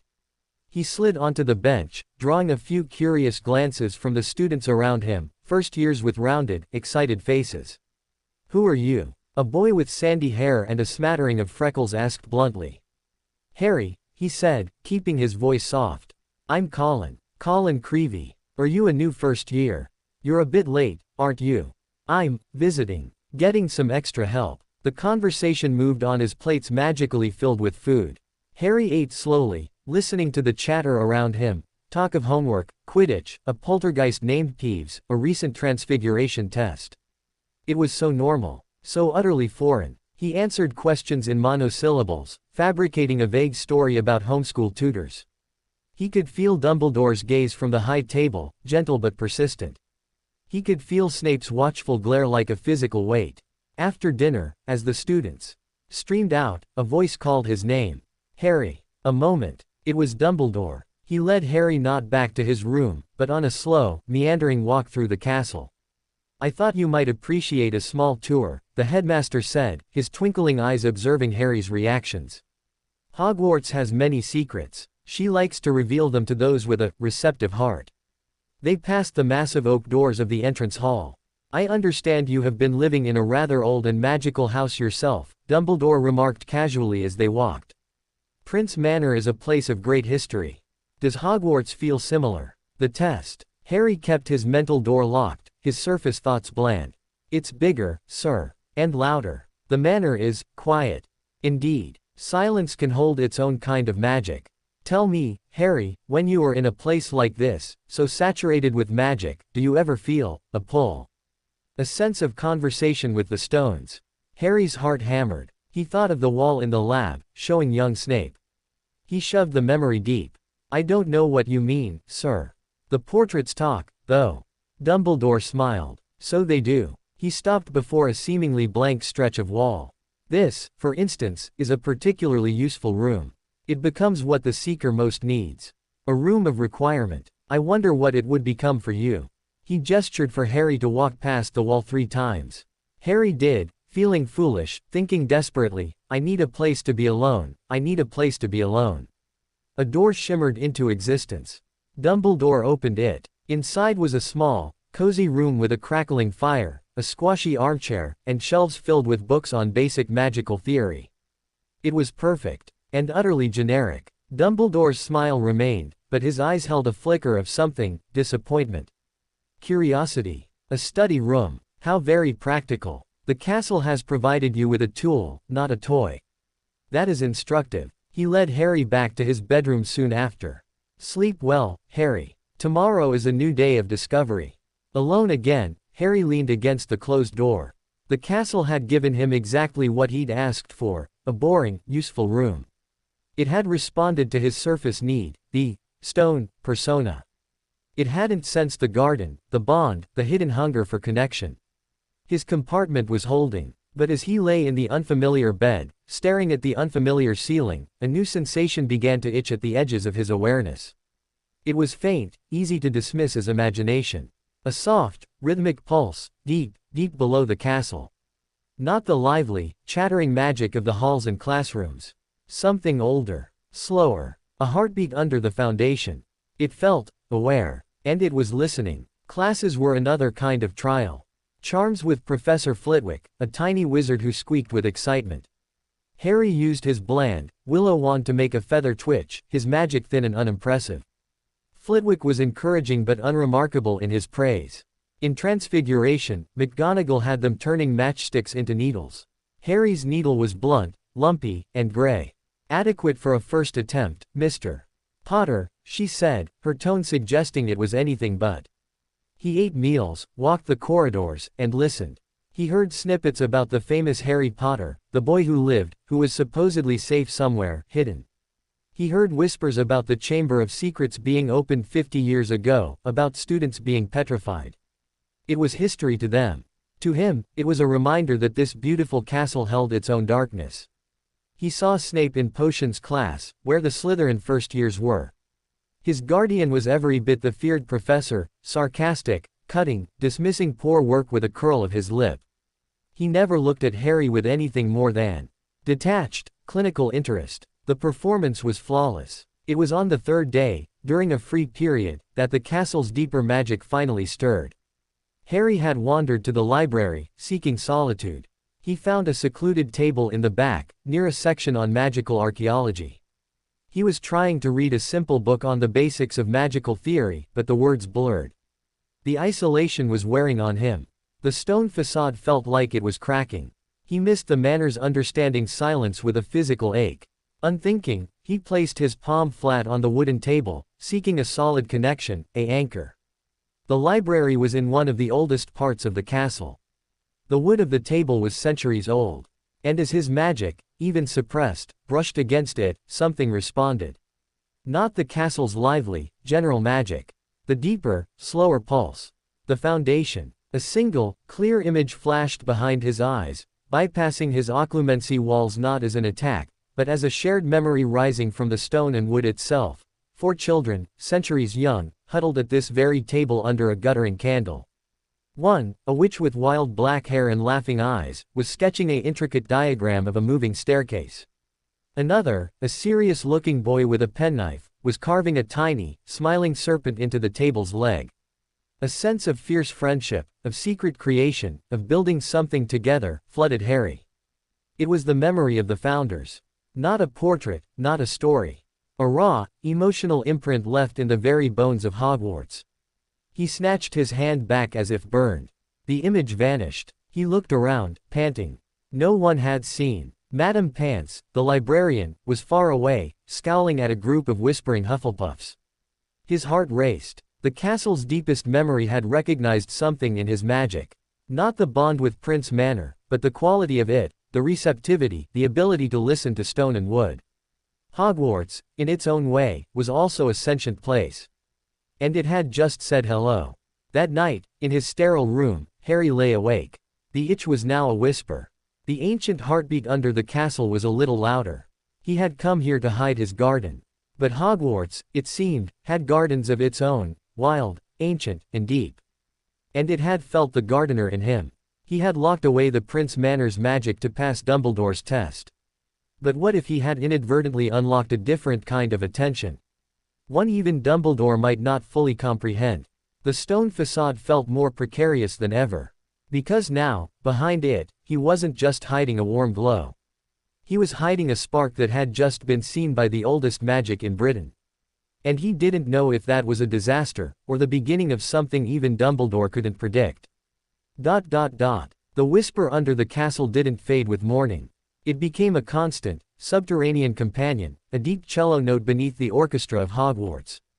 Harry woke feeling it thrum through the stone floor of his little room, a slow, patient pulse that had nothing to do with the cheerful chatter of portraits or the bustling magic of the corridors. It was the castle's bones talking.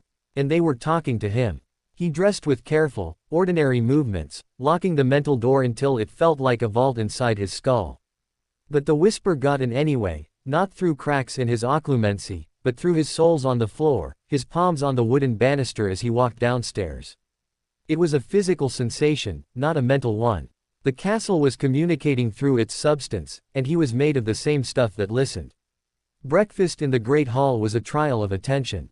He pushed porridge around his bowl, nodding at Colin Creevy's enthusiastic plans to photograph the giant squid, while feeling the slow, granite heartbeat underfoot. It was like trying to listen to two conversations at once, one in a bright, noisy room, and one in a deep, dark well. His first class was herbology, in the greenhouses on the grounds. The winter sun was weak, the air biting. Professor Sprout, a dumpy little witch with dirt under her fingernails and a heart as warm as compost, had them repotting bouncing bulbs. Harry was paired with a quiet Ravenclaw girl who squeaked every time a bulb tried to leap from her grasp. Harry's bulb was particularly frisky. As he tried to press it into the fresh soil, it kicked hard, spraying dirt into his face. Instinctively, he pressed his hand over it, not to force it, but to calm it. He didn't think of the warm glow. He was all stone, all control. But his magic, the simple, suppressed trickle he allowed, carried the faintest echo of his bond, the understanding of a plant's need, the empathetic stillness he'd learned in the Prince Garden. The bouncing bulb went still. Not limp, but peaceful. It settled into the soil, its tendrils curling contentedly around his fingers. Professor Sprout bustled over. "Well, now, that's a neat trick, Mr. Potter. I've never seen a bulb settle so quickly. How did you manage it?" Every eye at the table turned to him. Harry's mind blanked. I just held it firmly, Professor." "Firmly, yes, but with a gentle touch." "Excellent. 5 points for, well, not Gryffindor, as you're a guest, but 5 points for good technique." She beamed and moved on. The Ravenclaw girl looked at him with newfound respect. Harry felt only cold dread. It was happening. The garden was leaking through the stone, even here. He'd soothed a magical plant without a wand, without a proper spell. It was a small thing, but it was a note out of tune with his carefully composed performance of mediocrity. He caught Snape's eye from across the greenhouse, where the potions master was delivering a venomous-looking plant to Sprout. Snape's gaze was a shard of black ice. The message was clear: rein it in. The near miss made Harry paranoid. He walked the corridors between classes with his head down, his shoulders hunched, trying to be as unnoticeable as possible. But the castle had other ideas. It seemed to enjoy his presence. A staircase would shift just as he approached, offering a quicker route to his destination. The suits of armor would creak a friendly greeting as he passed. Once, when he was lost, a tapestry depicting a troupe of trolls playing musical instruments suddenly rolled itself up to reveal a hidden passage that led directly to the charms corridor. It wasn't the same as Prince Manor. The Manor's help was intimate, maternal, a direct response to his emotional state. Hogwarts' assistance felt more like a grand, impersonal mechanism, a vast, ancient machine whose gears had oiled themselves for him. It was awe-inspiring, and utterly terrifying. How could he hide when the very walls were conspiring to make his path easier? The incident with Peeves happened 2 days before the end of his visit. Harry was returning from the library after curfew. He'd miscalculated the time, and the corridors were dark and empty, lit only by flickering torches. He was hurrying, his footsteps echoing, when a high, cackling laugh echoed from the ceiling. "Ooh, what's this?" A little Firsty out of bed. "Naughty, naughty." Peeves the poltergeist, a small man in a bell-covered hat, swooped down from a chandelier, his malicious face split in a grin. He snatched Harry's bag and upended it, sending books and parchment scattering across the flagstones. "Leave it," Harry said, his voice low, the stone facade firmly in place. "Make me, poof tea," Peeves sang, grabbing an ink bottle and unscrewing the cap. "Let's give the little sneak a new complexion." He hurled the ink. Harry ducked, but the bottle shattered against the wall behind him, splattering his robes with black splotches. Panic, sharp and primal, sliced through his occlumency. He wasn't supposed to do magic outside class. He couldn't draw his wand. But he couldn't let Peeves douse him in ink or raise an alarm. Peeves cackled, reaching for another bottle from Harry's spilled supplies. Without thinking, Harry slammed his palm against the cold stone wall of the corridor. He didn't reach for the warm glow. He reached for the cold, angry stone inside him, the part that had endured Dudley's taunts, Uncle Vernon's rages, the silent, crushing weight of the cupboard. He focused it into a single, white-hot point of will, a command that was less a word and more a blast of pure, defiant no. He didn't channel it through his own magic. He threw it into the wall. The ancient stones of Hogwarts answered. The wall under his palm didn't shimmer. It throbbed. A wave of palpable, ancient ire rippled out from his touch. The torch flames in the sconces flared blue and died down to mere embers. The very air grew still and heavy. Peeves froze, the ink bottle in his hand. His manic grin vanished, replaced by a look of profound, comical shock. The castle didn't speak, but its message was clear in the sudden, profound silence: this one is under our protection. A gust of wind, born from nowhere, shot down the corridor. It didn't touch Harry. It wrapped around Peeves like an invisible fist, lifted him bodily, and hurled him, shrieking, through the solid wall at the far end of the hall. The poltergeist's fading wail was cut off as the stones sealed behind him. Silence. The torch flames sputtered back to life. Harry stood there, hands still pressed to the wall, breathing raggedly. The stones were warm under his palm, a residual heat that felt like approval. Then the warmth faded, and they were just cold, old rocks again. He scrambled to gather his things, his hands trembling. No one had seen, but the castle had acted. It had defended him with a display of raw, environmental magic that was far beyond any first year, beyond even most adults. It had listened to the stone in his heart and answered with its own. Explain. Snape's voice was a silken thread in the quiet of the private study Dumbledore had lent him. He'd summoned Harry immediately after breakfast the next morning. The ink-stained robes had been evidence enough that something had happened. Harry, his mental door bolted shut, told him. The shortened version. Peeves, the ink, the panic, the hand on the wall, the gust of wind. You appealed to the castle's foundational magic, Snape said, his face pale. You used your affinity, the same one that connects you to Prince Manor, to trigger a defensive response from Hogwarts itself. Do you have any idea how rare that is? How noticeable? No one saw. The castle saw, and the castle reports to its headmaster in ways even I do not fully understand. Snape paced, a caged panther. Dumbledore already suspects you are more attuned than you appear. This will confirm it. You are leaving traces, Potter. Magical fingerprints all over this ancient place. Our ruse is crumbling from the inside out. He stopped, pinching the bridge of his nose. The week is almost over. You will stay in your room except for meals and classes. You will touch nothing. You will speak to no one. You will be a ghost. And then we will leave, and pray that Dumbledore's curiosity is outweighed by his respect for our temporary agreement. The final day arrived. Harry packed his ordinary trunk with a sense of profound relief and lingering unease. He had survived. He had not been exposed.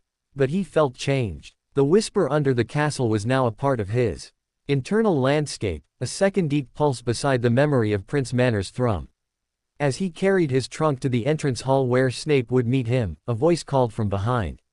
Leaving so soon, Harry? Dumbledore stood at the foot of the grand staircase, his blue eyes bright. He held a small, wrapped parcel. Yes, sir. Thank you for having me. It has been our pleasure. Hogwarts has enjoyed your visit. The choice of words was deliberate. Not the staff. Not the students. Hogwarts. I have a small parting gift for you. He handed Harry the parcel. It was a book. The title, embossed on the leather cover, read, Hogwarts, A History, the unabridged and annotated edition. It was thick, heavy, and smelled of old parchment. A standard text, Dumbledore said, his eyes twinkling. But this copy has marginalia. Notes from previous readers who sought to understand the deeper mysteries of this place. I thought you might find it interesting. You strike me as a seeker of deeper truths. Harry took the book, his throat dry. It was a test. And an invitation. Thank you, sir. You are most welcome. Safe journey home, Harry. I trust we will see you again. The castle would like that, I think. With a final, penetrating look, Dumbledore turned and swept away, his robes whispering on the flagstones. Snape appeared moments later, his expression grim. He eyed the book in Harry's hands but said nothing. He simply grasped Harry's shoulder. Hold on. The world compressed, twisted, and tore. The silence of Prince Manor's entrance hall was a physical embrace after the constant noise of Hogwarts. But it was a different silence. It was a waiting, anxious silence. The moment Harry's feet touched the checkered floor, the manor exploded. Not with sound, but with magic. The thrumming that had been a steady pulse became a joyous, deafening roar in the stones. The empty portraits glowed with sudden, golden light. The grand staircase seemed to vibrate with a welcoming chord. From every corridor, a wave of warmth and relief and scolding worry washed over him, as if the house was checking him for injuries, for changes, pulling him back into its fold. Harry gasped. The mental door he'd kept locked for a week shattered under the onslaught. The warm glow erupted in his chest, blazing so brightly he felt it must be visible. He stumbled, and the house steadied him, the very floor becoming softer under his feet. He was home. Snape, looking drained, watched the display with a complex expression, part annoyance, part awe, part resignation. "It missed you," he said simply. Pippi appeared with a pop, tears streaming down his wrinkled face. "Young master. Pippi is so glad. The house was so sad, so quiet. Pippi has made all your favorites." That night, after a feast that appeared in the dining hall without anyone lifting a finger, Harry lay in his own bed, in his own room. The painted stars swirled in a joyful, dizzying dance. The house's thrum was a contented purr, a mother cat reunited with her kitten. But as he drifted to sleep, the deep, slow pulse of Hogwarts echoed in his memory, a counterpoint to the manor's song. He had gone to the other castle to hide his garden. Instead, he'd found another, wilder one, and planted a seed there, too. In his study, Severus Snape stared into the fire, the annotated copy of Hogwarts, a history open on his desk. Dumbledore's message was clear: "I know there is more. I am watching." He looked up, towards Harry's room. The boy was a nexus now, a living bridge between two of the most powerful magical places in Britain. He was no longer just Lily's son, or the Prince Ward, or the boy who lived. He was something new, something unpredictable, and for the first time, Severus Snape felt not just the weight of his vow, or the burden of guardianship, but the sheer, terrifying thrill of standing at the edge of a magical revolution, with a small, scarred boy at its center. The garden was no longer just a secret to be kept. It was a fortress to be defended, and a flag to be raised. And the world was beginning to take notice. The first week back at Prince Manor was a symphony of reacquaintance. The house didn't just welcome Harry home, it celebrated, it fussed, it clung. Flowers bloomed overnight in his room, not just on the painted ceiling, but real, delicate snowdrops pushing through cracks in the floorboards, their white heads nodding in a non-existent breeze. Meals were not just prepared, they were curated experiences, each dish seemingly designed to combat a specific deficiency Hogwarts' stodgy food had left behind. The thrumming in the walls was a constant, possessive vibration, as if the stones were afraid he might vanish again if they stopped humming. Harry reveled in it. For the first few days, he let the mental door to his garden stay wide open. The warm glow, so long suppressed, blazed freely. He spent hours in the actual garden, not practicing charms, just sitting with his back against the ancient, gnarled oak, listening to the whisper of the leaves that seemed to speak in the manor's voice. He touched the stones of the walls as he walked, and they warmed under his fingertips, sighing with contentment. It was a balm after the strained performance at Hogwarts. But the balm couldn't heal everything. The deep, slow pulse of Hogwarts was still there, a phantom heartbeat in his bones. He'd wake in the middle of the night, not from nightmares of green light, but from dreams of moving staircases that led into star-filled voids, of stone gargoyles winking, of that profound, ancient awareness watching him from the foundations. It didn't feel like an intrusion. It felt like a second anchor had been set in his soul, and the two anchors, Prince Manor and Hogwarts, were pulling in different, powerful directions. Snape observed this reintegration with a hawk's silent intensity. He said nothing about the flowers in the floorboards or the singing teakettle that followed Harry to the library. But his eyes missed nothing. He saw the way Harry sometimes paused, a distant look in his green eyes, his head tilted as if listening to a far-off bell. He saw the faint shadow of exhaustion that had nothing to do with physical tiredness. A week after their return, Snape broke the comfortable silence. They were in the laboratory, where Harry was meticulously slicing daisy roots for a simple bruise salve. The rhythmic snick of the silver knife was the only sound. The castle left its mark, Snape stated, not looking up from his own cauldron, where a pearlescent potion simmered. Harry's knife hesitated. Sir, do not feign ignorance. Your magical signature has acquired harmonics, resonances that are not native to this house. When you channel magic now, even the small, controlled amounts, there is an echo. A depth that wasn't there before. He stirred his potion 3 times counterclockwise. Hogwarts has tasted your magic, and in doing so, has left a trace of its own upon you. Like moss on a stone taken from one river and placed in another. Harry put down the knife. It talked to me, not in words, but it listened, and it answered. Snape finally looked at him, his expression unreadable. Describe the sensation. Haltingly, Harry told him about the whisper under the castle, the feeling of the founders, memory in the library table, the way the stones had reacted to his defiance against Peeves. When he finished, Snape was silent for a long moment, staring into the depths of his cauldron as if it held the answers. A foundational rapport, he murmured, almost to himself. With both places. This is unprecedented in the annals of magical theory. Most wizards spend a lifetime attuning to a single location's genius loci, if they ever manage it at all. You have, through a combination of traumatic sensitivity and unique magical parentage, bonded with 2 of the most potent magical nexuses in Britain before your 7th birthday. He turned, fixing Harry with a piercing gaze. This is not a gift, Potter. It is a complication of monumental proportions. You are now a living bridge between 2 ancient, powerful, and potentially jealous magical consciousnesses.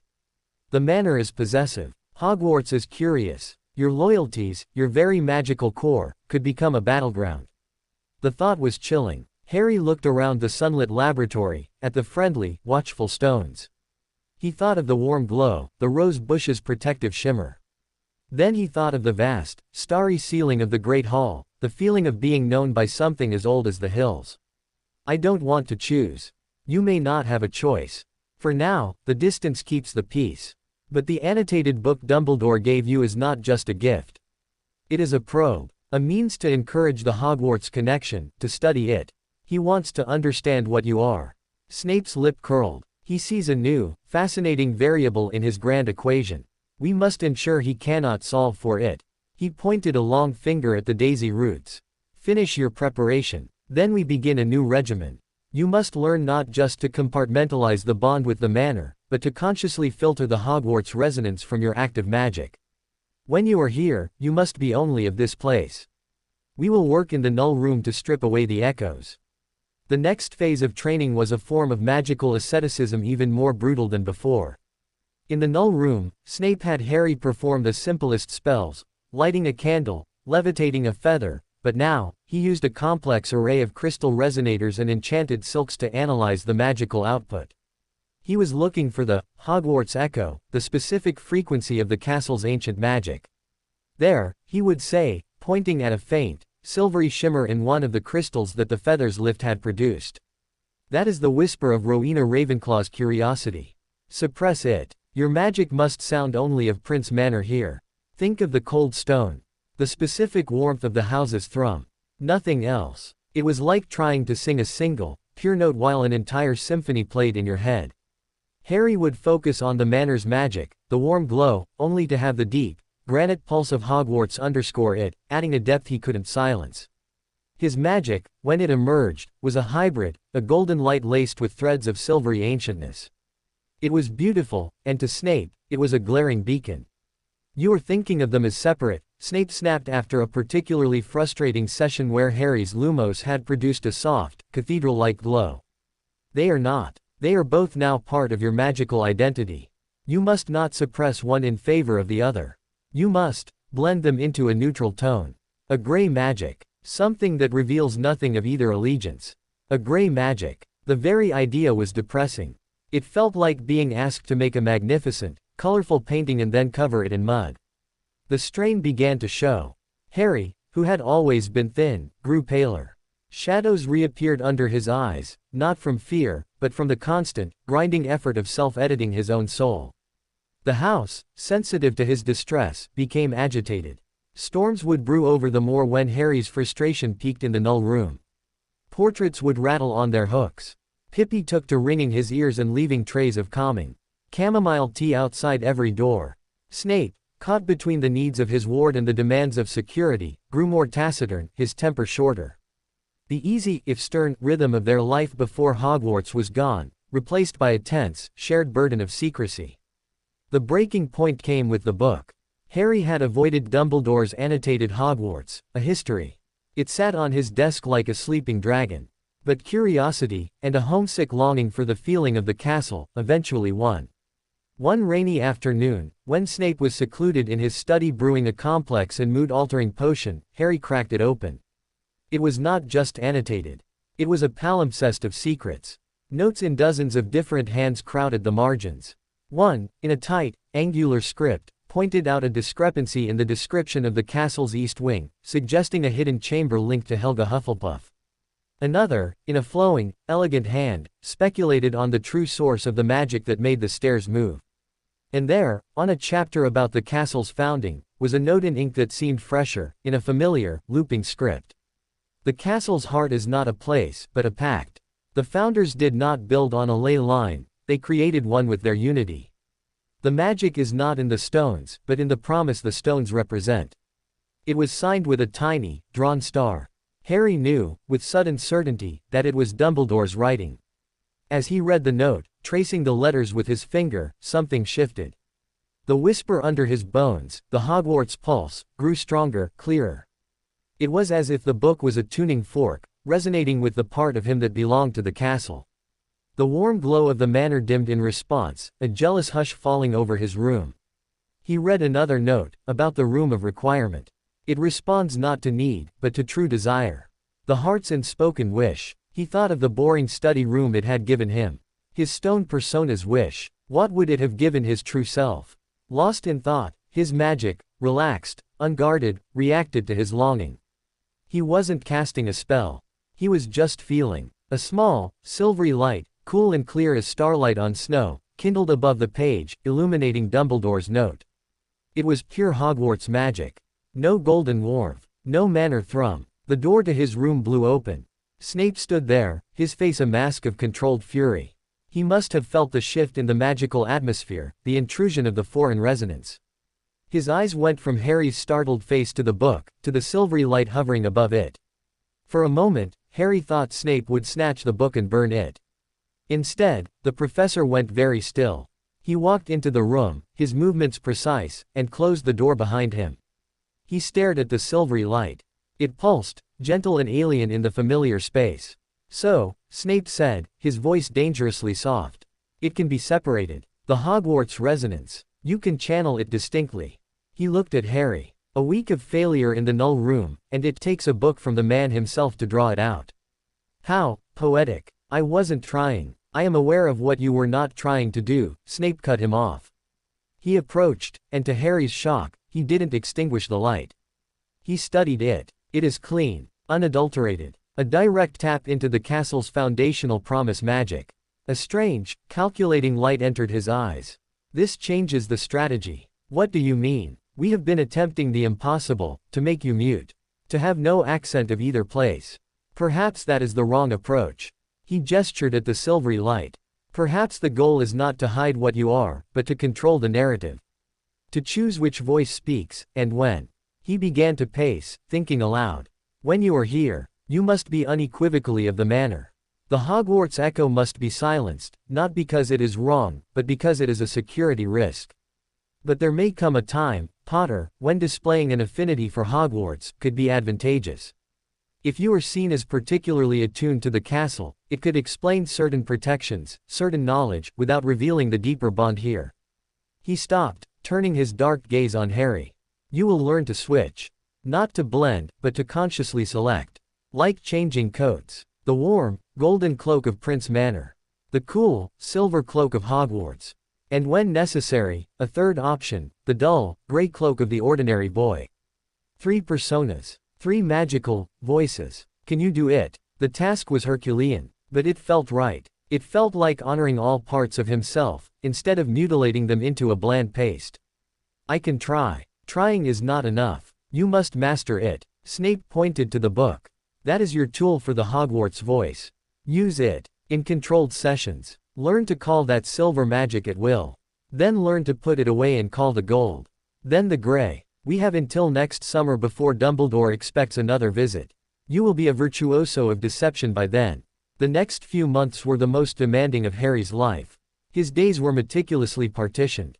Mornings, gold. Afternoons, silver. Evenings, gray. He learned to use the annotated book as a focus to summon the cool, ancient magic of Hogwarts, to feel its pulse and let it flow through him, creating lights, moving objects with a slow, stately grace.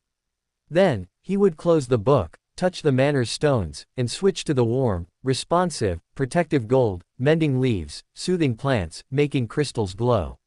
Finally, he would retreat into the null room and practice the gray, the weak, wobbly, unremarkable magic of his false self. It was exhausting, but it was also liberating. He wasn't hiding who he was learning to wear different facets of it. The house, once jealous, seemed to understand when he was practicing the silver magic. It would grow quiet, watchful, but not hostile. It was as if the manor and the castle, through Harry, had reached a wary, distant understanding. One evening in late spring, Harry succeeded.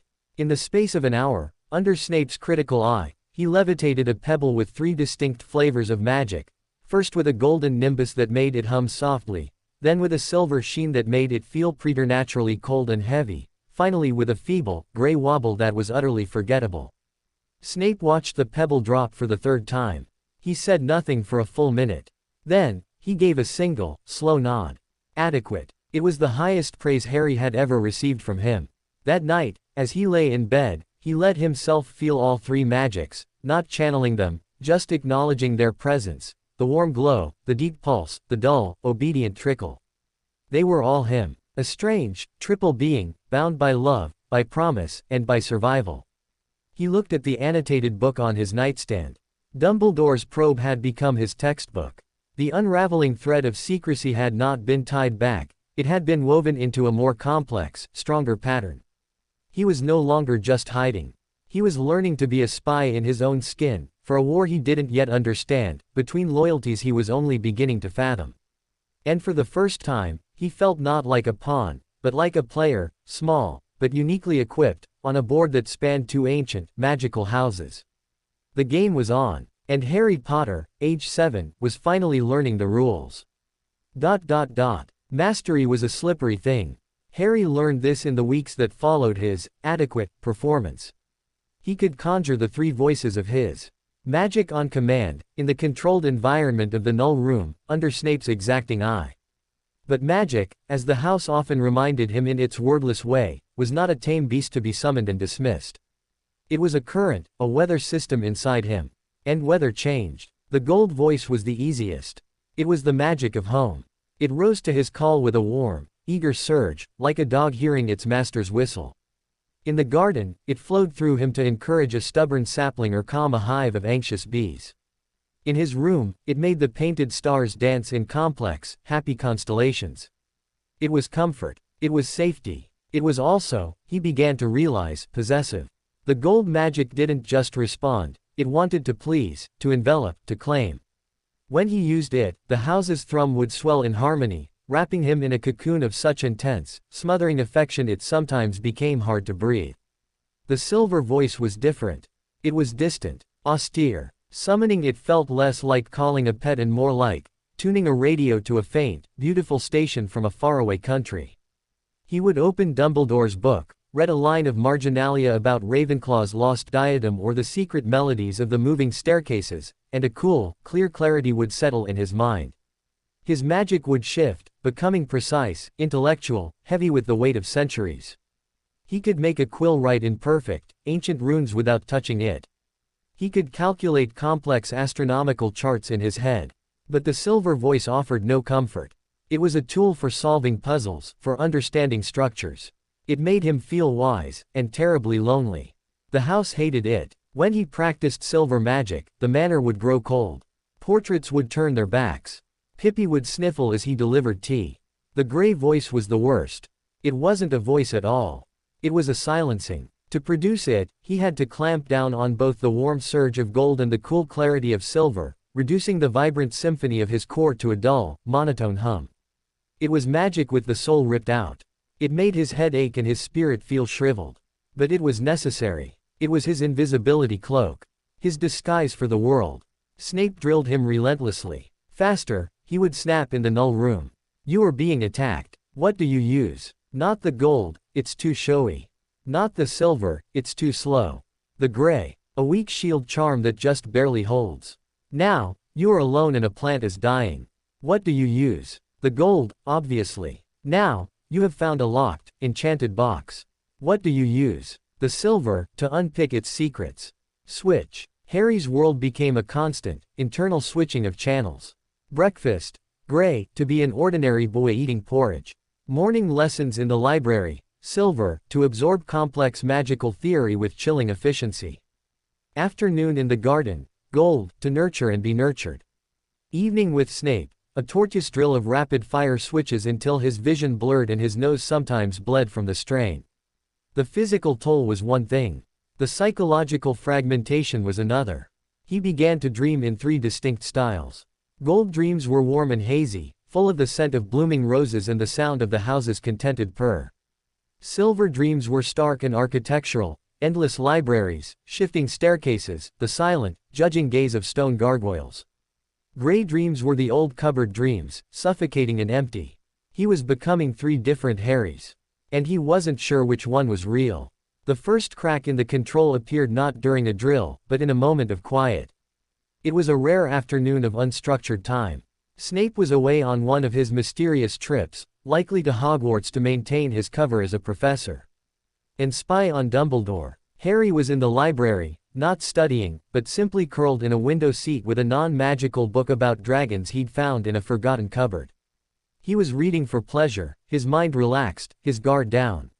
He was just Harry. Outside, a spring storm was brewing over the moor. The sky darkened to the color of a bruise. The first rumble of thunder echoed, a deep, vibrating sound that resonated in the manor's stones. The house, always sensitive to storms, gave a nervous shiver. The thrumming in the walls increased, an anxious buzz. A particularly violent crack of lightning split the sky, followed instantly by a thunderclap so loud it shook the window panes.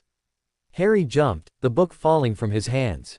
A spike of childhood fear, the kind that had come from being small and powerless in a storm, locked in a cupboard, lanced through him. It was a pure, gray feeling. Ordinary fear. But the house responded to his fear. It poured golden comfort towards him, a wave of warm, protective magic that pressed against his shields. At the same moment, the violent charge in the air, the raw power of the lightning, resonated with the cool, analytical silver magic inside him, which perked up with intellectual interest at the electrochemical display. Caught off guard, his control shattered. The 3 voices erupted at once. A dome of shimmering, rose-gold light, part warm protection, part possessive claim, burst from him, surrounding the window seat. But laced through the gold were threads of hard, brilliant silver, forming a geometric, runic lattice of defensive calculations. And underpinning it all was a wobbly, gray film, the pathetic attempt of his conscious mind to clamp down and make it all stop. The result was a catastrophic, beautiful collision. The magical hybrid shield flared with impossible light. The window behind him didn't just rattle, it sang, a high, clear crystal note that harmonized with the rolling thunder. The books on the nearest shelves fluttered their pages as if in a gale. The tapestry of the family tree on the far wall glowed, and for a terrifying second, every name from Ambrosius down to Eileen blazed with fire, and the blank space below shimmered, the golden thread of Harry's own connection pulsing like a frantic heartbeat. Then, with a sound like a sigh, it all collapsed. The shield dissolved. The window fell silent. The books settled. Harry was left gasping on the window seat, his ears ringing, his magical core feeling scraped raw and tangled, like 3 different colored yarns knotted into a hopeless snarl. The library door slammed open. Pippi stood there, his enormous eyes wide with terror. Young master. The house is crying. The stones are hot. Before Harry could respond, the air in front of him shimmered and Snape apparated directly into the room with a deafening crack, robe swirling, his face pale with fury and something else, alarm. He took in the scene. Harry's shell-shocked expression, the lingering ozone and rose scent in the air, the faint, glowing afterimage of runes fading from the stones around the window. His dark eyes went to the tapestry, where the golden thread was still visible, throbbing faintly. "What?" Snape hissed, the word barely audible, "did you do?" "The storm," Harry stammered, his voice trembling. "I was scared. It all just came out." Snape strode to him, grasping his chin and forcing his head up. He didn't ask questions. He looked directly into Harry's eyes, and for the first time, Harry felt the invasive, cold pressure of legilimency. Snape was diving into his mind, not with gentle probing, but with brutal force, sifting through the recent memories. Harry's occlumency walls, already weakened by the magical backlash, crumbled. Snape saw the lightning, the fear, the simultaneous trigger of all three magical instincts. He felt the chaotic fusion. He witnessed it. He broke the connection, releasing Harry's face as if burned. He took a step back, breathing heavily. The fury was gone, replaced by stark, clinical horror. A synergistic overload, he murmured, staring at Harry as if he were a potion that had just exploded. The emotional trigger bypassed your discipline and activated your magical core on a primal level. All three aspects responded simultaneously, attempting to fulfill their primary functions: protect, analyze, hide. The result was an unstable, hybrid construct. He turned away, running a hand through his hair. "This is worse than I imagined. The voices are not separate tools. They are integrated parts of a whole. Under stress, they confuse. And a fused output, it is unique. It is a fingerprint. If you were to produce something like that at Hogwarts, in front of Dumbledore, or any trained witch or wizard, they'd know," Harry finished, the cold dread settling in his stomach. "They'd know I'm not ordinary. They would know you are something that should not exist," Snape corrected, his voice grim. "A magical chimera. The wizarding world fears what it cannot categorize. You would be a specimen. Studied, dissected, and ultimately, controlled." He looked at the tapestry again. "The house revealed your connection so blatantly, it was part of the fusion. Your bond is not just emotional. It is now a fundamental part of your magical expression." He was silent for a long minute, thinking with a speed Harry could almost feel. "We cannot simply continue with switching drills.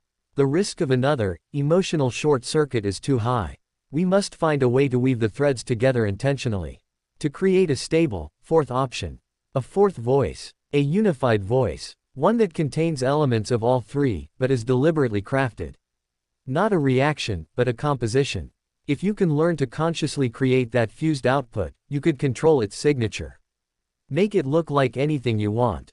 It could be your ultimate disguise, or your most powerful weapon." The analytical gleam was back in Snape's eyes, overshadowing the fear. "But the process will be dangerous. We are entering uncharted magical territory. The strain could break your core entirely." Harry thought of the knotted, scraped raw feeling inside him. Then he thought of the alternative, being taken apart by people like Dumbledore to see how he worked. He thought of the cupboard. Of having no control at all. "I want to try," he said, his voice firmer than he felt. Snape studied him, then gave a single, curt nod. "We begin tomorrow. For now, you will rest. The house will see to you." He glanced around the library, at the still agitated stones. "It is as distressed as you are. You frightened each other." After Snape left, Harry remained in the window seat. The storm was moving on, leaving a bruised, quiet sky. The house's thrum was a soft, apologetic vibration, laced with worry. He placed his hand on the wall.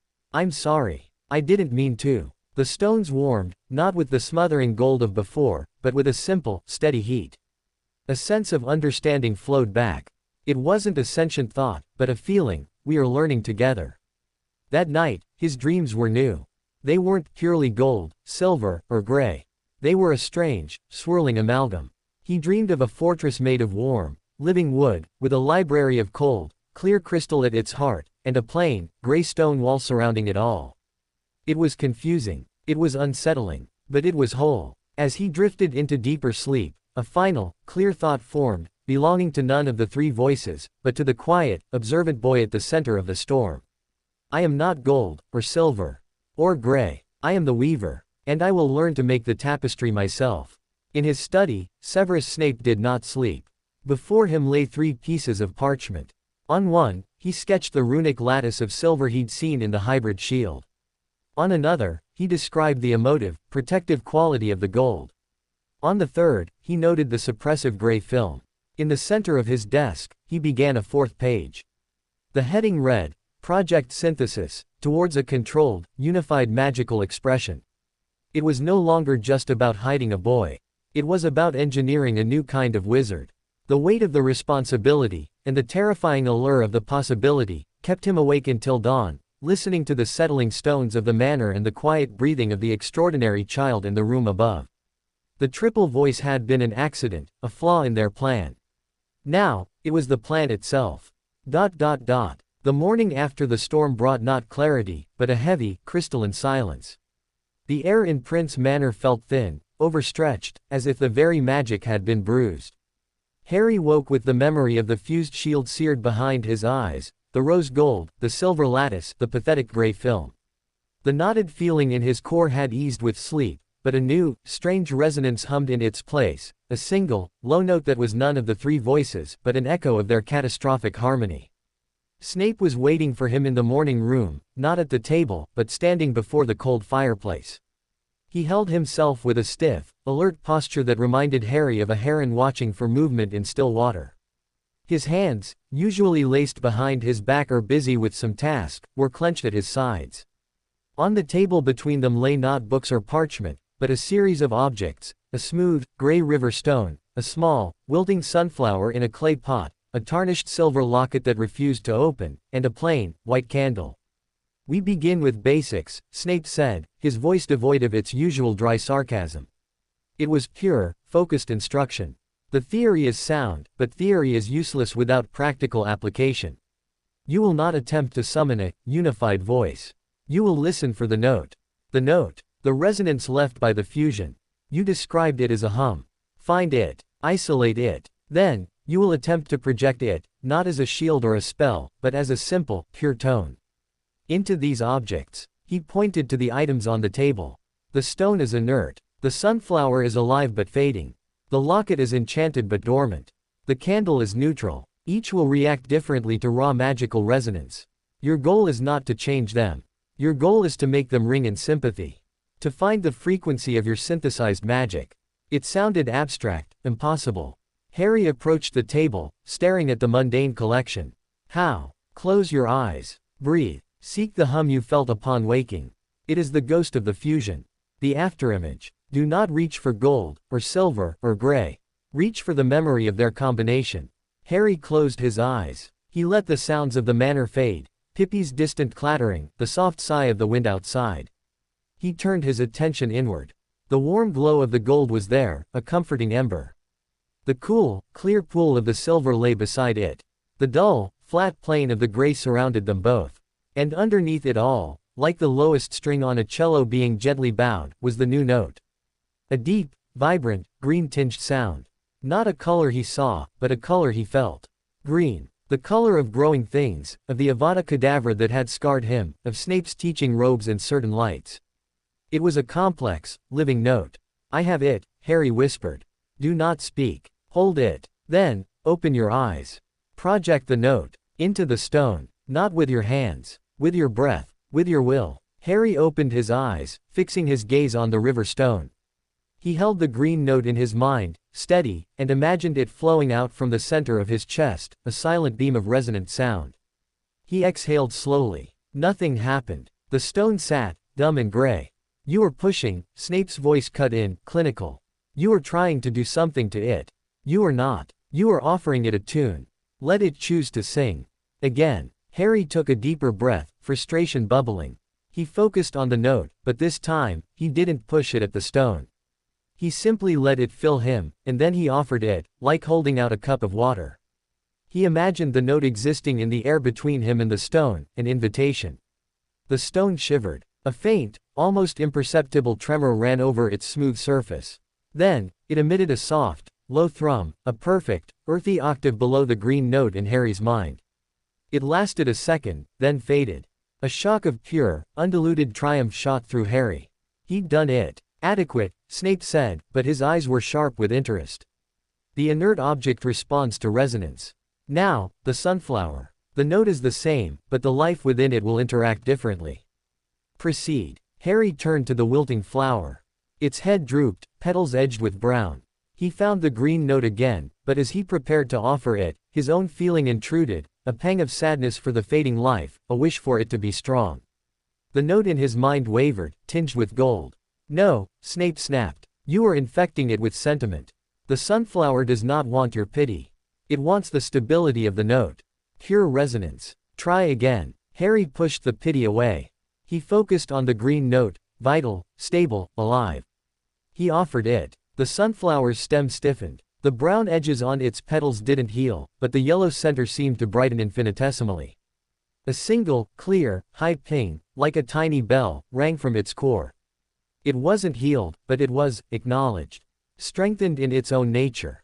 Better. The locket. The locket was cold, a puzzle. Harry offered the green note. It washed over the silver, and the locket gave a nasty, discordant shriek, a sound of rust and broken promises, before falling silent. It rejected the resonance entirely. An enchanted object with a defensive or hidden purpose. It senses an attempt at harmonic intrusion and repels it. Note the difference. Now, the candle. The candle was the hardest. It was so plain, so empty. Harry offered the note. For a long moment, nothing. Then, the wick of the candle, unlit, began to glow with a soft, steady, emerald green light. It wasn't fire. It was solid light, humming softly in tune with Harry's note. "Fascinating," Snape murmured, stepping closer. "The neutral object accepts the resonance and manifests it as a harmless, stable energy. A perfect mirror." He looked at Harry. "You have found your fourth note. The synthesis. It is not a fusion of the three, that is chaos. It is the product of their integration. A new magical quality altogether." He swept the objects aside. "Now, the true work begins. You must learn to summon this green note at will, without first triggering a chaotic fusion. You must be able to shift from gold, to silver, to gray, and then to this green synthesis, as a deliberate step. It must become a fourth voice in your repertoire, the most controlled of all." The following weeks were a deep dive into a new kind of magical discipline. Harry's days were no longer about rapid switching, but about profound, meditative transitions. He would spend an hour in the garden, channeling pure gold, talking to the plants, feeling the house's love. Then, he would go to the library, open Dumbledore's book, and sink into the cool silver, solving complex arithmetic problems. Then, to the null room to don the gray, practicing feeble spells until they were boringly perfect. And then, the final step, he would sit in the center of the null room, let the three voices settle within him like layers of sediment, and seek the quiet space between them. There, in that still point, he would find the green note. And he would hum it. At first, it was just an internal sound. Then, he learned to breathe it out, to let it vibrate in the air around him. The null room, designed to dampen magic, would react. The very silence would become a kind of listening presence. The gray walls would sometimes shimmer with a faint, verdant light. He learned its properties. The green note wasn't good for specific spells. It wouldn't levitate a feather as well as silver, or mend a leaf as well as gold. But it had unique effects. It could reveal the true nature of things. A piece of fool's gold, when bathed in the green resonance, would subtly dull, revealing its falseness. A confused, anxious mouse that had found its way into the pantry would calm, its frantic energy settling into a peaceful hum when Harry softly projected the note towards it. It was a magic of essence. Of truth and stability. Snape documented everything in his growing journal. He called the green note the verdant resonance in his notes. He theorized it was a direct expression of Harry's unique magical core, a core shaped by Lily's protective love gold, a mind trained in bitter survival and intellectual pursuit silver, and the need to conceal itself gray, all nurtured in the fertile, ancient ground of Prince Manor. One afternoon, a breakthrough of a different kind occurred. They were in the laboratory. Snape was preparing a particularly volatile potion, a truth serum variant. The steam from the cauldron was supposed to be silver, but it had turned a sickly orange, a sign of a contaminated ingredient. Snape's movements, usually fluid, were tense. He was behind schedule, frustrated. A crackle of misplaced magic sparked from his wand as he tried to correct the balance, and a droplet of the hot, acidic potion splashed onto the back of his left hand. He hissed, jerking back. The potion burned, sizzling, eating through his skin instantly, leaving a raw, angry wound. It was a deep, magical burn. Pain flashed across Snape's face, stark and unconcealed, before the familiar mask slammed down. Irrelevant, he gritted out, reaching for a jar of salve. But Harry was already moving. He didn't think. The sight of the wound, of the brief, unguarded pain, triggered something deeper than his trained responses. It wasn't the gold's desire to comfort, or the silver's urge to analyze the injury, or the gray's instinct to flinch away. It was the green note. It rose in him, not as a summoned tool, but as a pure, instinctive reaction. A need for the wrong thing to be made right. For the broken pattern to be restored. He crossed the space between them, and before Snape could pull away, Harry placed his small hands over the searing wound on the professor's larger one. He didn't cast a spell. He didn't say a word. He simply let the green note flow out of him, through his palms, into the jagged, painful disruption of skin and magic. Snape froze. A shock went through him, not of pain, but of something else. His black eyes widened. Under Harry's hands, the sizzling stopped. The angry red flesh seemed to listen. The violence of the burn softened. New skin didn't miraculously grow. Harry's magic wasn't that powerful, not yet. But the wound sealed at the edges, the color fading from furious red to a clean, pink scar tissue in a matter of heartbeats.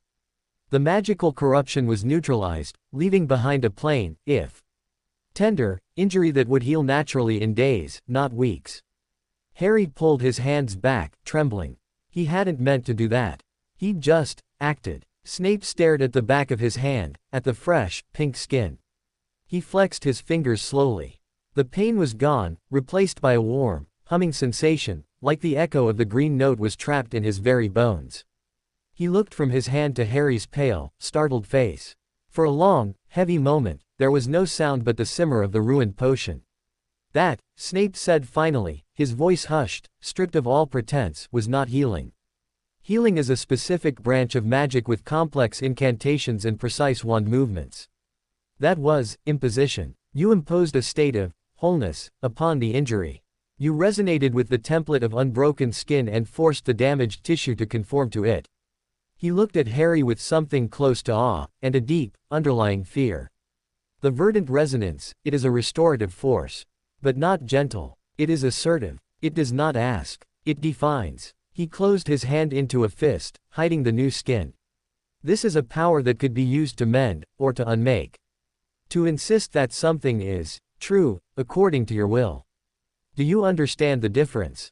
Harry nodded, shaken. He'd felt it. The green note hadn't begged the wound to heal. It had told it to be whole. There had been a quiet, terrifying authority in it. Snape took a deep breath, the mask reassembling itself, but it was cracked. The experience had been too intimate, too revealing. This changes the parameters again. The green note is not just a fourth voice.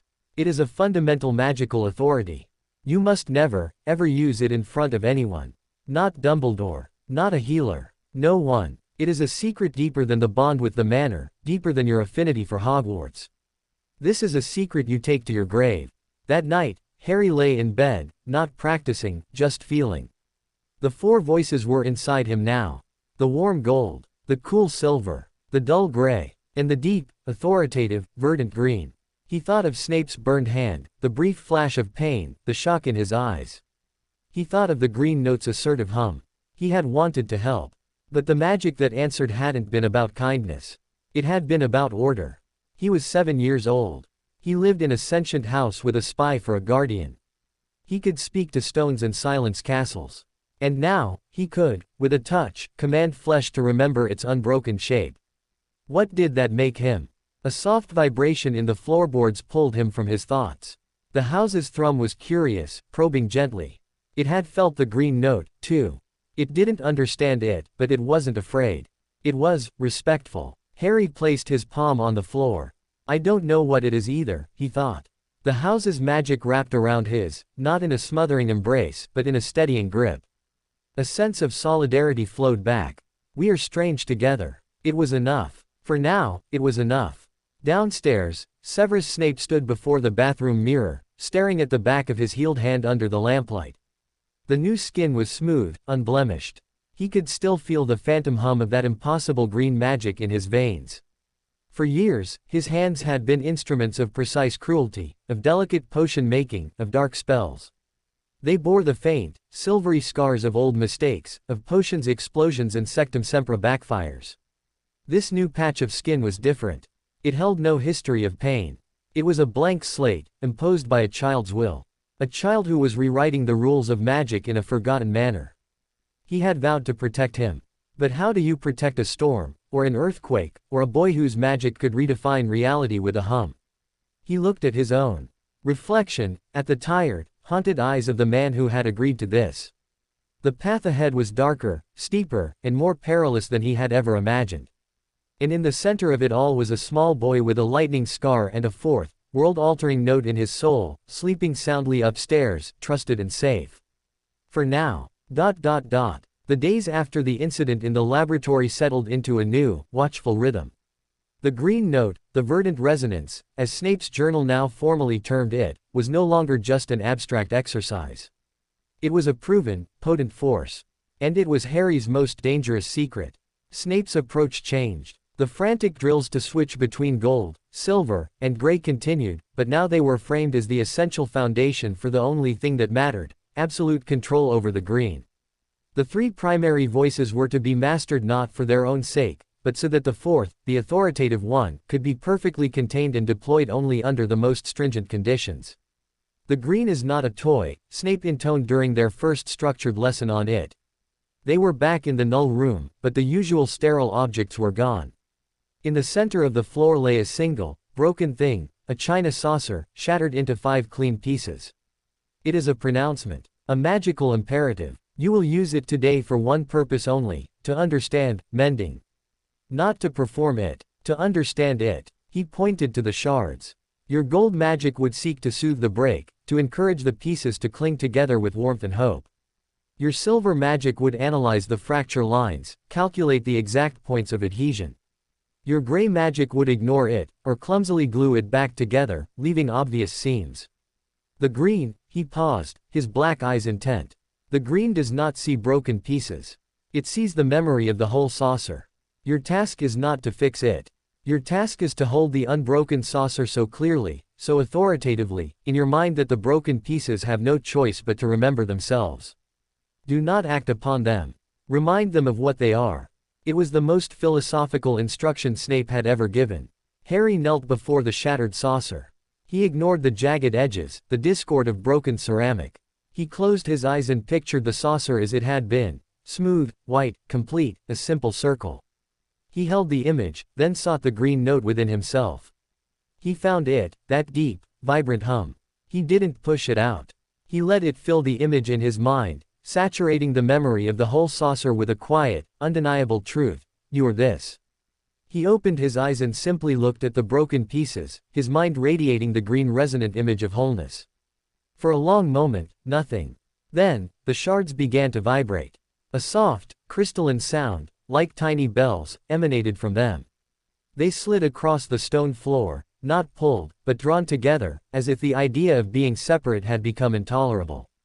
They clicked into place. The fracture lines glowed with a faint, emerald light for a second, then faded. The saucer sat, whole, on the floor. Not just glued. It was seamless. Perfect. As if it had never been broken. But it was cold. When Harry picked it up, the ceramic was icy to the touch, devoid of the residual warmth his gold magic would have left. It was perfectly restored, and perfectly sterile. Observe, Snape said, taking the saucer from him. He tapped it with his wand. A clear, high ring sounded. Structural integrity is flawless. But the magic used is absolute. It left no room for the object's own history. The break is not a scar, it is an erased mistake. This is the nature of the authority. It overwrites. He set the saucer aside. This is why it is dangerous. Healing a wound is one thing. Erasing its history is another. What if you were to use it on a person's memory? On a magical contract? On a living tree that gained character from a lightning strike? You would not be healing. You would be editing reality according to your will. And will, Potter, is a fallible thing. The lesson chilled Harry more than any previous one. His new power wasn't just strong, it was philosophically profound. It wasn't about creation or destruction. It was about definition. The house, ever sensitive, began to react to Harry's practice with the green note in subtle, unnerving ways. It didn't retreat as it did with the silver magic, nor did it smother him as with the gold. It became formal, respectful. When Harry practiced the green resonance in his room, the painted stars on the ceiling would stop their playful drifting and arrange themselves into precise, geometric constellations. The friendly, mossy growth on the stones of the fireplace would recede, leaving the rock clean and stark. It was as if the house was straightening its tie, clearing its throat, acknowledging a power it recognized as older and more severe than its own sentimental magic. Pippi was terrified of it. The elf would bring Harry's meals and then practically apparate away in a puff of fear if he sensed even a hint of the green resonance in the air. "It makes the magic taste too clear, young master," Pippi once whispered, trembling. "Like water with no minerals. Pippi likes the magic with flavor." Harry's own feelings about the green note were conflicted. It was incredible. It made him feel capable in a way the other magics didn't. The gold made him feel loved, the silver made him feel smart, the gray made him feel safe. The green made him feel potent. But it was a cold potency. Using it left him feeling isolated, separate from the warm, living world around him. He began to notice its passive effects. A wilting plant in a forgotten corner of the conservatory would inexplicably perk up if he spent too long reading near it, the green resonance leaking from his uncontrolled, resting state. A tarnished silver spoon on the breakfast table would slowly brighten over the course of a meal. He was emanating a restorative field without even trying. Snape noticed these ambient effects too and created a new exercise: containment. Harry had to learn to hold the green note so tightly within himself that it left no echo on the world. He practiced in the null room, sitting for hours while Snape used increasingly sensitive detection charms, aiming to reduce the verdant echo to zero. "You are a source of radiation," Snape said bluntly. "You must learn to shield others from it. Your magical core is now a broadcast tower. We must build a cage." It was the hardest thing he'd ever done.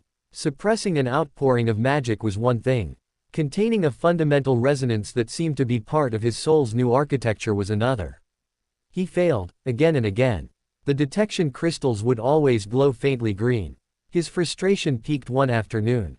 He'd been at it for 2 hours, muscles tense, head throbbing, with no progress. Snape's corrections were terse, impatient. "You are trying to strangle it. You cannot strangle a note. You must absorb it back into the chord. Let it be subsumed by the other three." Exhausted and angry, Harry snapped. "I don't know what that means. It's not a chord, it's just there." As his temper flared, his control slipped. The green note, which he'd been trying to compress, reacted to his frustration. It didn't burst out. It inverted. A sphere of absolute nullity, about the size of a grapefruit, flickered into existence in the air between him and Snape. It wasn't darkness. It was a hole in reality. A place where color, sound, and magic simply ceased to be. The null room's own dampening field warped around it, sucked towards the void. The air grew deathly cold. Snape recoiled, his wand snapping up. "Finite," he barked, but the spell unraveled before it reached the sphere, its magic consumed. The sphere lasted only 3 seconds before winking out with a soft pop that hurt Harry's ears. But in its wake, the air felt thin, drained. The stones of the null room where it had hovered were bleached a shade lighter, their magical conductivity permanently reduced. Harry sat, panting, horrified. He'd made an anti-magic hole in the world. Snape lowered his wand slowly, his face ashen. He stared at the bleached patch of stone. "An inversion," he whispered. "Not restoration, but unmaking. The authority to define wholeness implies the authority to define nothingness." He looked at Harry, and for the first time, Harry saw genuine, primal fear in his guardian's eyes. "If you can do that to stone, Potter, what could you do to a living soul? To a memory? To a spell?" The lesson ended there. Snape ordered him to his room and sequestered himself in his study. The manor was profoundly silent that evening, its usual thrumming muted, as if holding its breath. Harry didn't sleep. He stared at his hands in the moonlight. They were small, ordinary hands. They could make flowers bloom and soothe burns. And now, apparently, they could create voids that ate magic. He was 7. He was supposed to be learning to read properly and do sums. Not wrestling with cosmological powers. A soft sound made him look up. The door to his room was opening, not with a click, but with the slow, silent sweep of the house's will. An invitation. He got up and followed. The corridors were dark, but a path was illuminated by a line of soft, greenish fungus that had grown along the skirting boards, lighting his way, the house using a neutral, non-sentient life form to guide him. It led him down, deep into the manor, past the foundation vault, to a place he had never been, a small, circular antechamber behind the kitchen cellars. The air was cool and smelled of wet clay and deep roots. In the center of the room was a well. Not a wishing well, but a functional, stone-lined shaft descending into blackness. A wooden bucket hung from a rusty chain. The house's magic was concentrated here, old and deep and patient. As Harry approached, the water in the well far below began to glow with a soft, silver-green light. It rose, not in the bucket, but as a column of liquid light, coiling up from the depths to hover at the well's mouth. It formed a shimmering, reflective surface, a water mirror. The house was trying to show him something. Hesitantly, Harry looked into the watery light. The image was not of the past, not a memory of the Prince family. It was of the manor itself, but from a perspective he'd never considered, from the viewpoint of the land, the stones, the deep earth magic. He saw the first stones being laid, not by wizards with wands, but by people with hands, chanting in a language older than Latin. He felt the promise woven into the foundation, a promise of sanctuary, of lasting strength, of blood and soil intertwined. He saw the magic grow, layer upon layer, century upon century, like a coral reef. He saw it become semi-sentient, a gentle, sleepy consciousness concerned only with preservation and lineage. Then he saw a crack, a metaphorical fault line, the last prince heir leaving. The magic, with no living focus, began to dim, to turn inwards, to grieve. It became the silent, dusty tomb Snape had inherited. And then he saw himself. A small, bright, desperate spark falling into the dormant system. He saw his own magic, a tangled knot of love, survival, and secrecy, touch the manor's core. He saw the golden thread ignite on the tapestry. He saw the house wake up, not to a prince, but to something new, a conductor. A focal point that could channel not just its own magic, but harmonize with others. The vision shifted. He saw the green note not as something he made, but as something he revealed. It was the resonance of the foundational promise itself, the pure, uncompromising magic of sanctuary and enduring truth that had been laid down with the first stone. The house's gentle, maternal magic was the growth on that foundation, the moss on the stone. Harry's soul, by virtue of his trauma and his unique bonds, was able to tap directly into the bedrock. The verdant resonance wasn't his power. It was the manor's original power. He was just the first one in centuries able to speak its raw, uncorrupted language. The water mirror dissolved, splashing back into the well with a deep, echoing plop. The greenish fungus lights dimmed. Harry stood in the dark, his mind reeling. The green note wasn't an aberration. It was the house's true voice, before it learned to be kind. It was the law of the place, and he was its unwilling interpreter. He made his way back to his room, the house's thrum now a deep, solemn pulse of acknowledgement. He understood now why it was respectful. It was in awe of its own youthful, severe self, speaking through him. The next morning, at breakfast, Harry didn't wait for Snape to begin the lesson. He looked across the table at his guardian, who was watching him with wary, exhausted eyes. "It's not my power," Harry said quietly. "It's the manor's. The original magic. The promise in the foundation stone.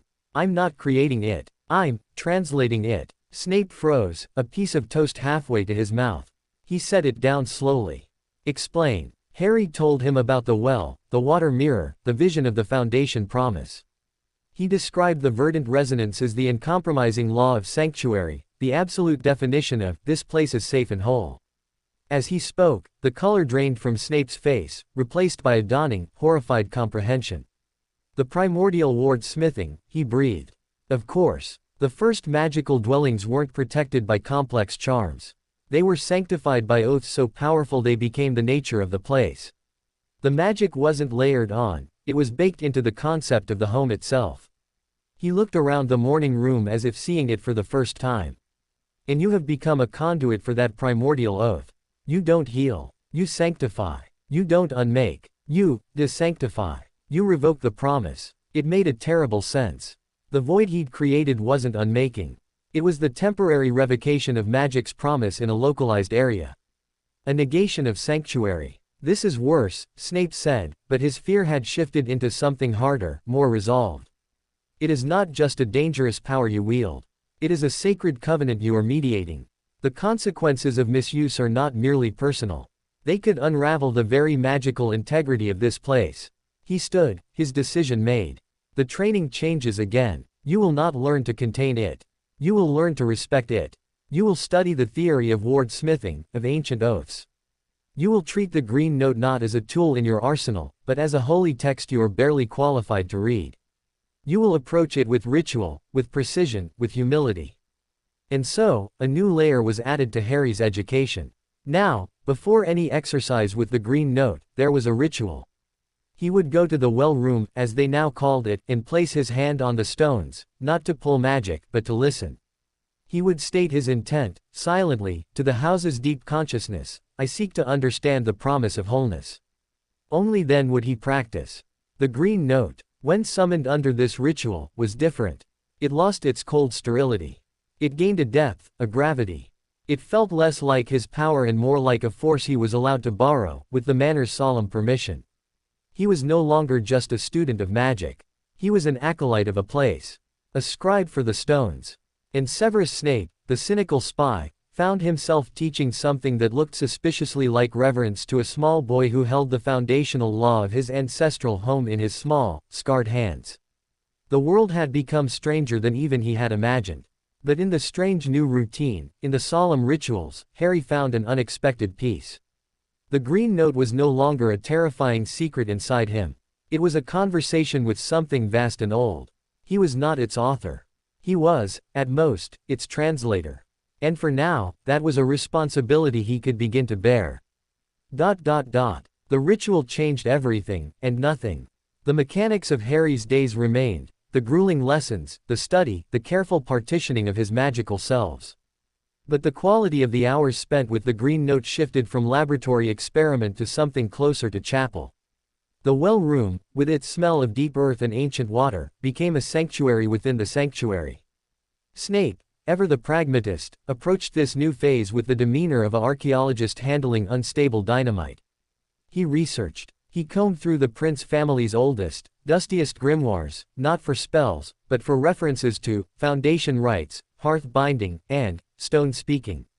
He found fragments, recipes for mortar mixed with blood and oath water, diagrams for laying cornerstone blessings, poetic, cryptic descriptions of the moment a house's soul was kindled. He presented these to Harry not as instruction manuals, but as historical context. Do not attempt to replicate these, he would warn, pointing to an illustration of a witch bleeding into a trench. The intent is what matters. The conscious linking of will to place. Your bond with the Manor bypassed all this crude symbolism. It went straight to the source. These rites are the echoes. Your connection is the voice. So Harry learned to listen. Each afternoon, before the green note practice, he would descend to the well room. He would place his hands on the cool, damp stones of the well's rim, close his eyes, and empty his mind of gold, silver, and gray. He would simply be present. He would offer a single, clear thought, as he had been taught. I am here to listen. I am here to understand the promise. At first, the responses were subtle. A deepening of the ever-present thrum, a shift in the quality of the silence from empty to attentive. Then, sensations began to arise.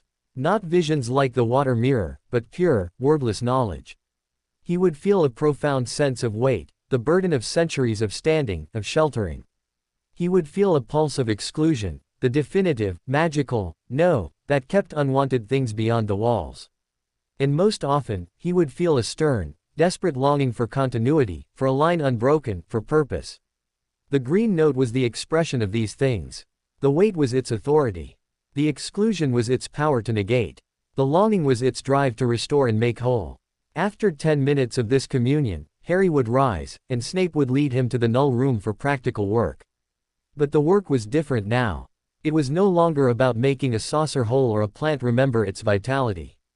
It was about fine-tuning his translation. The Manor's foundational promise has many facets, Snape instructed, setting up a series of simple objects. A locked iron box. A gobstone etched with a fading smile. A vial of murky water. Sanctuary. Permanence. Lineage. Truth. You must learn which facet you are channeling. Focus on the feeling of sanctuary, and project the note at the box. Harry would kneel, still centered from the well room, find the green note within the deep hum of the foundation, and then narrow his focus to one aspect of it. For sanctuary, safety, boundaries, protection. He would offer the note to the locked box. The box wouldn't open, but its lock would gleam as if new, and a faint, shimmering field, like heat haze, would envelop it. It became, magically speaking, more of a locked box. Its nature was reinforced. For permanence, he focused on the gobstone. The green note washed over it, and the fading smile etched into its surface didn't deepen, but it stopped fading. Its state was fixed, held in stasis. For truth, he looked at the murky water.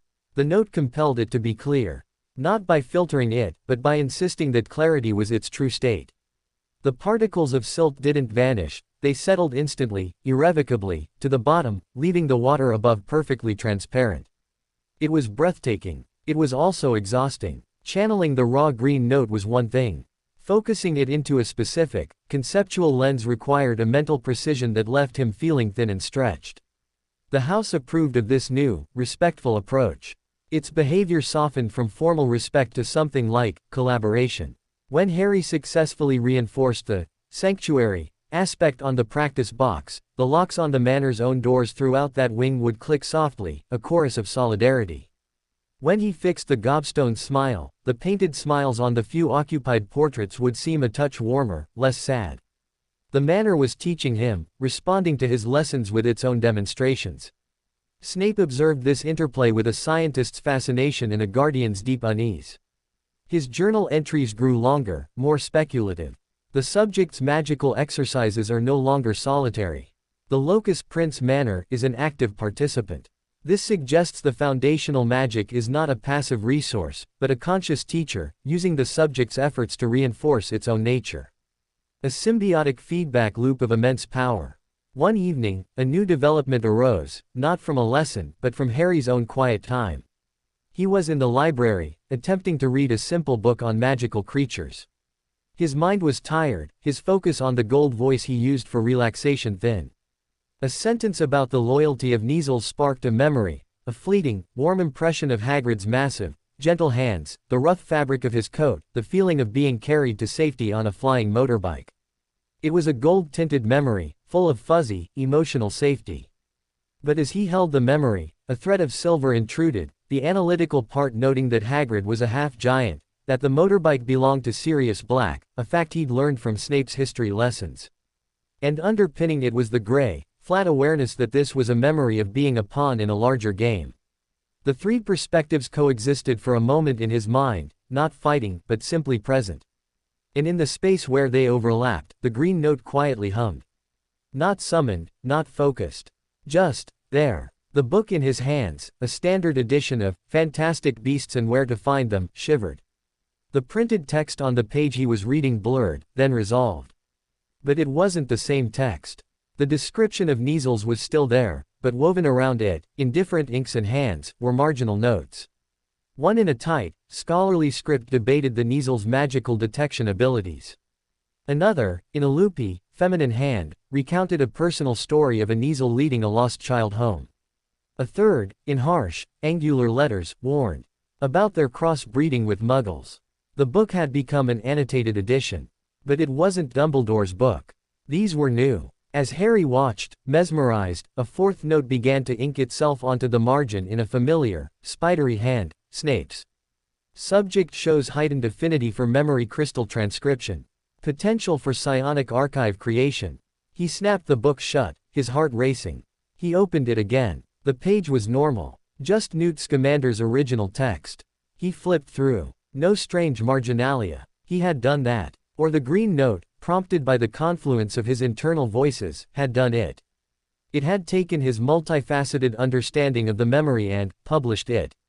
It had made the private, internal clash of perspectives into a physical, historical record, complete with a speculative note from his own guardian's mind, which it had somehow accessed. It was an invasion, a violation of mental privacy on a level he couldn't comprehend. And it had happened because he'd let his guard down. He took the book straight to Snape, stammering out what had happened. Snape took the book, examined it, cast a battery of revealing charms. Nothing. Show me, Snape commanded, his voice dangerously calm. Harry tried. He focused on the memory, tried to summon the three-way perspective, to invite the green note. Nothing happened. The book remained inert. It seems to be a spontaneous manifestation, Snape said, pacing. Triggered by a state of unguarded, multifaceted contemplation in proximity to the manor's amplified magic. The foundational, truth, aspect interpreted your internal dialogue as a valid truth to be recorded. And it pulled contextual information, my own scholarly concerns, from the ambient magical memory of the house. From my journals, perhaps, or simply from my strong magical presence here. He stopped, a horrifying thought dawning. If it can do that passively, what happens when you are upset? Angry. When your internal dialogue is not scholarly, but fearful, or furious? Would it publish those truths onto the walls? Into the air? The prospect was apocalyptic. Harry's private emotions, his fears about the Dursleys, his confusion about his parents, his growing fondness for Snape despite everything, his dread of Dumbledore, all made into public, magical graffiti on the manor's stones. Control is not enough, Snape concluded, a new grimness in his eyes. You must achieve integration. The three primary voices cannot be allowed to war in your mind, even passively. They must be harmonized into a stable state, so that the green note, when it arises, responds to a single, unified intent, not a chaotic chorus.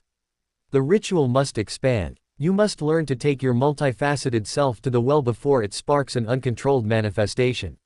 So began the most difficult part of Harry's education yet, emotional and magical alchemy.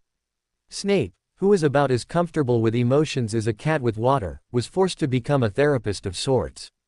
They would sit in the morning room, and Snape would present Harry with a simple statement or memory. Your mother's eyes. The cupboard. Professor Dumbledore. The flying motorbike. Harry would then have to describe his reaction using all three voices. It was agonizing. My mother's eyes, Harry said, the first time. Gold. They were beautiful. They make me feel safe and sad. Silver. I have only seen them in dreams and a memory in a pond. The genetic probability of me inheriting that exact shade is gray, it's just a color. Lots of people have green eyes. Now, Snape would say, his face a mask, find the point where those three statements are not in conflict, but are all true at once. Not a battle. A chord. Harry would struggle. The gold's sentiment felt silly next to the silver's cold facts. The gray's dismissal felt like a betrayal. Finding a harmony felt like trying to mix oil, water, and stone. They practiced for hours, over days. The goal was to reach a state of inner stillness where the fact of his mother's eyes could exist in his mind as a composite truth, a beautiful, genetically improbable, objectively ordinary fact that he subjectively cherished. It was about removing the judgment from each perspective, letting them simply be. When he finally managed it, after a week of trying, the effect was immediate. A profound calm settled over him. The conflicting energies within him didn't vanish, they aligned. And in that alignment, the green note stirred, not as an external force, but as a quiet affirmation from his own core. Yes, that is a whole truth. He didn't annotate any books. He didn't make anything glow.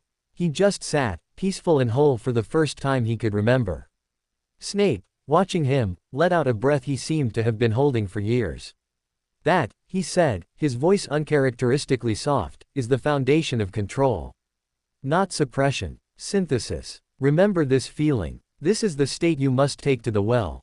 This is the tuning fork for the green note. The next afternoon, Harry descended to the well room not just to listen, but to bring his newly harmonized self. He placed his hands on the stones, and instead of offering a general request for understanding, he offered his composite truth about his mother's eyes. The house's response was electric. The deep thrum became a chord, resonating with his internal state. The green note rose in him, not as a separate power, but as an extension of his own peace. It felt right. It felt like his, and the house's, simultaneously. In the null room afterward, Snape presented the locked box. Sanctuary, he said. Harry found his center, his harmonized self. He held the concept of sanctuary, not just the manners, but his own longing for it, his analytical understanding of its mechanisms, his practiced ability to fake not having it. He offered this composite understanding to the green note, focused through the lens of sanctuary. The note that flowed out was different. It wasn't cold authority. It was warm, firm certainty. It washed over the box, and the lock didn't just shine, it melted away, not broken, but rendered irrelevant. The box opened, not because it was forced, but because the idea of it being closed to this particular intention was made false. Inside was not a test object, but a single, perfect white feather. Harry looked at Snape, confused. Snape picked up the feather. It was from the practice sessions months ago. A forgotten test subject. It didn't reinforce the lock, he said, wonder in his voice. It fulfilled the promise of sanctuary for the contents. It revealed what was safe inside. The magic interpreted your intent from a place of harmony, not simple command. It was a leap, a qualitative change. The green note, channeled through a harmonized self, became intelligent, nuanced, almost empathetic in its execution of the foundational law. That night, Harry lay in bed, not practicing, just feeling the new, quiet alignment within him. The gold, silver, and gray weren't silenced, they were friends now, speaking in low, respectful tones to one another. The green note was the quiet agreement they all shared. The house's thrum was a lullaby of deep satisfaction. He had passed a test he hadn't known he was taking. He had learned to speak the house's oldest language not as a shouted order, but as a reasoned conversation. He was 7 years old. He had a snake for a guardian and a house for a mother. He could rewrite local reality by being at peace with himself. The contradictions should have been overwhelming. But for the first time, they weren't contradictions. They were just parts of the strange, beautiful, terrifying whole that was his life. In his study, Severus Snape wrote his final entry for the night, the words stark on the page. A threshold has been crossed. The subject has achieved primary magical synthesis. The verdant resonance is no longer an external force he channels, but an internal faculty he wields with conscious intent. The danger has not lessened, if anything, the potential for both creation and catastrophe has grown exponentially. But the nature of the danger has shifted from accidental detonation to deliberate choice. He is no longer a child playing with a live wire. He is an engineer learning the grid. The next phase must be ethical. He must learn not just what the magic can do, but what it should do. And for that, I have no textbook. I have only my own broken moral compass to offer him. May whatever gods watch over forgotten manners and lightning-scarred boys have mercy on us both. He closed the journal. Outside, the moor was still. Prince Manor slept, its stones dreaming the deep, green dreams of promises kept in a lineage, against all odds, continuing in the most unexpected of ways. December arrived not with gentle snow, but with a pervasive, dripping fog that clung to the moor like a second skin. It muted the world, turning the distant forest into a wall of gray shadow and the manor itself into a ghostly island of stone. Inside, the atmosphere was one of focused tension. The Christmas visit to Hogwarts was a fortnight away, and the peaceful harmony Harry had achieved was now being stress-tested under Snape's relentless drills. The null room was gone. Snape had declared it insufficiently realistic. Training now happened in real rooms, under simulated duress. Snape would fire harmless but startling jinxes from behind bookshelves while Harry tried to complete a complex arithmetic equation using his silver voice. Or he'd create a cacophony of illusory sounds, mocking laughter, shattering glass, Petunia Dursley's shrill voice, while Harry attempted to soothe a magical plant with his gold. The goal was to maintain his inner synthesis, to keep the three voices in their harmonious chord, no matter the distraction. A single slip, a flare of unshielded magic, and the session would end with a sharp critique and an immediate restart. The world will not be a null room, Potter, Snape growled after Harry flinched from a particularly loud bang and accidentally made the plant he was tending sprout thorns in defense. At Hogwarts, there will be noise, curiosity, provocation. You must be a still pool amidst the storm. Harry's progress was measurable, but brittle. He could maintain his center through auditory illusions and minor jinxes. But the true test, they both knew, would be human interaction. The curious, prying eyes of other children. The benign but penetrating questions of teachers. Dumbledore's twinkling gaze. The house, sensing the heightened preparation, had entered a state of high alert. Its usual warm thrum was now a low, vigilant hum. The empty portraits were no longer just empty, They were watchful, their blank canvases somehow focused on the corridors and entry points. Pippi had taken to wearing a sort of helmet made from a polished acorn shell, muttering about intruders and ministry men. It was on one such fog-drenched afternoon that the intrusion came. Harry was in the library, practicing the grave voice, writing a painfully dull essay on the uses of flobberworm mucus in potions, his magic subdued to a faint, unremarkable trickle to keep the ink flowing evenly. Snape was in his study, brewing.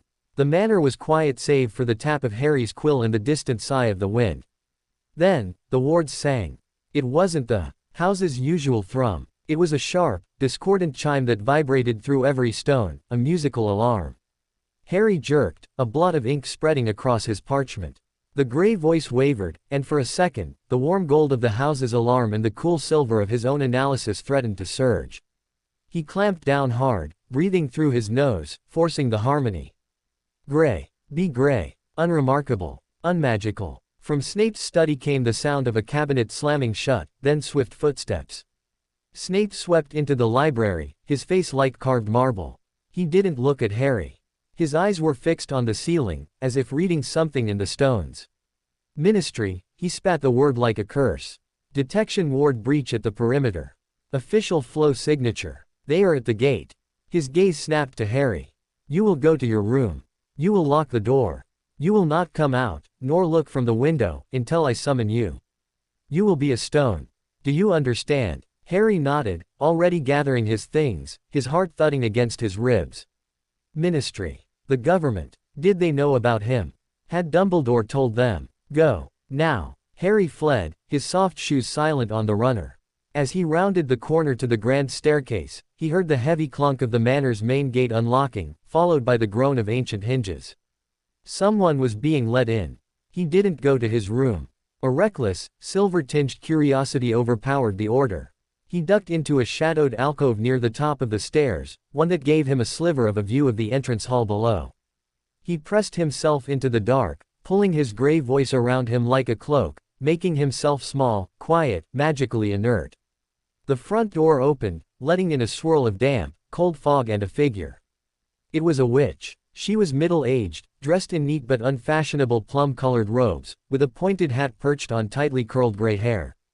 She carried a large, leather-bound clipboard and wore an expression of officious mildness. Harry recognized her from one of Snape's history lessons, a ministry functionary. This one's badge, glinting on her chest, read, Department of Magical Heritage, Annexation and Warding. Severus Snape, she said, her voice crisp and carrying. Apologies for the unscheduled visit. I am Cordelia Plinth, Grade 3 Inspector. We've been reviewing dormant estate wards as part of the new magical landscape census. The Prince Manor wards have shown remarkable reactivation. We are required to investigate any significant change in a Class 3 historical magical dwelling. Snape stood at the foot of the stairs, a barrier of black wool and simmering disdain. The wards are my concern, Inspector Plinth, as the last living descendant. Their reactivation is a private matter of estate maintenance. Of course, Plinth said, her eyes darting around the hall, taking in the empty portraits, the grand staircase, the faint, residual shimmer in the air that even Harry could feel, the house's agitated magic. But the scale of the reactivation is unusual. Our instruments detected a surge consistent with a full ancestral reconsecration. That hasn't happened since the line was viable. We must ensure there's no external influence or unsanctioned magical experimentation. Her gaze lingered on a nearby sconce, where the flame had burned a steady, unnatural emerald green since Harry's panicked flight. The manor is old. Its magic is cyclical. I have been conducting potions research. The interactions can be volatile. Snape's lie was smooth, but Harry could hear the razor's edge beneath it. There is no external influence. You may file your report accordingly. I'm afraid I must perform a standard scan, Plinth said, not unkindly, but with the iron of bureaucracy. She raised her wand. Revelio totalis. A wash of pulsing, white light emanated from her wand tip, sweeping through the hall. It was a detection spell, seeking hidden magic, enchantments, magical beings.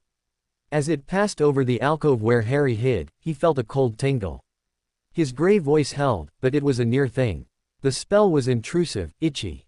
He held his breath. The white light reached Snape, who stood unmoving, and washed over him without effect. Then it swept towards the walls, the stones. And the house reacted. It didn't like the spell. It was an invasion, a scrutiny of its most intimate self. The warm, gold magic that loved and nurtured curdled into something defensive. The foundational green note, the promise of sanctuary, interpreted the ministry scan as a violation of that promise. The white light of Plinth's spell hit the far wall and stuck. It was absorbed, then repurposed. The stones where the light touched began to glow with a soft, internal verdant light. Then, words began to form in the stone, as if an invisible chisel was carving them. They were not English. They were older runes, but their meaning was clear to anyone who could feel magic. Sanctuary. Trespass. Denied. Inspector Plinth gasped, taking a step back. Ancestral ward smithing. Reactive lithomancy. This is beyond Class 3. Snape's eyes flashed with something between fury and triumph. As I said, the Manor's magic is reactive. It considers your scan a trespass. I suggest you lower your wand before it defines you as a threat. But Plinth was a bureaucrat, and bureaucrats follow procedures. Her procedure said to note the anomaly. She raised her clipboard, a self-inking quill poised. I must record the manifestation for the archive. She never finished. The green runes on the wall flared. A wave of silent, profound negation pulsed outwards. It didn't hurt. It simply unmade the magic in its path. Plinth's wand went dark and inert in her hand, its cord temporarily neutralized. The flames in the sconces snuffed out. The magical light globes overhead dimmed to a dull, physical glow. For 3 seconds, all active magic in the entrance hall was revoked. The promise of magic itself was suspended. The silence was absolute. Then, the house's magic returned, flowing back like a tide. The sconces relit with ordinary fire. The runes on the wall faded. But the message had been delivered. Plinth stared at her dead wand, her face pale. She looked at Snape with new, wary eyes. That is not in any register. That is a primordial revocation. The kind of magic that hasn't been seen since the time of the founders. She swallowed, her officiousness crumbling into awe and fear. What have you done here, Snape? I have inherited a legacy, Snape said, his voice softer now, more dangerous. One that values its privacy above all. You have your data, Inspector. A reactive, sentient ward structure, responding to perceived intrusion. File it as such. But know this, the Manor has spoken. Further, inspections will be met with increasing finality. The Department of Magical Heritage has no jurisdiction over a will of stone. It was a bluff, but a magnificent one. Plinth, her confidence shattered, could only nod mutely. She looked at her clipboard, but the quill had written nothing during the revocation. The page was blank. Even her records had been erased. I will file a report of anomalous but non-threatening activity, she said, her voice shaky. The estate is clearly self-regulating. Good day, Professor. She almost ran out the door, which swung shut behind her with a definitive boom. The locks clicked back into place, this time with a sound of finality that echoed through the hall. Harry stayed frozen in his alcove. He had felt it. The green note's power, not through him, but from the house itself. The authority to revoke magic. It had been terrifying. And it had been in defense of him. The scan had brushed over his hiding place, and the house had reacted to protect its secret. Snape didn't move for a full minute after the door closed. He stood in the center of the hall, head bowed, listening. Then, he said, without turning, "You can come out now." Harry crept down the stairs. Snape turned to face him. He looked exhausted, but there was a fierce pride in his eyes. You saw. Harry nodded. The house revealed a deeper layer of its defense to protect you. It has defined you as part of its sanctum. That is significant. He rubbed his temples. But it is also a problem. Plinth may be cowed, but she will report an anomaly. The ministry may send someone less easily intimidated next time. Or Dumbledore will hear of it. What do? We accelerate the timeline. Your visit to Hogwarts is no longer just a social experiment. It is a necessary misdirection. You must be seen there, being ordinary, while the ministry's attention is drawn to this place. We will make your presence at Hogwarts so blatantly normal that no one will connect the powerful, reactive magic of Prince Manor to the quiet, behind-schedule boy in the castle. He looked at Harry, his gaze intense. You must be flawless, Potter. More gray than you have ever been. You must make them believe you are nothing but what you seem. Can you do that? Harry thought of the green runes, the feeling of magic being stripped away. He thought of the warm, possessive protection of the house. He thought of the cold, analytical part of himself that understood the stakes. He found his center. The harmony. The chord. Yes, he said, and his voice was calm, certain, his own. I can. Snape studied him, then gave a slow nod. Good. Then we have a week to prepare for the greatest performance of your life. That night, as Harry lay in bed, the house's thrum was a satisfied, purring vibration. It had defended its own. But Harry couldn't shake the image of the blank page on Inspector Plint's clipboard. The erased record. The house could revoke magic. It could make things not have happened. What else, he wondered in the dark, could it make true? And as he drifted to sleep, a new, troubling thought whispered from the silver part of his mind. If the house could redefine reality to protect its sanctuary, what would it do if it ever believed Harry himself was a threat to that sanctuary? The green note hummed in his dreams, a lullaby of absolute, uncompromising law. The silence after the Ministry Witch's departure was heavier than any Harry had felt in Prince Manor. It wasn't the house's usual peaceful quiet, or even its watchful stillness. This was the silence of a beast that had bared its teeth and was now deciding whether to swallow the threat whole or let it slink away.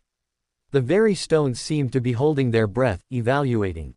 The emerald flames in the sconces had returned to their normal gold, but they burned low, as if conserving energy for the next confrontation. Snape didn't speak. He stood in the center of the entrance hall, a statue of black in the dim light, his eyes closed. He was listening, Harry realized. Listening to the house. Feeling its mood through the bond of his blood. After a long minute, his shoulders dropped a fraction of an inch. The immediate danger had passed. The house was settling, its defensive rage cooling back into vigilant possession. The clock is now ticking, Snape said, his voice scraping the silence. He opened his eyes, and they found Harry in the shadows of the staircase. We have days, perhaps a week, before that woman's report filters up to someone with both curiosity and authority.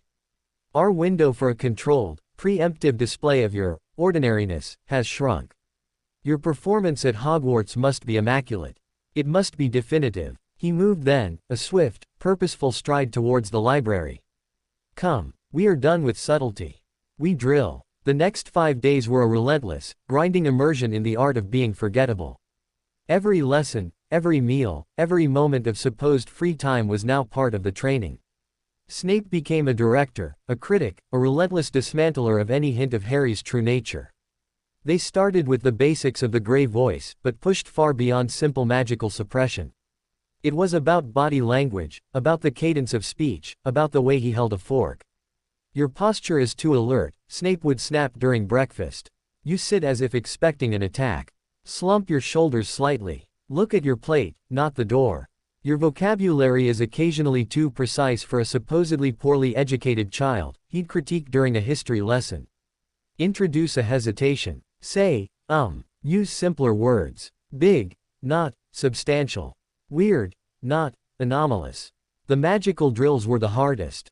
In the library, with the annotated Hogwarts book deliberately placed in sight as a temptation, Snape would fire questions while simultaneously creating distractions. What is the core component of a forgetfulness potion? Bang! A book would slam off a shelf behind Harry.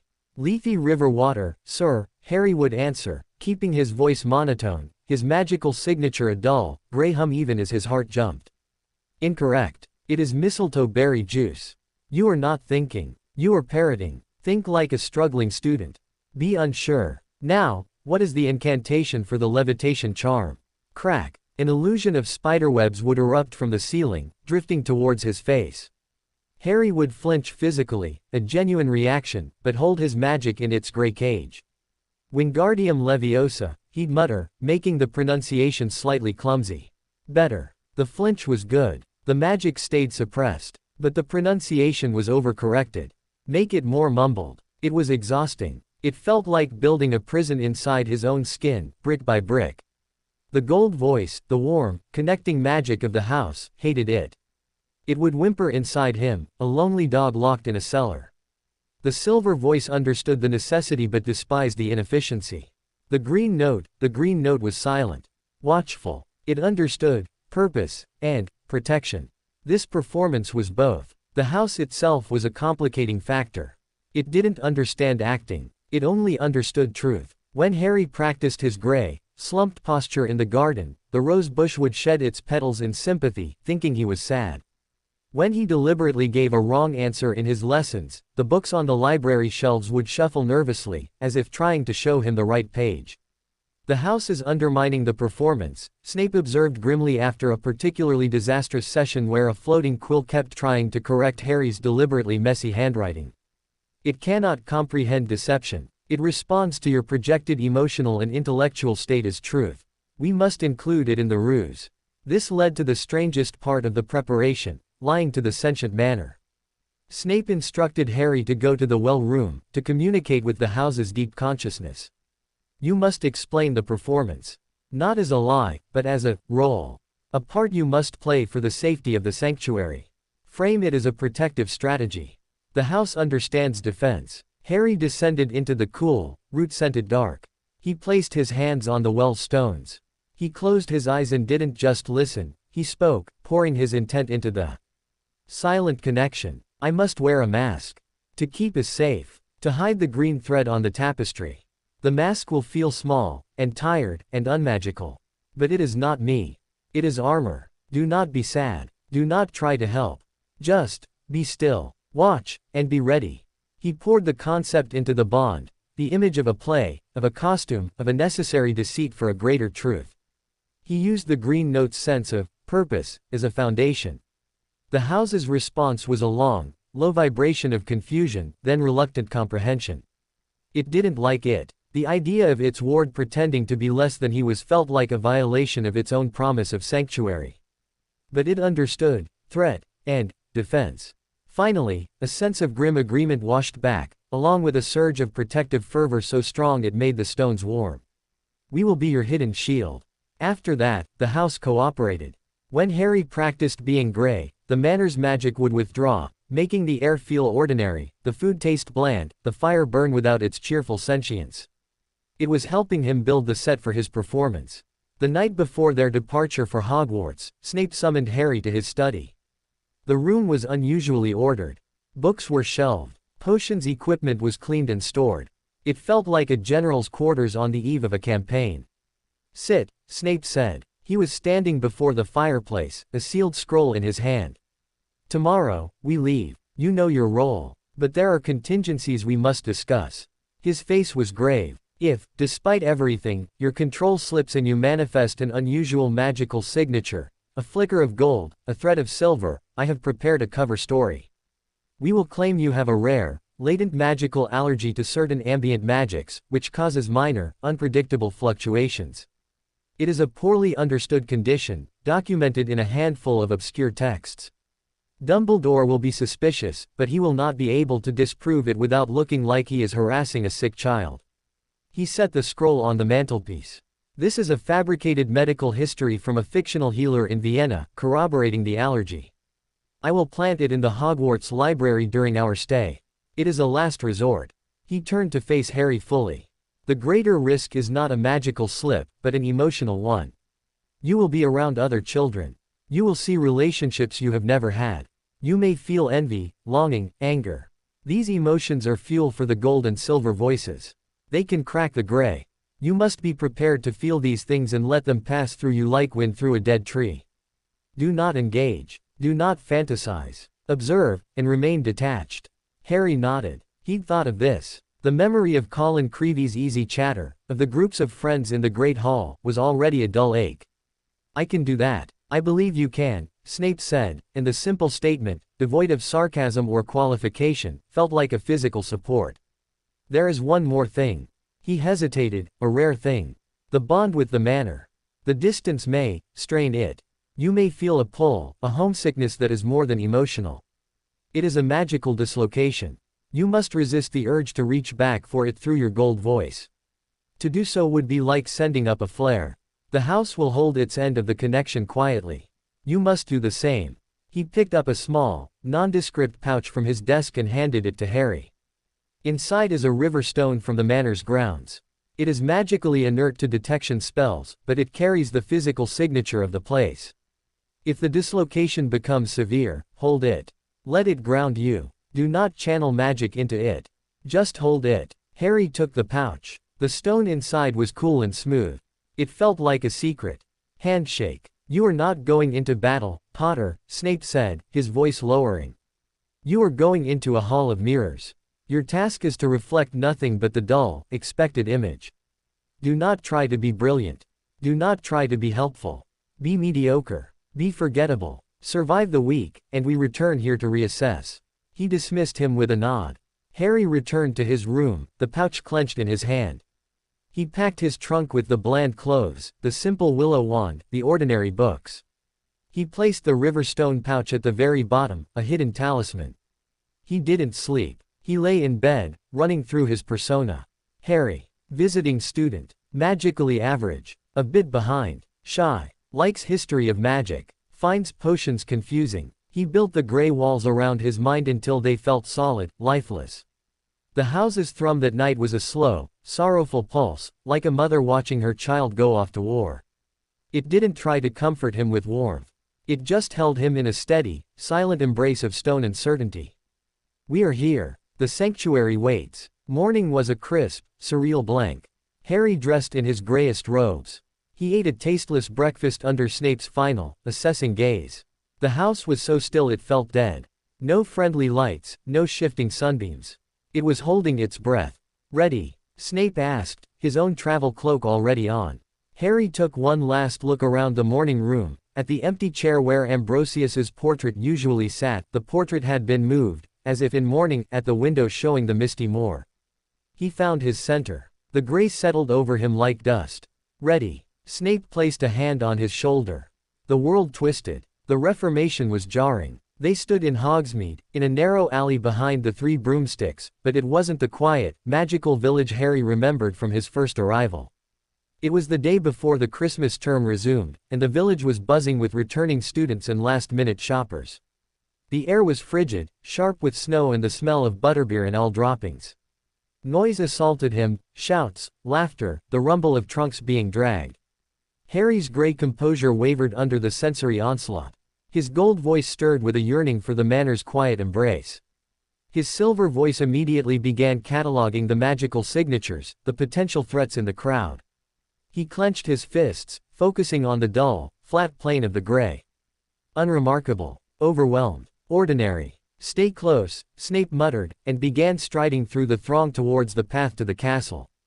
Students scattered before him, their cheerful noise dimming to whispers.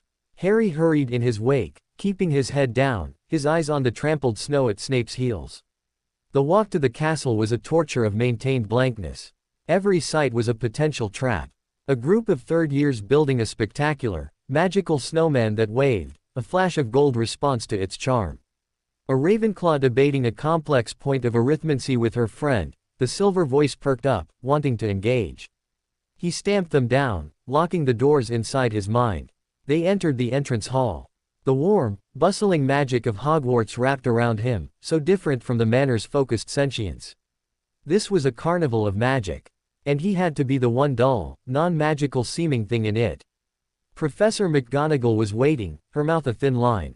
Professor Snape. Harry. The headmaster is expecting you in his office. They ascended the moving staircases. Harry concentrated on making his steps slightly clumsy, on looking around with wide, overwhelmed eyes, not the analyzing gaze of the silver, but the confused gaze of a boy out of his depth. Dumbledore's office was as cluttered and warm as ever. The headmaster rose from behind his desk, his blue eyes missing nothing. Harry, welcome back. I trust your break was restorative. His gaze flickered to Snape, then back to Harry, searching. Yes, sir, Harry said, his voice soft, polite, empty. And you are ready to resume your studies. I understand Professor Snape has been keeping you busy. He's been very kind, sir. The lessons are hard. All valuable things often are. Dumbledore's smile didn't reach his eyes. He was probing, gently. Harry kept his mental walls bland and gray, letting only surface nervousness show. After a moment, Dumbledore seemed to decide something. Well, I shall not keep you. Professor McGonagall will see you to your quarters. I look forward to hearing your impressions of your classes this week. The dismissal was clear. Harry followed McGonagall out, feeling Dumbledore's gaze on his back like a soft, persistent weight. His room was the same as before, impersonal, quiet. The moment the door closed, he let out a shuddering breath, his shoulders slumping not from performance but from real fatigue. The first hurdle was crossed. He had been scrutinized by the most perceptive wizard alive and had offered nothing but a blank page. He unpacked, his movements slow, gray. He placed the river stone pouch under his pillow. Its presence was a faint, cool comfort, a whisper of home in the alien, bustling castle. That evening at dinner in the Great Hall, the real test began. He was placed again at the Gryffindor table. Colin Creevey immediately pounced. "Harry, you're back. How was your holiday? Did you do any magic? I got a new camera for Christmas, it's got a special charm for moving pictures." The questions were a barrage. Harry answered in monosyllables, constructing a boring holiday of reading and walks. He let his magic lie dormant, his laughter faint and polite. He was a black and white photograph in a world of vibrant color. He saw Snape at the staff table, watching him like a hawk. Their eyes met once. A flicker of something, warning, assessment, passed between them. Hold the line. The week unfolded in an exhausting blur of maintained mediocrity. In charms, his Lumos was a weak, guttering light that took 3 tries to sustain. Professor Flitwick gave him encouraging, pitying smiles. In transfiguration, his matchstick turned into a lump of gray, lead-like material that was definitely not a needle. McGonagall's lips tightened, but she merely said, "Perhaps more focus, Mr. Potter." He ate. He attended classes. He went to the library and read simple books, turning the pages with deliberate slowness. He was a ghost, a faint smudge on the vibrant canvas of Hogwarts. But inside, the strain was building. The gold voice ached with loneliness, especially at night in his sterile room. The silver voice itched to correct a glaring error in a classmate's essay, to solve the puzzle of a moving staircase's pattern. The green note was a silent, heavy weight, disapproving of the charade but understanding its necessity. The river stone helped. He would hold it under the covers at night, its familiar, mute solidity a tether to the truth of himself. On the 4th day, the tension found a crack. It was in potions, a class he attended with the Slytherin first years under Snape's terrifying supervision. They were making a simple cure for boils. Harry's potion, under his deliberately clumsy gray magic, was a murky, sluggish brown instead of the clear acid green it should have been. He was carefully adding porcupine quills one at a time, counting slowly under his breath, when the cauldron of the boy next to him, a pug-faced Slytherin named Millard, erupted. Millard had added the quills too fast. The potion foamed violently, spraying hot, corrosive liquid across the workbench. A gout of it splashed towards Harry's face. Instincts warred. Gold. Protect. Comfort. Silver. Analyze trajectory, deflect with precise counter-magic. Gray. Flinch, cover up, take the burn. But underneath them all, the green note, the promise of sanctuary and wholeness, reacted to the sudden, violent invasion of his personal space. It wasn't a thought. It was a reflex. Harry's hand, holding the stone mortar, shot up not to cover his face, but palm out towards the spray. He didn't cast. He didn't even think a spell. He simply enforced a single, silent, green-tinged decree: "This shall not touch me." The arc of hot potion hit an invisible, shimmering wall an inch from his palm. It didn't splash. It didn't vaporize. It unmade. The liquid, its magical properties, its heat, its very existence as a threat, dissolved into a fine, harmless mist that settled on the table like morning dew. The entire dungeon went silent. Millard gaped, his own face spared only because he ducked. The other students stared. Snape, who had been bearing down on Millard with fury, froze mid-stride, his eyes locking onto the dissipating mist, then onto Harry's outstretched hand. Harry's blood ran cold. He'd slipped. He'd used the green, or a fraction of it. And in front of everyone. His mind scrambled, gray walls crumbling. He did the only thing his panicked, gray persona could think to do. He let the mortar drop from his other hand with a clatter, clutched his now trembling hand to his chest as if it were burned, and let out a small, convincing whimper of pain and shock. The spell of silence broke. Snape was at his side in an instant, his face a mask of theatrical anger covering real alarm. "Foolish boy. Trying to block a potion splash with your hand. 5 points from, no house, but 5 points for sheer idiocy. To the hospital wing, now." He gripped Harry's arm, the one not clutched to his chest, and hauled him from the dungeon, leaving a classroom buzzing with speculation about the strange, dissolving potion and the visiting boy's lucky, if stupid, reflex. Once in the empty corridor, Snape's grip tightened. He didn't speak until they were around two corners, away from any portraits. Then he spun Harry to face him, his eyes blazing. "What," he hissed, "was that?" "It was an accident," Harry whispered, truly shaken. "It just came out." It saw the threat and a reflexive manifestation of the verdant resonance. In a classroom, in front of 20 witnesses, Snape's voice was deadly quiet. "You have just turned a controlled performance into a high-risk exposure. The story of the potion that vanished will spread. Questions will be asked." He closed his eyes, thinking at lightning speed. "The medical allergy. We must deploy it now. We will tell Pomfrey you have a rare dermal reaction to certain magical corrosives, which caused a localized, spontaneous negation field. It is a stretch, but it is the only cover we have." He started marching Harry towards the hospital wing. "You will sell this, Potter. You will be confused, in pain, frightened of your own condition. You will lean into the weakness. It is no longer about being ordinary. It is about being fragile. A medical anomaly, not a magical one. Do you understand?" Harry nodded, his heart a cold stone in his chest. The performance had just gotten infinitely more complicated. He had to convince the school matron, and eventually Dumbledore, that he was a sickly boy whose body sometimes rejected magic in bizarre ways. As they approached the hospital wing doors, Snape paused, his hand on the handle. He looked down at Harry, and for a fleeting second, the fury was replaced by something else, a fierce, shared desperation. "The mask is cracked," he murmured. "Now we must make the crack part of the costume. Follow my lead." He pushed the doors open, his voice shifting to one of impatient concern. "Madame Pomfrey, the boy has had an incident." And Harry, clutching his injured hand, let his face pale, let his eyes widen with a fear that was no longer entirely an act. The game had changed. He was no longer just hiding in plain sight. He was now the central mystery in a lie they had to make the whole school believe. The hospital wing was a cathedral of clean, white stillness. Sunlight streamed through high windows, illuminating dancing dust motes and the crisp, starched sheets on the rows of empty beds. The air smelled of antiseptic, crushed dittany, and a profound, healing quiet. It was the antithesis of the chaotic, magic-soaked dungeons. And to Harry, clutching his perfectly unharmed hand to his chest, it felt like a tribunal. Madame Pomfrey, a bustling, no-nonsense witch with a stern face softened by kind eyes, descended on them like a swan spotting an injured cygnet. "Another incident, Severus. Really, must your subject matter be quite so volatile for first years?" She herded Harry towards the nearest bed, her wand already tracing a diagnostic pattern over him. "The fault lies with the dunderheaded student next to him, Poppy," Snape said, his voice adopting a weary, put-upon tone that was a masterpiece of deception.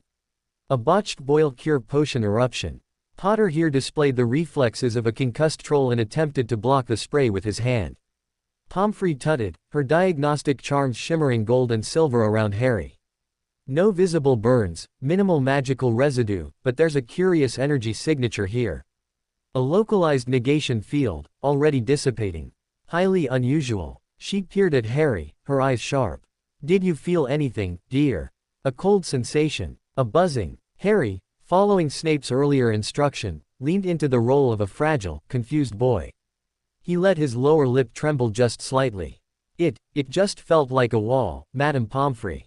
A cold wall in front of my hand. And then the potion was gone. My hand feels tingly. And cold." He shivered for good measure. Snape stepped forward, his expression grave. "There is a pre-existing condition, Poppy. One I was hoping would remain dormant in the controlled environment of my home. It seems the stress of the classroom, the surge of accidental magic from his classmate, it triggered an episode." Pomfrey's eyebrows shot up. "A condition. A rare dermal magical hypersensitivity. Epidermalis rejectio magicae. It's referenced in Grubbly Plank's treatise on aberrant magical physiologies, Vienna edition. The skin and magical core react violently to certain types of external magical aggression, producing a spontaneous, localized negation field. It's a defensive overload." Harry listened, awestruck by the smooth, convincing lie. Snape sounded like a concerned expert, not a man spinning a desperate fabrication. Pomfrey looked skeptical. Grubbly Plank. That's an obscure text, Severus. I've never seen a case. Nor had I, until I became the boy's guardian. His previous carer, a reclusive relative, had him diagnosed by a specialist in Vienna. The paperwork is in my possession. It is why his magical education has been so cautious. Snape's tone invited sympathy for the burden of a sickly, difficult ward. The episode in the dungeon was precisely the kind of unpredictable, magical surge that triggers it. The potion's corrosive magic was perceived as an attack, and his body reacted defensively. Pomfrey's diagnostic wand circled Harry's hand again. The magical signature is fading, but it's certainly anomalous. Non-standard. A pure negation, no elemental affinity. She sighed, her professional curiosity warring with concern. Very well. He should stay here for observation for the rest of the day. I'll need to see that paperwork, Severus. And I'll be informing the headmaster. A student with an unpredictable magical condition in a classroom setting is a matter of safety. Of course, Snape said, dipping his head in apparent acquiescence. He shot Harry a look that was a complex mix of warning and instruction. Stay here. Be the patient. As Pomfrey bustled off to her office to presumably send a message to Dumbledore, Snape leaned closer, his voice a whisper only Harry could hear. The stone. Is it secure? Harry gave a tiny nod. It was under his pillow in his dormitory. Good. Do not touch it. Do not think of home. Your magic must read is confused, depleted, and weakly reactive. Let Pomfrey's calming drafts work. Lean into the fatigue. You are unwell. Remember it. He straightened up. I will return with the documentation. He swept out, leaving Harry alone in the vast, quiet ward. The performance continued. Pomfrey returned with a mild calming draft and a pepper-up potion. Harry drank them, letting the potion's effect soften his edges, his genuine nervousness blending with the chemical relaxation. He answered her gentle questions with vague, tired responses, sticking to the script. Sometimes, when he was scared or surprised, strange things happened around his skin. He didn't understand it. It made him feel tired and cold afterwards. He could see the matron's initial suspicion melting into professional pity. He was a sick little boy with a frightening, poorly understood affliction. A puzzle for the Medawizard journals, not a threat. Dumbledore arrived within the hour. He entered the hospital wing not with drama, but with a soft, measured step. His blue eyes took in the scene. Harry propped up on pillows, looking small and wan. Madame Pomfrey checking a chart. The empty, sunlit beds. Harry, my boy, he said, his voice gentle as he approached. Madame Pomfrey tells me you've had a frightening experience. Yes, sir, Harry murmured, looking down at his hands. The gray voice was a flat, tired monotone inside him, but he had to layer a child's fear on top of it. It was exhausting. Dumbledore sat on the edge of the bed. He didn't use legilimency. He simply observed. Professor Snape informs me you have a rare medical condition. One that reacts to magical surges. It only happens sometimes, sir. When magic hits me wrong. Harry parroted the line Snape had drilled into him during their walk. I see. Dumbledore's gaze was penetrating but kind. And this cold wall you felt. Can you describe it? Harry shook his head, letting his confusion show. It's just there. And then the bad magic goes away. And I feel very tired. He yawned, not entirely feigning. The potions and the strain were pulling at him. Dumbledore was silent for a long moment. Then he smiled, a gentle, grandfatherly smile that didn't quite crinkle the corners of his eyes. Rest, then, Harry. Your safety is our foremost concern. We will adjust your schedule accordingly. Perhaps fewer practical sessions for the remainder of your visit. He stood, patting Harry's blanket-covered knee. I am glad you were unharmed. He left, whispering briefly with Pomfrey by the doors before departing. Harry lay back, the encounter leaving him more unsettled than reassured. Dumbledore hadn't pressed, hadn't probed. He had accepted the story too easily. That was the most frightening part. The rumor mill, as Snape predicted, ground swiftly.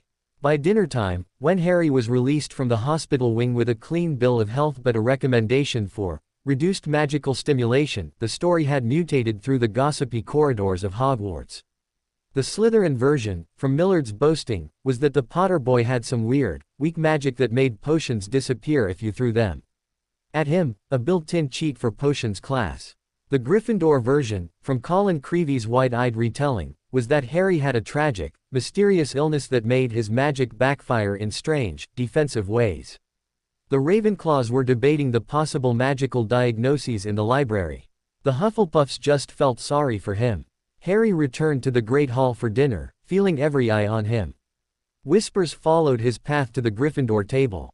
He kept his head down, picking at his food, his performance now refined. He was the boy who was unwell.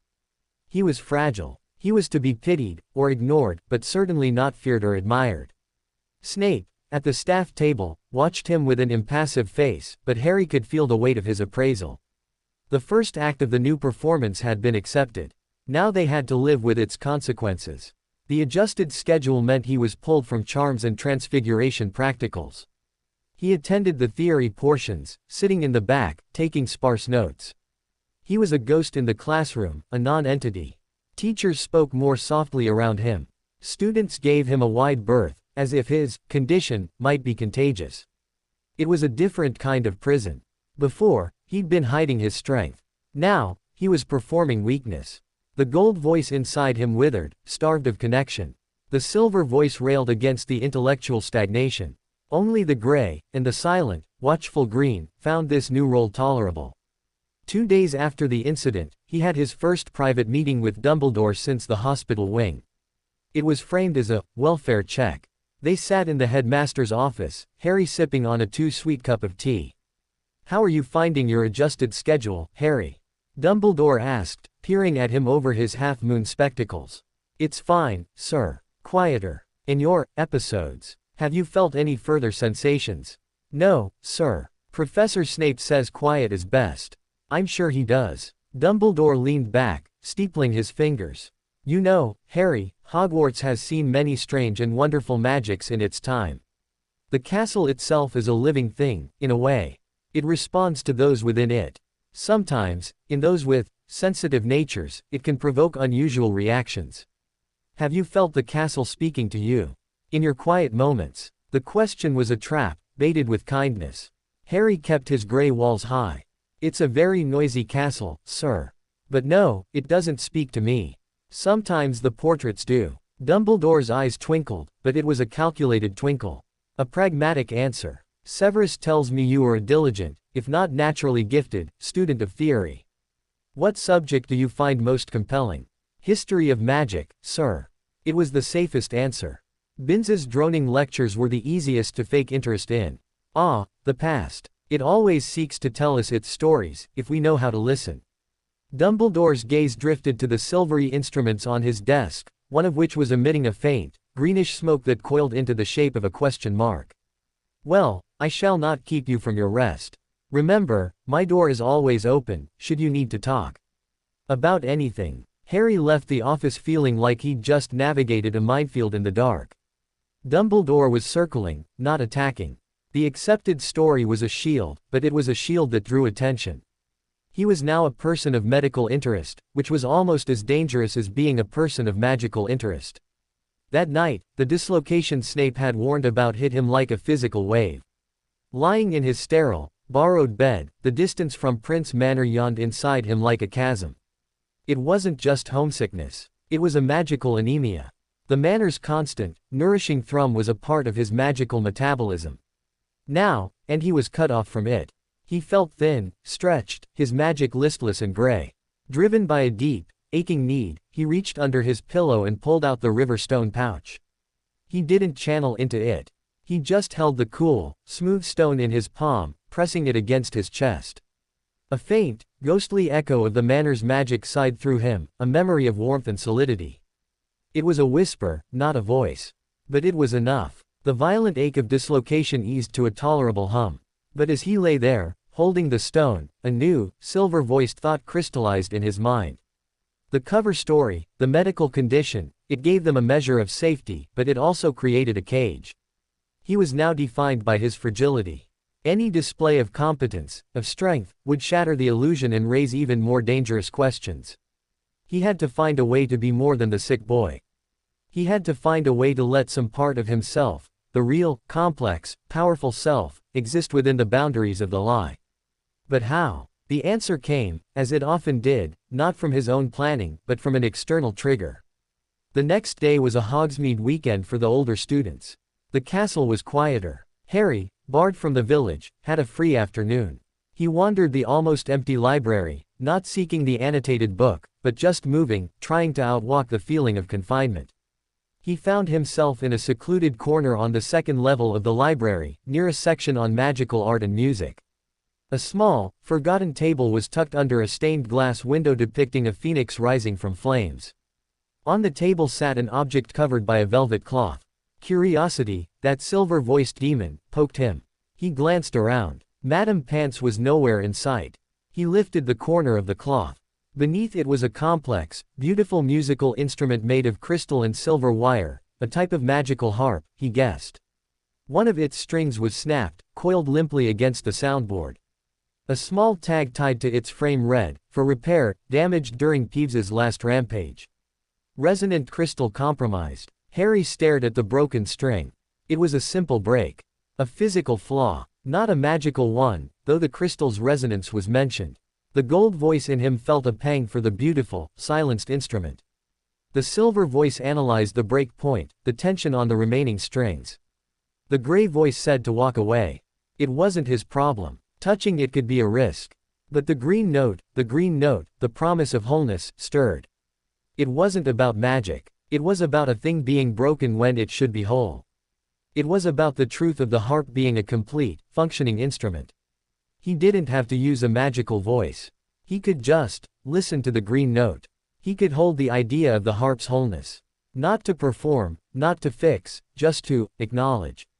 Hesitantly, he reached out and touched the wood of the soundboard, near the broken string. He closed his eyes. He didn't summon the gold, or the silver.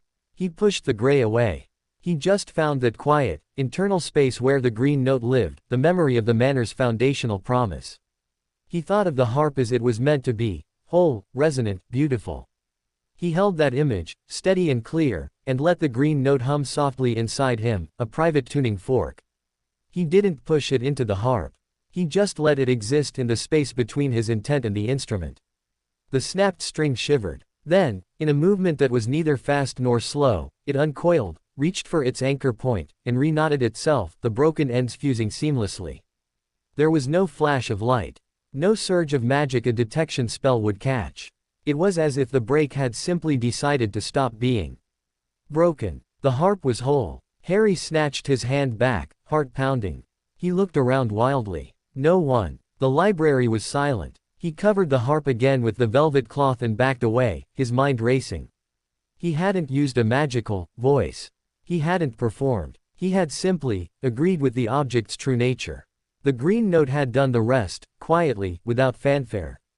It was a restoration so subtle it was almost not magic at all. It was just truth. A wild, desperate hope bloomed in his chest. This was it. This was the crack in his own mask he could use. Not displays of power. Not flashes of gold or silver. But tiny, invisible acts of mending. Acts so quiet they could be mistaken for coincidence, or overlooked entirely. He could be the sick boy in the classroom, and the silent restorer in the shadows. He could exercise the green note, keep it from atrophying, without anyone ever knowing. It was a dangerous game. But it was a way to survive, not just as a lie, but as himself. As he left the library, his step was lighter. He had a secret within a secret. A purpose. Across the castle, in the headmaster's office, the instrument that had been emitting a question mark of green smoke gave a soft ping. The smoke dissolved, then reformed into a new shape, a tiny, perfect, unbroken harp. Albus Dumbledore looked up from his correspondence, his bright blue eyes fixing on the instrument. A slow, thoughtful smile touched his lips. How very curious, he murmured to the empty room. The plot, it seems, is not quite as linear as I had presumed. The game was far from over. And Harry Potter, the boy behind the masks, had just made his first, quiet, independent move. The repaired harp sang in Harry's dreams. Not with sound, but with a silent, crystalline vibration that resonated in the green-tinged chambers of his subconscious.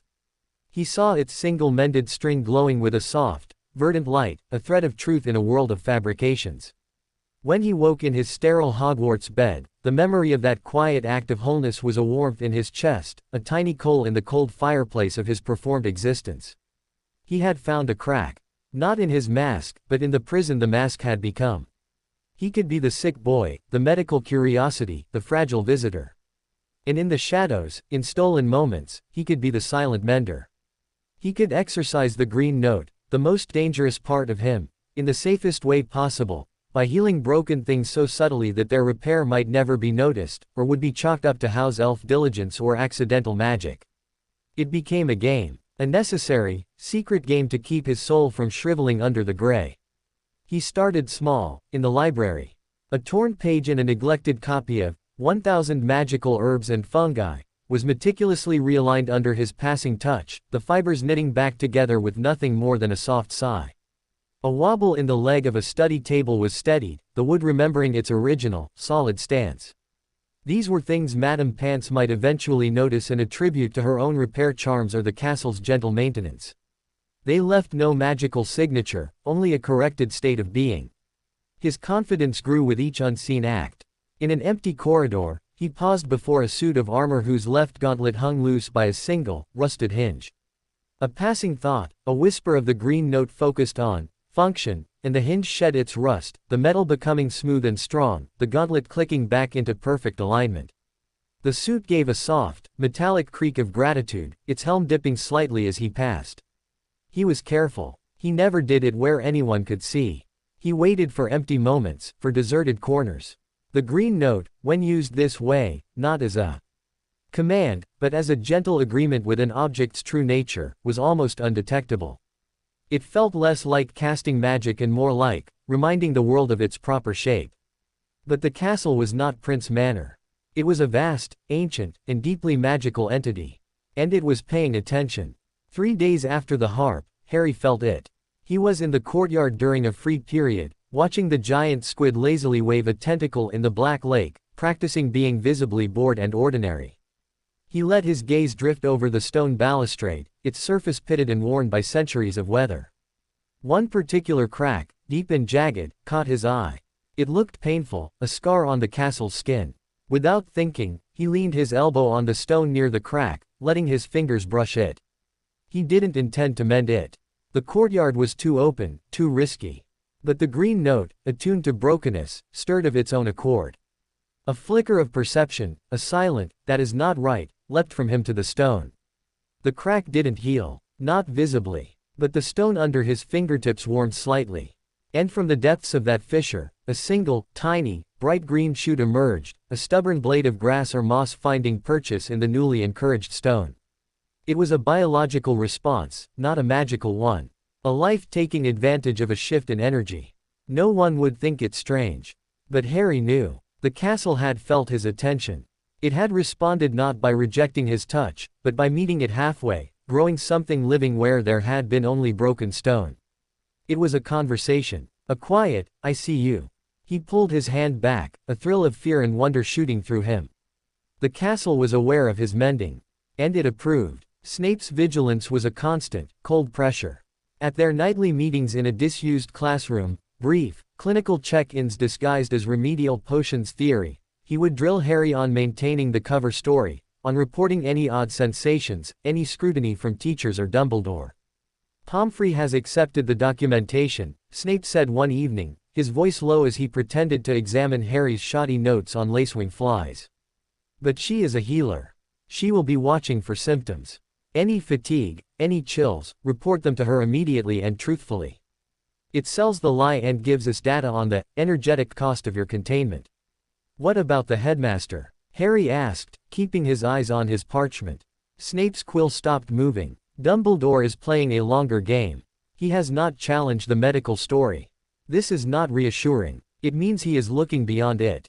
Your episode has confirmed for him that there is something unusual about you. He is now determining whether that unusual thing is a manageable illness, or a different kind of acid." Snape's black eyes met his. "You're mending, have you?" continued. Harry hesitated, then gave a tiny nod. "Small things. Where no one can see." A muscle twitched in Snape's jaw. "Risky. But, perhaps a necessary pressure valve." The green note is not a part of the cover story. It is the deepest secret. If you must exercise it, let it be as you describe, small, invisible, untraceable. And never, ever on anything magical. Only on inert objects. A book, a stone, a piece of furniture. Is that clear? Yes, sir. Good. Snape looked towards the door, listening. Our time is almost up. Remember, the end of week feast is tomorrow. You will be on display. Be gray. Be tired. Be uninteresting. But being uninteresting was becoming its own kind of torture. The gray voice, once a shield, now felt like a suffocating blanket. The silent mending was the only thing that made him feel real. And the castle's quiet, growing acknowledgement was a lure he couldn't ignore. The day before the feast, temptation presented itself in the form of a tragedy. He was in the Ollery, sending a bland, dictated letter to a relative, a fiction for Snape's reports under the watchful eye of Professor McGonagall. The great circular room was cold and smelled of feathers, droppings, and high, windy air. Owls of every color and size dozed on perches or swooped in and out of the open arches. As Harry finished attaching his letter to a school barn owl, a commotion erupted near the top of the dome. A small, mottled brown owl, a little owl, he thought, was trying to land on a crowded perch. An older, larger eagle owl, annoyed, snapped at it.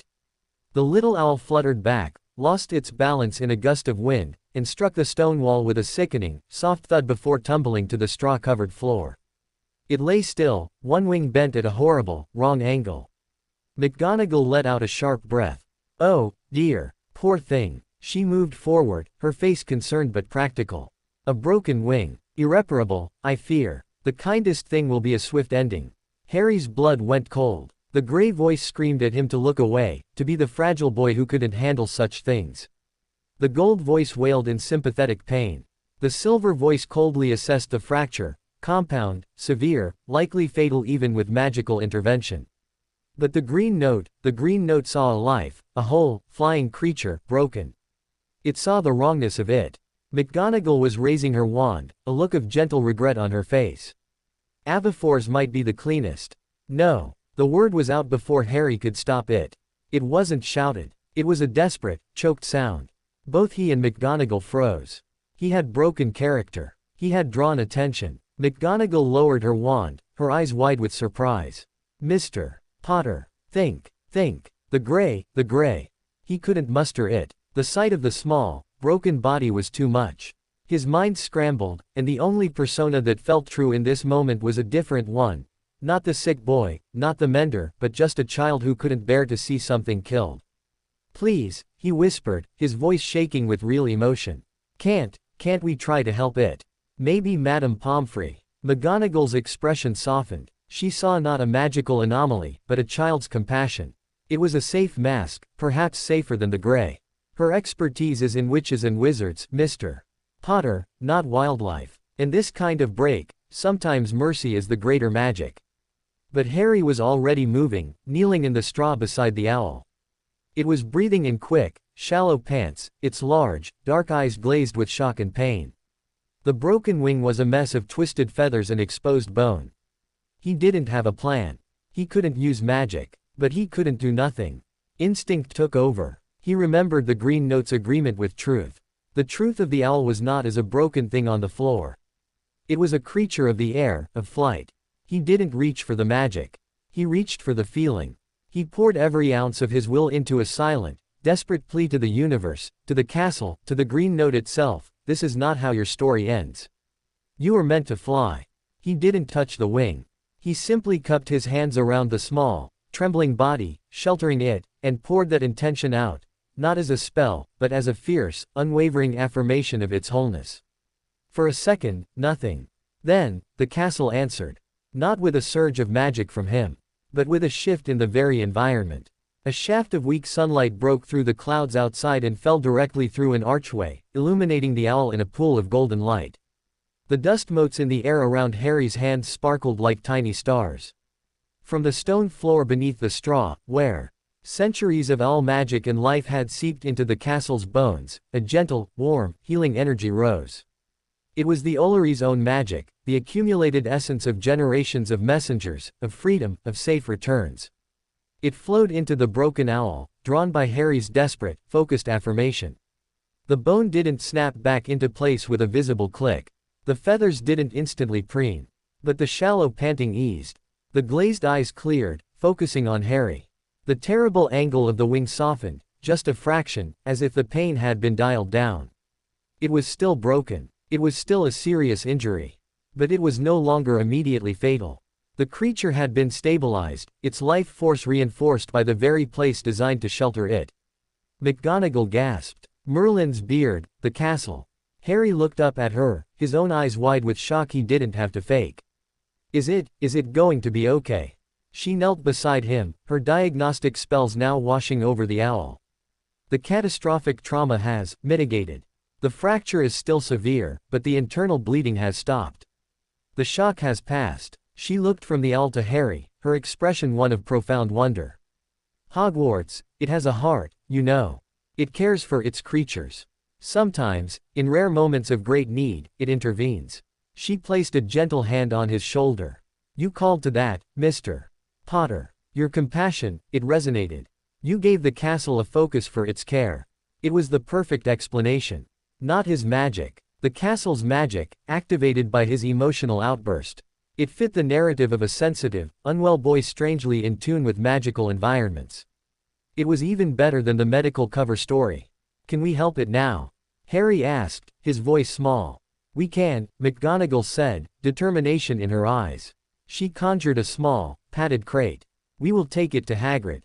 He has a way with injured creatures.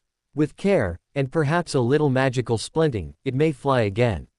As they carefully placed the stabilized owl in the crate, Harry felt a wave of exhaustion that was completely real. The emotional expenditure, the channeling of that fierce intention, had drained him. But beneath the fatigue was a soaring elation. He had acted. He had saved a life.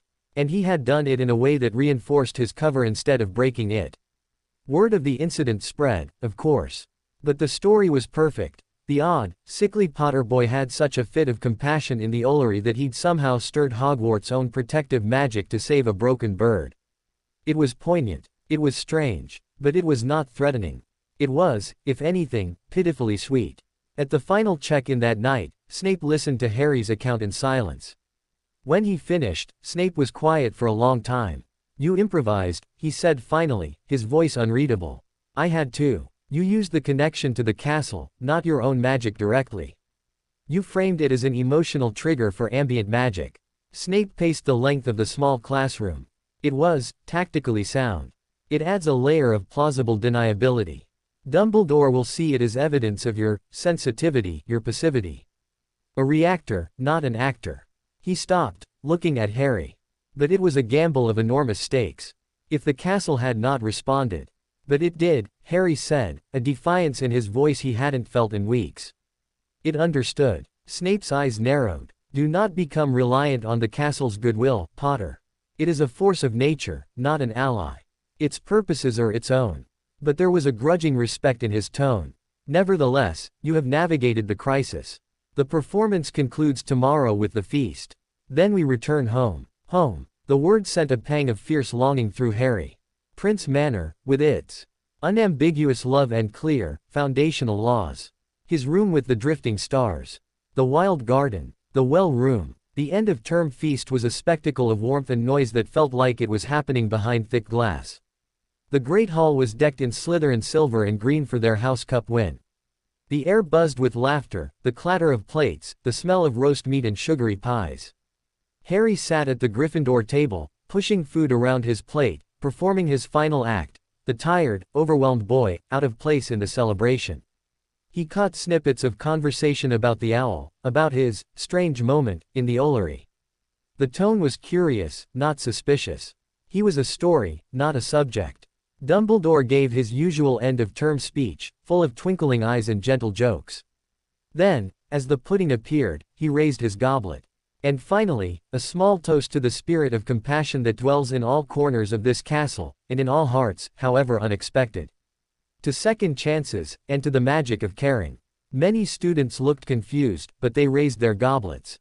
Harry kept his head down, but he could feel Dumbledore's gaze brush over him like a physical touch. As the feast wound down and students began to drift towards their dormitories, Harry felt a hand on his shoulder. It was Professor McGonagall. "Hagrid's report," she said quietly, leaning down.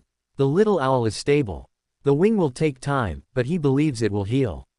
It will live, Mr. Potter. Thanks to you, and to Hogwarts." She gave his shoulder a brief, firm squeeze before moving away.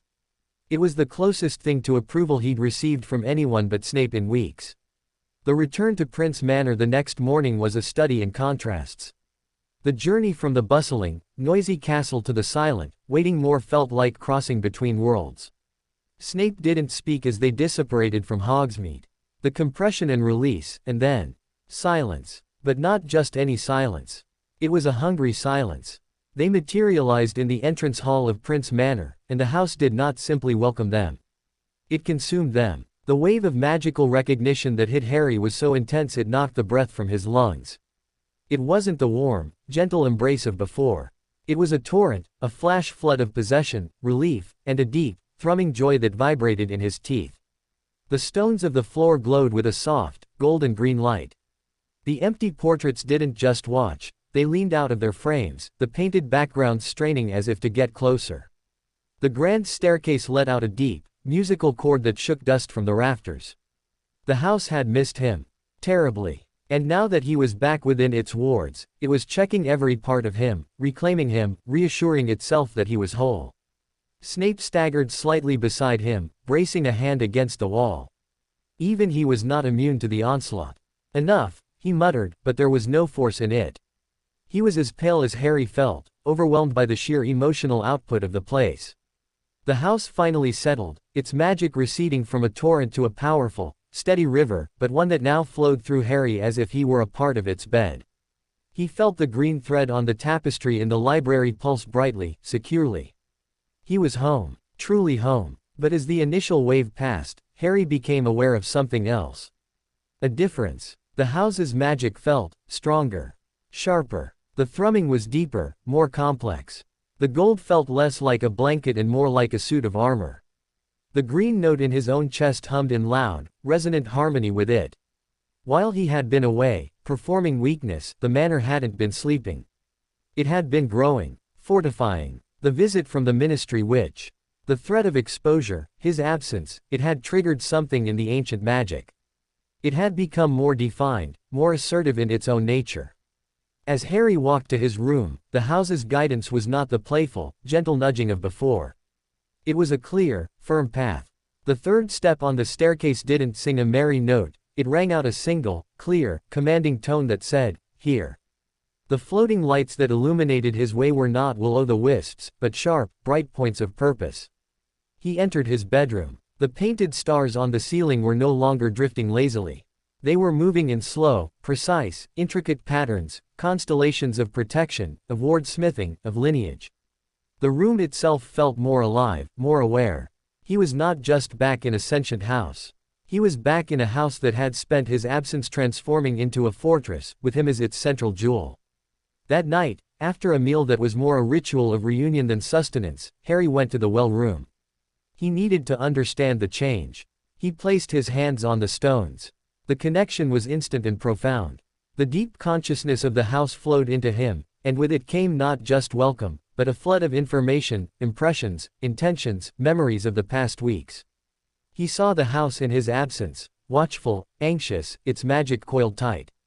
He felt its reaction to the Ministry scan, not just defensive anger, but a cold, strategic reassessment. He felt its decision. The sanctuary could no longer be passive. It must be active. It must be potent. It had spent the weeks refining its wards, drawing deeper on the foundational green magic, weaving Harry's own unique signature, the one etched into its stones, into every defensive layer. The manor was no longer just protecting him. It was integrating him into its very defensive matrix. He was becoming a living part of the ward scheme. The final image the house gave him was chilling in its clarity. It was a vision of the tapestry in the library. The golden thread below Eileen's name was no longer a faint, tentative line. It was a strong, bright cord, and from it, fine, glowing threads now spread outwards, connecting to painted images of the walls, the gates, the very foundations of the manor. He was woven into the tapestry not just as a name, but as a structural component. He was part of the house. And the house was part of him. The separation they had practiced for Hogwarts had been an illusion. The bond had deepened in his absence, becoming fundamental, unbreakable. He pulled back from the well, his mind reeling. He had gone to Hogwarts to hide, to perform. And while he was gone, his home had quietly, irrevocably, made him its king. Snape was waiting for him in the corridor outside. He took one look at Harry's face and understood. "You feel it," he stated. "It's changed. It's made me a part of it. Not just a ward. A keystone." Snape nodded, his expression grim. "I suspected as much. The wards have recalibrated around your magical signature. Your return has activated a new layer of protection. The manor is not just your guardian, Potter. You are now symbiotic. Its strength is yours. Its stability is tied to your presence." He paused. "And your weaknesses, should you have any, are now its vulnerabilities." The weight of it settled on Harry, heavier than any expectation, any lesson, any performance. He was 7 years old. He was the living heart of an ancient, magical fortress. The world outside thought him a sickly boy, if they thought of him at all. But here, in the deep silence of Prince Manor, he was something else entirely. He had survived Hogwarts. He had protected his secrets. He had even saved a life. And he had returned to find that his sanctuary had become a throne, and the bond he cherished was now a chain of absolute, mutual destiny. He looked up at Snape, his guardian, his teacher, the only other person in this strange, powerful world. "What do we do now?" Snape held his gaze for a long moment. In the dark corridor, lit only by the house's new, purposeful lights, he looked like a prophet in a tomb. "Now," Severus Snape said, his voice echoing softly in the watchful stones, "we prepare for war. Because the world will not leave a king in his castle forever. And when it comes knocking, it will not be a grade 3 inspector with a clipboard. It will be a storm. And you, Harry Potter, must be ready to be both the shelter and the lightning." The house's thrum deepened in agreement, a low, mighty chord that vibrated in the bones of the earth and the core of the boy who was its beating heart. The days after their return from Hogwarts did not settle. They crystallized. The manor's magic, having tasted threat and separation, refused to return to its old, gentle rhythms. It thrummed now with a purposeful, vigilant energy that vibrated in the cutlery, hummed in the floorboards, and turned the very air into a charged, silent guardian. The warm, golden comfort was still there, but it was layered over with the stern, green certainty of the foundation stone, a mother's love encased in fortress walls. Harry felt the change in his very blood. The dislocation that had plagued him at Hogwarts was gone, replaced by a profound, almost overwhelming sense of connection. It was as if he had been a tree temporarily uprooted, and now his roots had been plunged not just back into soil, but into bedrock. The manor's magic flowed through him constantly, a second circulatory system. He could feel the strength of the walls, the subtle shifts in the protective wards at the perimeter, the quiet contentment of the plants in the garden that were now extensions of the house's will. He was no longer just living in Prince Manor. He was its nervous system. Snape observed this integration with a scientist's intensity and a strategist's concern. Their lessons changed immediately. There were no more drills on separating the voices, on building gray walls. That had been training for a world they were now actively sealing themselves away from. "The performance is over," Snape declared the first morning back, in the morning room. The sunlight through the window seemed sharper, as if the house itself was focusing its attention. "The fiction of your mediocrity served its purpose, but it is a skin you have outgrown. Here, within these wards, you will not hide. You will master. The green note is no longer a secret to be contained. It is the language of this place, and you are its speaker. We will begin with unification." The goal was no longer to switch between gold, silver, gray, and green. The goal was to make the green note the baseline, the foundation upon which the others rested. Harry had to learn to let the warm gold of the house's affection and the cool silver of his intellect rise from the deep, verdant well of the foundational promise, like different kinds of light shining through the same, profound prism. They began in the well room, at the source. Harry would sit for an hour, hands on the stones, not just listening, but merging. He let the house's ancient consciousness, its promise of sanctuary, its demand for truth, its stubborn permanence, flow into him until the boundary between his magic and the manor's magic became blurred. He felt the weight of centuries, the joy of Eileen's childhood, the grief of her departure, the long silence, and then the shock of his own arrival, a brilliant, chaotic spark that had reignited the dormant forge. From that unified state, Snape would have him perform magic. Not spells from a book, but acts of will. The rose bush is threatened by a blight, Snape would say, pointing to a perfectly healthy plant. Not a real one. Imagine it. See the black spots on the leaves, the wilting stem. Then, using the foundation, the promise of health and sanctuary for what belongs here, correct it. Harry would find the green note, the deep, yes, of the Manor's law. From that place of absolute truth, he would then layer on the gold's nurturing compassion, directing it like a surgeon's laser. He wouldn't heal the imaginary blight, he would make the concept of the blight untrue for that specific rose. The air around the bush would shimmer, and the plant would seem to straighten, its color deepening, not because something was fixed, but because the possibility of sickness was gently, firmly erased from its timeline. It was terrifying in its simplicity and power. He wasn't fighting darkness. He was defining the light so absolutely that darkness had no place to exist. Other exercises were more intellectual. Snape would present a broken, enchanted object, a music box that played a sad, twisted tune, a compass that pointed only to memories of loss. Analyze the enchantment, not with your silver voice alone. Use the foundation. The promise of this place includes correct function. Let the green note define what the object should be, and let your silver intellect chart the path from its broken state back to that truth. Harry learned to see magic not as a series of spells, but as structures of intent. The sad tune was a spell of sorrow woven into the gears.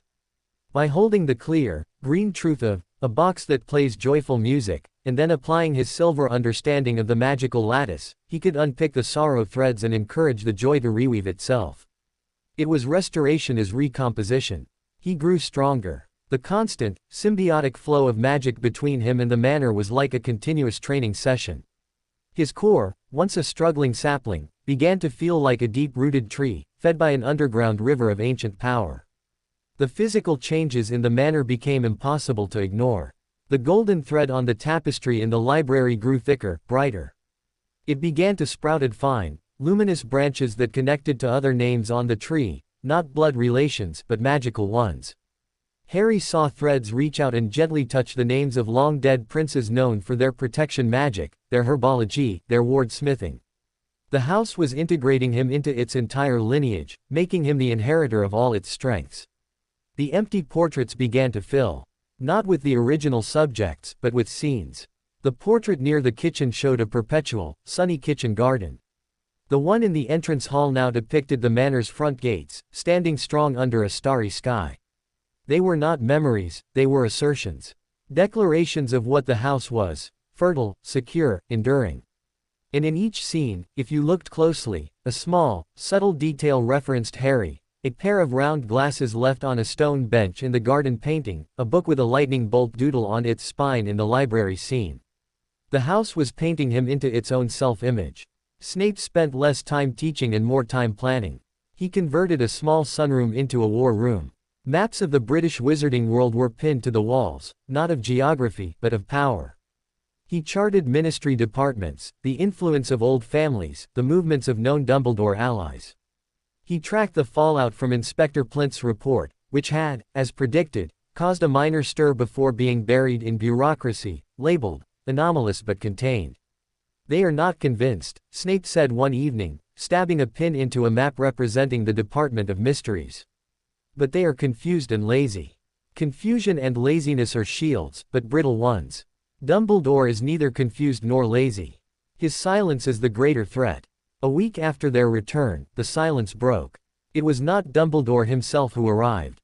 It was his voice, emerging from the flames in the study fireplace with a soft, green roar during Harry's evening lesson with Snape. "Severus. A word, if you please." Snape didn't startle. He had been expecting it. He gestured for Harry to stay in the shadows, then knelt before the grate. "Headmaster." Albus Dumbledore's face, wise and weary, swam in the emerald flames. "I trust Harry is recovering from the excitement of his visit. He is well. The environment here is more stabilizing for his condition. I am glad to hear it." Dumbledore paused. His episode in the Ollery was most instructive. Hogwarts has not reacted so personally to a student in many years. It suggests a remarkable empathy in the boy. A passive, receptive quality. Snape's voice was smooth as oil. As the medical texts suggest, his hypersensitivity makes him a conduit for ambient magics. At Hogwarts, the ambient magic is particularly potent. Here, it is quieter, more controlled. Indeed. Another pause, heavier this time. Severus, the wards around Prince Manor have been the subject of some interesting analysis by the Department of Mysteries since that inspector's visit. The reactive lithomancy, she reported, bears a striking resemblance to some of the oldest protective magics we have on record. Magics that require a living anchor tied to the land. I find myself wondering what, or who, might be acting as that anchor now. The question hung in the firelit room, a grenade with the pin pulled. Snape didn't flinch. The Prince line has always had a strong connection to its seat. I am the last of that line. The Manor's magic, in its decline, may be consolidating around what remains. A final, defensive surge. Poetic, but not unexpected. Is it consolidating, Severus? Dumbledore's blue eyes, even through the flames, were piercing. Or is it growing? My instruments, which are considerably more sensitive than the Ministry's, suggest the magical footprint of Prince Manor has not just stabilized, but expanded significantly in the last fortnight. It is as if the heart of the place has been rekindled, and is now beating stronger than it has in a century. Snape was silent. There was no lie that would fit. I made a vow, Albus, he said finally, his voice low and stripped of pretense. To protect the boy. You placed him in a cupboard. I have placed him in a fortress. The fortress has accepted him. That is all you need to know. The flames flickered, Dumbledore's expression unreadable. A fortress can become a prison, Severus. And a heart that beats too strongly for one place may forget how to beat for the wider world. He has a destiny. He is a child. Snape's control cracked, a rare, raw fury in his words. His destiny, until he is old enough to choose one, is to be safe. To be whole. You would have him be a symbol, a weapon, a pawn in your game. Here, he is none of those things. Here, he is Harry. And here he will stay. The finality in his voice was absolute. It was not a servant speaking to his master. It was one power addressing another. Dumbledore studied him through the fire for a long, long moment. The twinkle was gone from his eyes, replaced by a deep, sad understanding. You have chosen your side, then. Not as a spy in my service, but as a guardian in his. There was never a choice, Snape said, and it was the truest thing he had ever said to the headmaster. Dumbledore sighed, the sound like wind through dry leaves in the fireplace. Then I will trouble you no more with requests for visits or assessments. The boy remains under your protection, in your fortress. But hear this, Severus. The world will not ignore a rising power forever. And a fortress, no matter how strong, can be besieged. When that day comes, remember that Hogwarts' doors, and my counsel, remain open. For you both. The connection severed, the flames snapping back to orange and red. The study was plunged into a silence more profound than before. Harry stepped out of the shadows. He had heard it all. The acknowledgement, the threat, the severing of ties. He knows. He suspects, Snape corrected, rising stiffly from the floor. He looked older in the firelight. He knows the manor is powerful and that you are at the center of it. He does not know the nature of the bond, the depth of the synthesis. But he will now leave us be, for a time. He respects declared territory. And he has other pieces to move on his board. He turned to Harry. It is done. You are officially under my guardianship, in a location Dumbledore acknowledges is defensively powerful and outside his immediate influence. The fiction is over. We are now what we are. A warden and his charge, in a sentient stronghold. Our task is no longer to hide you from the world, but to prepare you for the day it inevitably comes knocking. That night, Harry went to the tapestry. The golden thread was now a radiant cord, its branches shimmering. He placed his hand over his own, unnamed space on the weave. He could feel it pulsing, a live wire of connection. He didn't feel like a king, or a weapon, or a pawn. He felt like a heart. The vital, central organ of a living, breathing entity. It was a responsibility that should have crushed him. Instead, it grounded him. This was his truth. Not the boy who lived. Not the sickly student. The heart of Prince Manor. He walked to the window of his room. The moor stretched under a vast, starry sky. The wards hummed at the edge of his perception, a powerful, seamless dome of silent magic. They weren't just keeping things out. They were defining what was in, a sanctuary. A truth. A home. He thought of the little owl, of the mended harp, of the single rose blooming in a wasteland of thorns. That was his magic. Not destruction. Not flashy power. The quiet, relentless assertion of wholeness. A presence joined him at the window. He didn't need to look. He felt the familiar, dark, sharp-edged magic, now woven through with threads of grudging affection and fierce, unwavering loyalty. "What happens now?" Harry asked, not looking away from the stars. "Now," Severus Snape said, standing beside him, a black silhouette against the night, "we live. We learn. We grow strong. We tend our garden and reinforce our walls. And we wait, not as prey in a hole, but as a mountain in its range. Let the storms come. Let the winds howl. The mountain does not fear the weather. It defines the landscape." Harry nodded. He felt the truth of it in the stones, in the green note in his soul, in the complex, earned bond with the man beside him. He was Harry Potter. He was 7 years old. He lived in a castle that loved him, with a guardian who had reshaped his entire life to protect him. He could speak to stones and silence chaos with a thought. His past was a cupboard. His future was an unwritten page. But his present was this. A sanctuary. A heart, beating strong and sure in the quiet dark, ready for whatever dawn would bring. And for the first time since he could remember, the future did not feel like something to be feared. It felt like something to be built, stone by steady stone, with the magic of truth and the strength of a promised home. The world beyond the wards became an abstract idea. Autumn bled into winter, and the moor around Prince Manor transformed into a sea of frozen white, a natural moat under a steel-gray sky. Inside, the manor was a world unto itself, humming with its own seasons, its own time. The Christmas holidays came and went without remark. There was no tree, no presents, no feast. There was only the deepening of the bond, the refinement of magic, and the silent, shared understanding between warden and ward that they were building something meant to last beyond a single season. Harry's 8th birthday passed in February, marked only by a slightly richer chocolate pudding at dinner and a new, more advanced book on ward theory from Snape, left on his desk without ceremony. Harry understood. Celebrations were for people with pasts and futures tied to the ordinary world. His life was here, in the perpetual, purposeful present of the stones. His training evolved from lessons to a way of being. Mornings were spent in symbiosis with the house. He would walk its corridors, not as a resident, but as a caretaker. He'd pause before a patch of damp in the east wall, place his hand on the stones, and listen.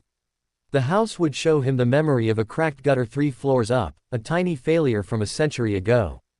Harry, his magic unified with the green foundational note, wouldn't just repair the gutter. He would affirm the wall's inherent dryness, its resistance to decay. The damp patch would fade, and high above, unseen, ancient lead would reknit itself. It was maintenance as an act of shared will. Afternoons were for study, but of a different kind. Snape had moved beyond standard magical curricula.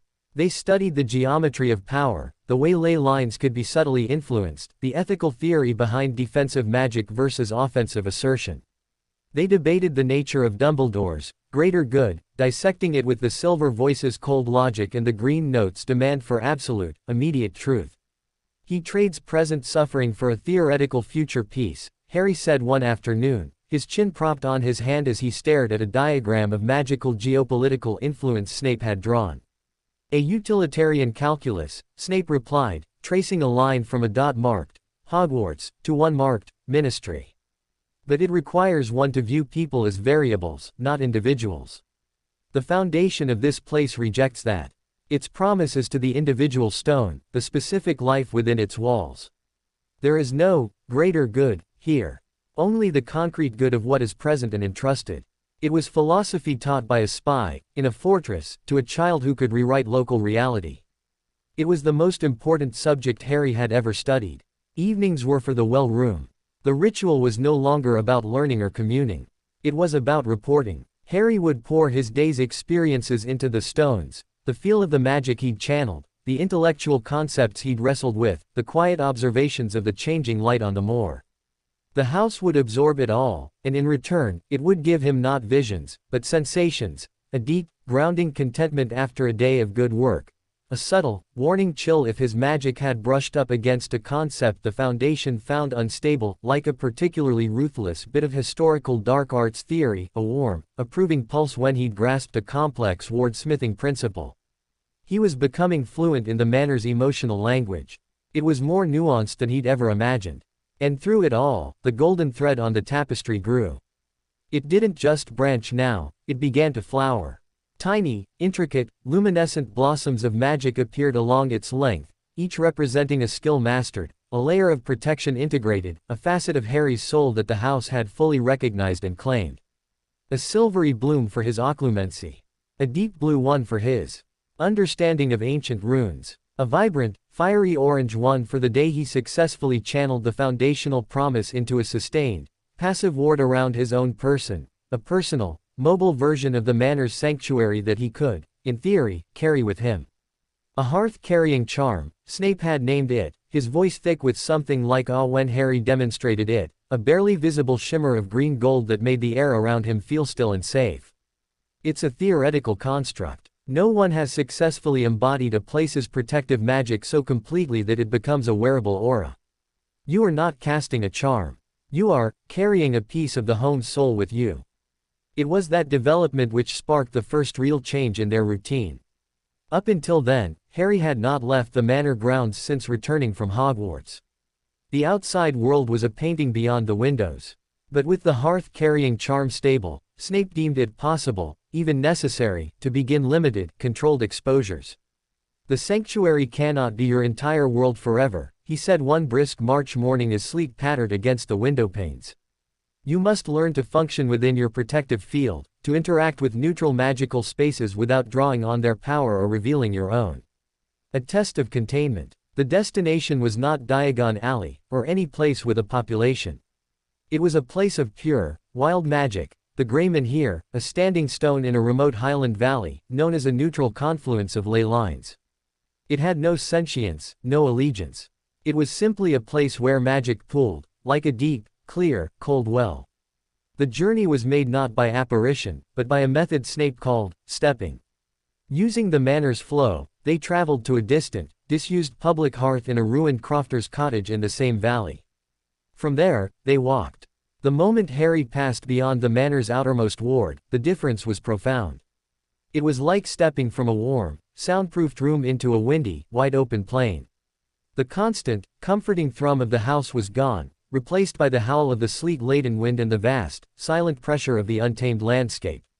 His magical core, so accustomed to the manor's nourishing flow, gave a lurch of sudden loneliness. But then, the hearth-carrying charm activated. It was subtle. It didn't block the wind or warm the air. It simply created a bubble of profound interiority around him. Inside it, he felt the echo of the manor's stillness, the memory of its surety. The wild magic of the Highland swirled around this bubble but could not penetrate its defining truth. This space is already claimed, it is an extension of home. He could still feel the ley lines, could sense the powerful, mindless magic of the menhir ahead, but it was like watching a turbulent river from behind thick, perfect glass. Interesting, but not engaging. Snape watched him closely as they trudged up the barren hillside. "Report. It's holding," Harry said, his voice sounding small against the wind. "The wild magic feels loud. But far away. The charm feels like I brought my room with me." "Good. That is the intent. You are not rejecting the external magic. You are simply maintaining a prior, stronger definition of your own space." The Grey Menhir was a slab of weathered stone twice Snape's height, jutting from the frozen earth like a rotten tooth. The air around it vibrated with a low, powerful hum. Raw magical energy, unshaped by any sentient will, condensed here. A normal wizard might feel invigorated or overwhelmed. A sensitive might hear whispers of ancient power. Harry felt only the steady, quiet hum of his own hearth-carrying charm.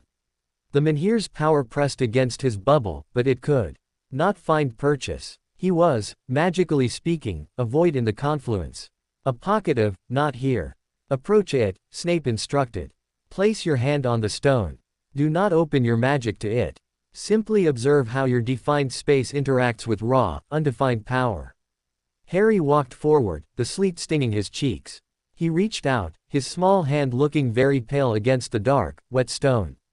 As his fingertips made contact, something extraordinary happened. The wild, churning magic of the menhir didn't try to invade him. Instead, it reacted to the absolute, serene definition of his personal space. It flowed around it. The chaotic energy patterns, encountering the immovable object of Harry's sanctuary field, began to organize themselves. In the immediate vicinity of his hand, the random magical eddies smoothed into gentle, concentric ripples, like water flowing around a pillar. The stone under his palm grew warm, not with its own power, but with a reflected, ordered calm. He wasn't taking power. He was imposing peace. Fascinating, Snape breathed, moving closer to observe. You are not a conduit. You are a tuning fork. Your presence creates a zone of order. This could be a defense against chaotic magics, against certain kinds of curses that rely on emotional or magical discord. His eyes were alight with the thrill of discovery. The verdant resonance, when perfectly contained and worn as a shield, doesn't just protect. It pacifies. Harry held his hand there for a full minute, watching the chaotic magic of the place gently, respectfully, rearrange itself around the unassailable truth of his borrowed sanctuary. He felt no strain. The green note, sourced from the manor's limitless foundation, hummed steadily within him, requiring no more effort than his own heartbeat. When he pulled his hand away, the menhir's magic slowly returned to its wild, churning state.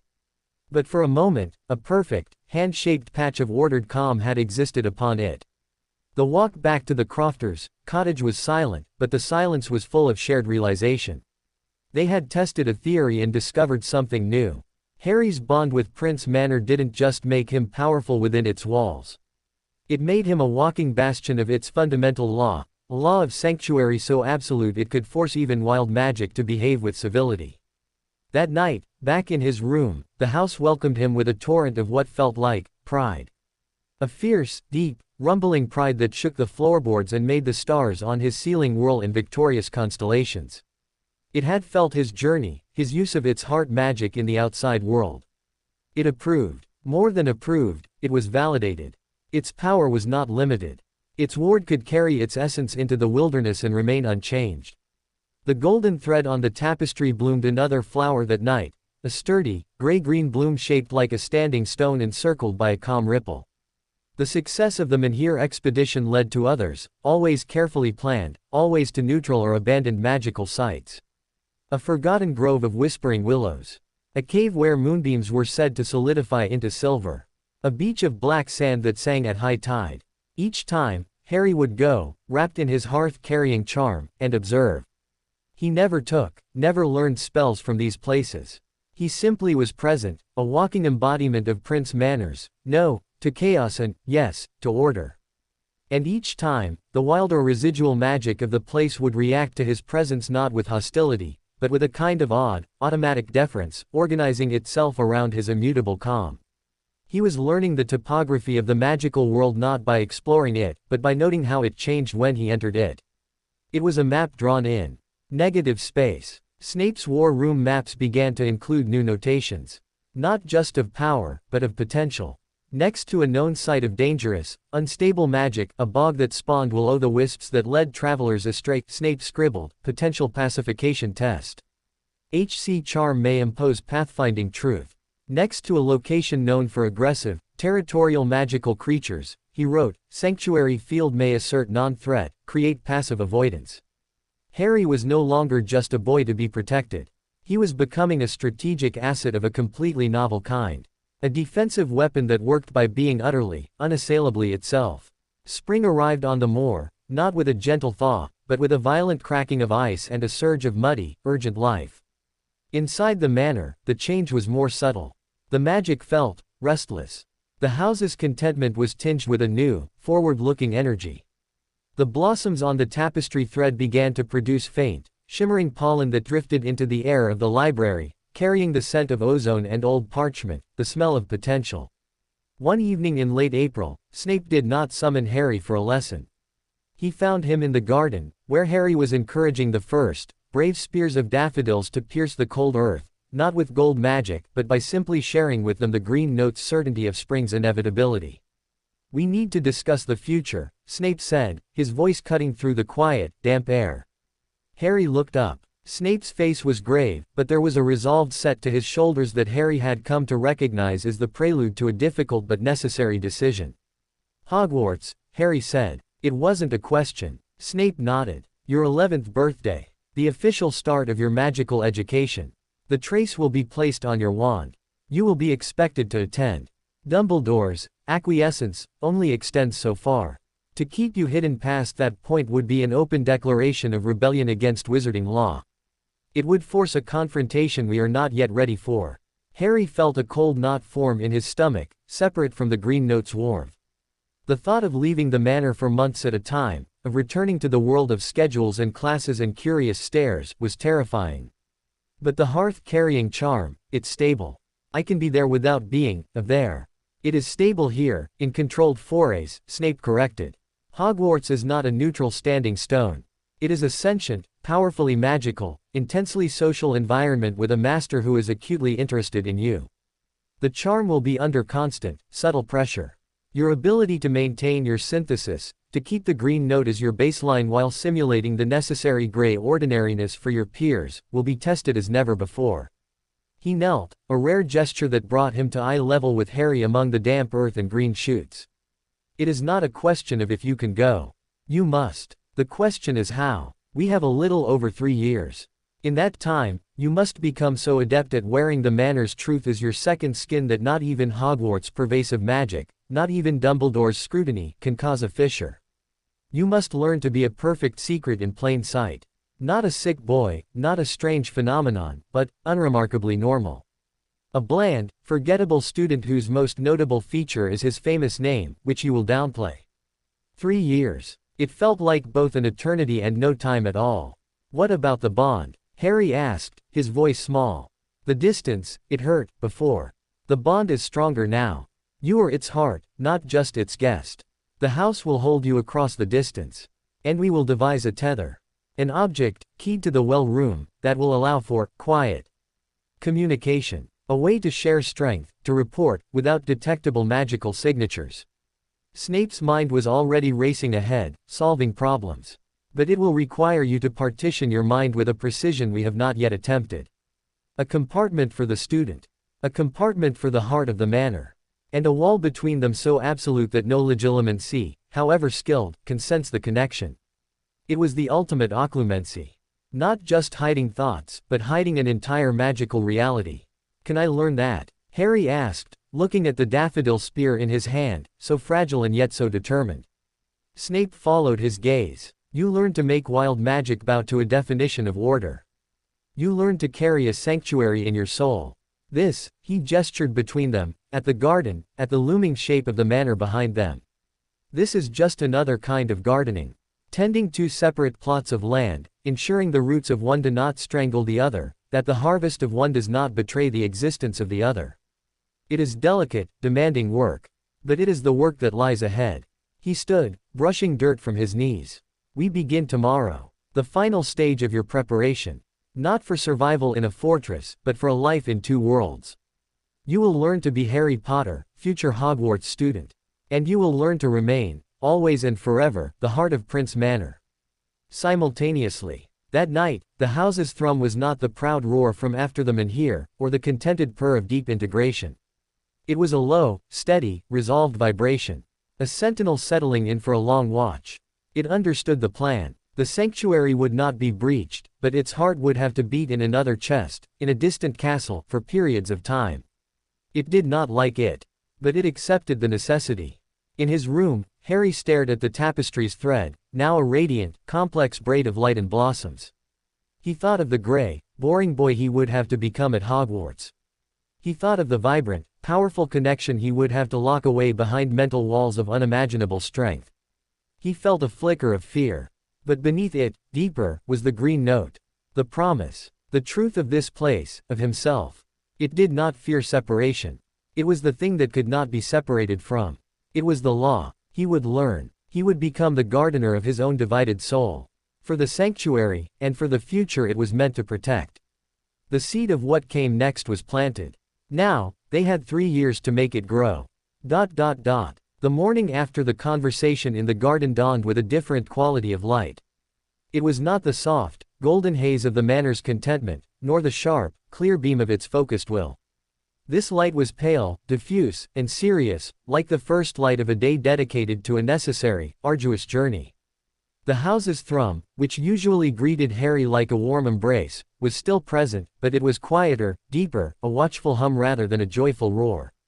It felt like the manor was holding its breath, concentrating. It understood the task ahead. At breakfast, Snape was already waiting, a small, worn leather box on the table beside his untouched coffee. He looked as if he hadn't slept.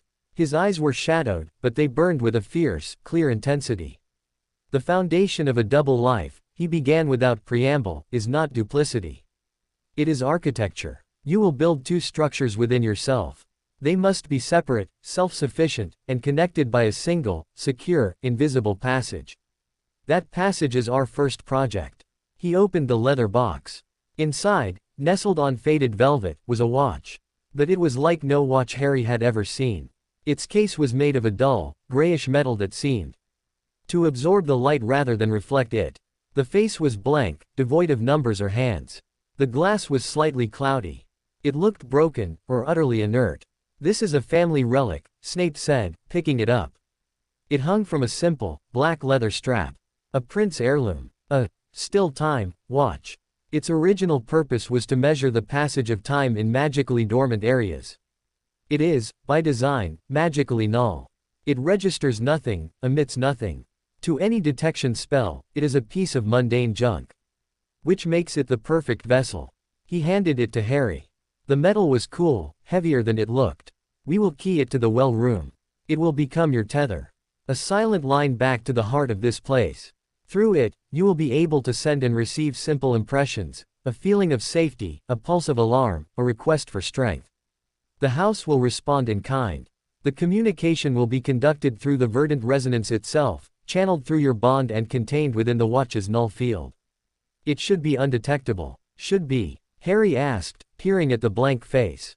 "The theory is sound. The practice is unprecedented." Snape stood. "We begin in the well room.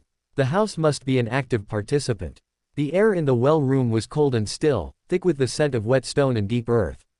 The water in the well below was black and silent. Harry stood with Snape before it, the watch heavy in his palm. "Place your hand on the stones," Snape instructed. "Call the green note. Not to perform, but to commune. Explain to the house what we intend. Ask for its cooperation in creating the tether." Harry did as he was told. The cool, rough stone greeted his fingertips. He closed his eyes, sinking into the now familiar deep hum of the foundation. He didn't just listen, he spoke inwardly, shaping his intent with the green note's language of truth and purpose. "We must build a bridge. A quiet bridge, for when I am far away. So I can remember your strength. So you can know I am safe. We will use this watch. Let it be a piece of home I can carry. A silent voice between us." The house's consciousness, vast and slow, stirred. A wave of profound reluctance washed over him, a deep, stone-rooted fear of letting a piece of its heart be taken away. Then, that reluctance was met with a surge of protective determination. If he must go, he would not go unanchored. The house understood necessity. From the depths of the well, a soft, green-gold light began to rise. It was a tendril of the foundational magic itself, pure and concentrated. It coiled up and out, hovering in the air between Harry and the well. "Hold the watch in the light," Snape whispered, his voice hushed in the sacred space.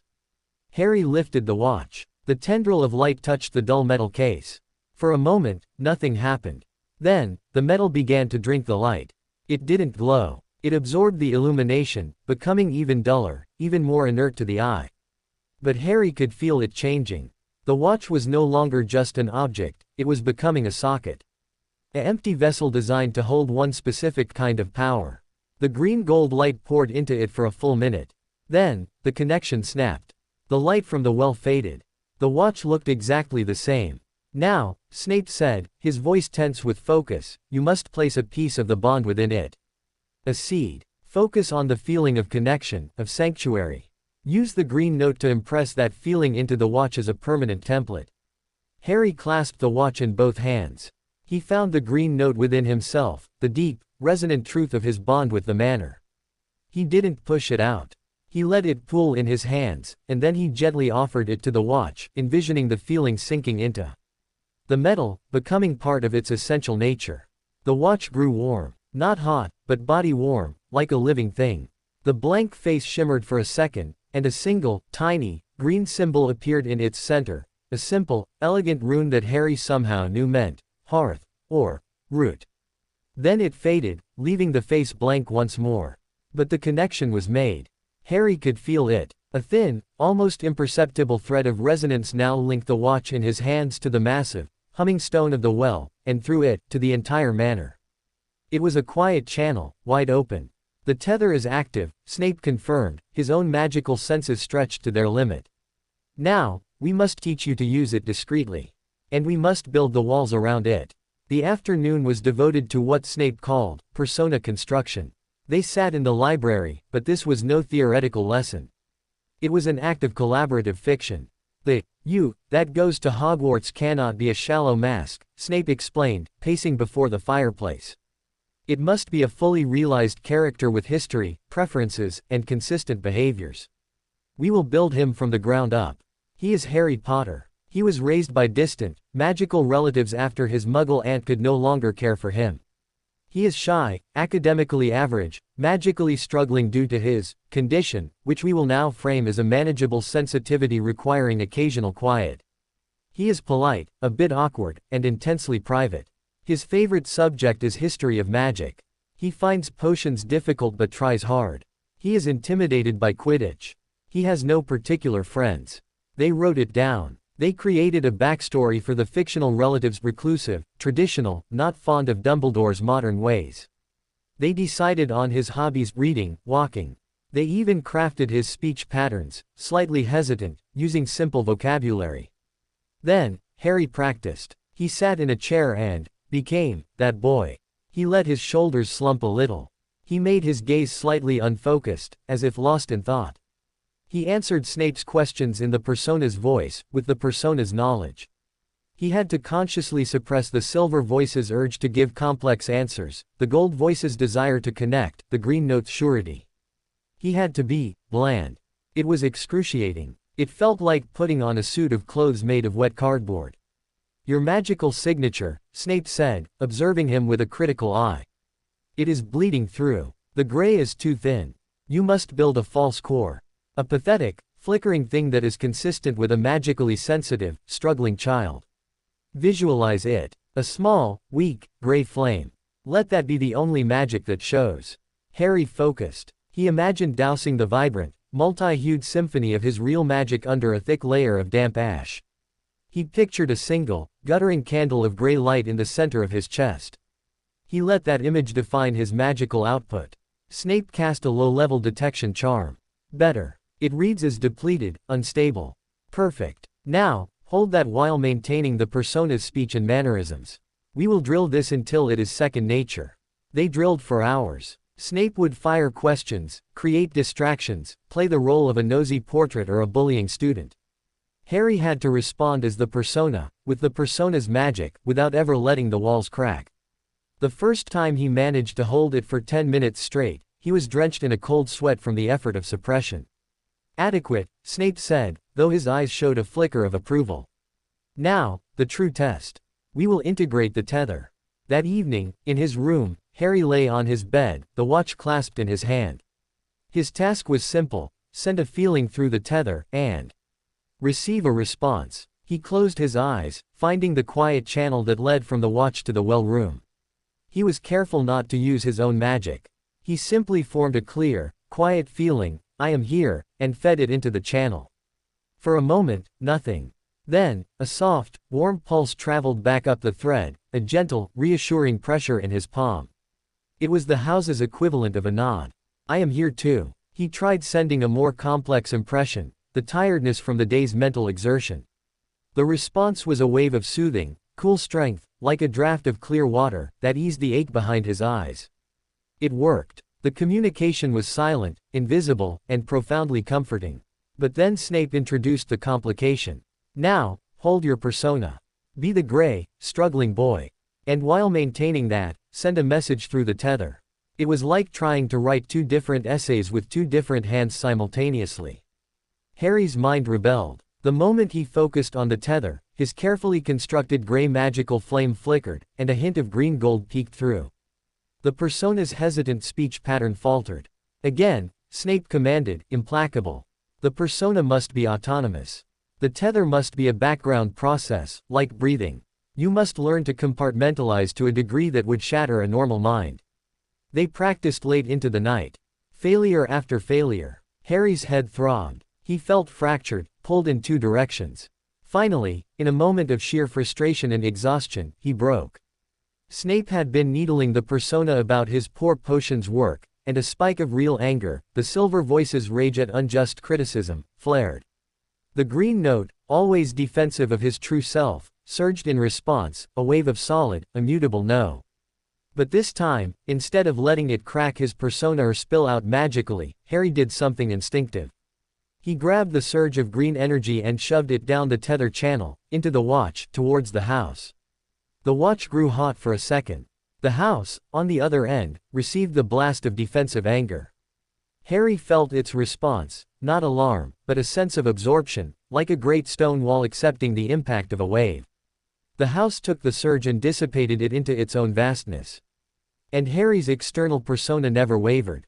The gray flame held. He was left shaking, but his magical signature remained weak and bland. The emotional storm had been diverted. Snape, who had seen the internal struggle on Harry's face, went very still. "What did you do?" "I sent it home," Harry panted, clutching the watch. "The anger. I gave it to the house." Snape stared, then a slow, grim smile touched his lips. "A pressure valve. Not just communication. Emotional and magical shunt. When the persona is under stress, when your true self reacts, you can channel the excess down the tether. The house can bear it. That changes the calculus. It makes the persona sustainable for long periods." It was a breakthrough. From that moment, the training evolved. Harry learned to use the tether not just for comfort, but for stability. Any strong emotion, any flicker of his real magic that threatened the persona, could be siphoned off, absorbed by the endless, patient strength of Prince Manor. Over the following weeks, a new rhythm established itself. Mornings, persona drills, refining the character, making his gray magic so convincingly pathetic it was heartbreaking. Afternoons, tether practice, sending and receiving, learning to make the background process smoother, quieter. Evenings, well-room communion, where he would drop all pretenses and simply be the heart of the manor, reinforcing the bond that made the tether possible. The house adapted. Its thrum became a steady, reassuring baseline, always there in the back of Harry's mind through the tether, a constant reminder of home. It learned to send pulses of strength during persona drills, to absorb spikes of frustration or loneliness. It became a silent partner in the deception. Harry's skill grew. He could now sit through a 2-hour simulated history of magic lesson as the bland Harry Potter, his magical signature a study in mediocre struggle, while simultaneously carrying on a silent, comforting conversation with the manor through the watch in his pocket. He was gardening two selves, and the more he practiced, the more the partition felt less like a wall and more like a skilled musician playing two different rhythms, one with each hand. One evening in early summer, Snape ended a particularly grueling session with a rare, unqualified statement. "You are ready." Harry, exhausted but clear-headed, looked up from the desk where he'd just written a deliberately mediocre essay on the uses of moonstone. "For what?" "For the next step. Sustained performance. We will simulate a Hogwarts week. You will live as the persona from waking until sleeping. You will attend classes in different rooms of the manor. You will eat meals in silence, as the persona. You will return to your room and, only then, drop the act and commune with the house. We will run this simulation for 7 days. If you succeed without a single detectable break, we will know the architecture is sound." It was the ultimate test. A week in a self-imposed prison of ordinariness, with only stolen moments of truth. Harry took a deep breath. He felt the watch, warm against his chest where he wore it under his clothes. He felt the deep, steady pulse of the house through it, an anchor in the coming storm of pretending. "I'm ready," he said. And he was. That night, as he prepared for bed, he went to the window. The moor was a vast, dark sea under a sky full of stars. In 3 years, he would leave this view for another castle. He would have to be someone else there. But he looked down at the watch in his hand. The blank face seemed to hold the reflection of the starry sky. He was not just Harry Potter, future Hogwarts student. He was the heart of Prince Manor, and he carried its sanctuary with him, in a silent, secret watch and in the deep, green note of his soul. He was the gardener of 2 worlds. And he would tend them both. And that is just the beginning of Harry's true destiny. If you want to see how far his power rises, or how the wizarding world reacts next, make sure you like this video and comment if you want part 2. And hey, if you're new here, don't forget to subscribe right now. Because I upload daily dark and powerful Harry Potter what-if stories. And trust me, the next one will be even more insane. And I'll see you in the next magical chapter. Until then, stay legendary.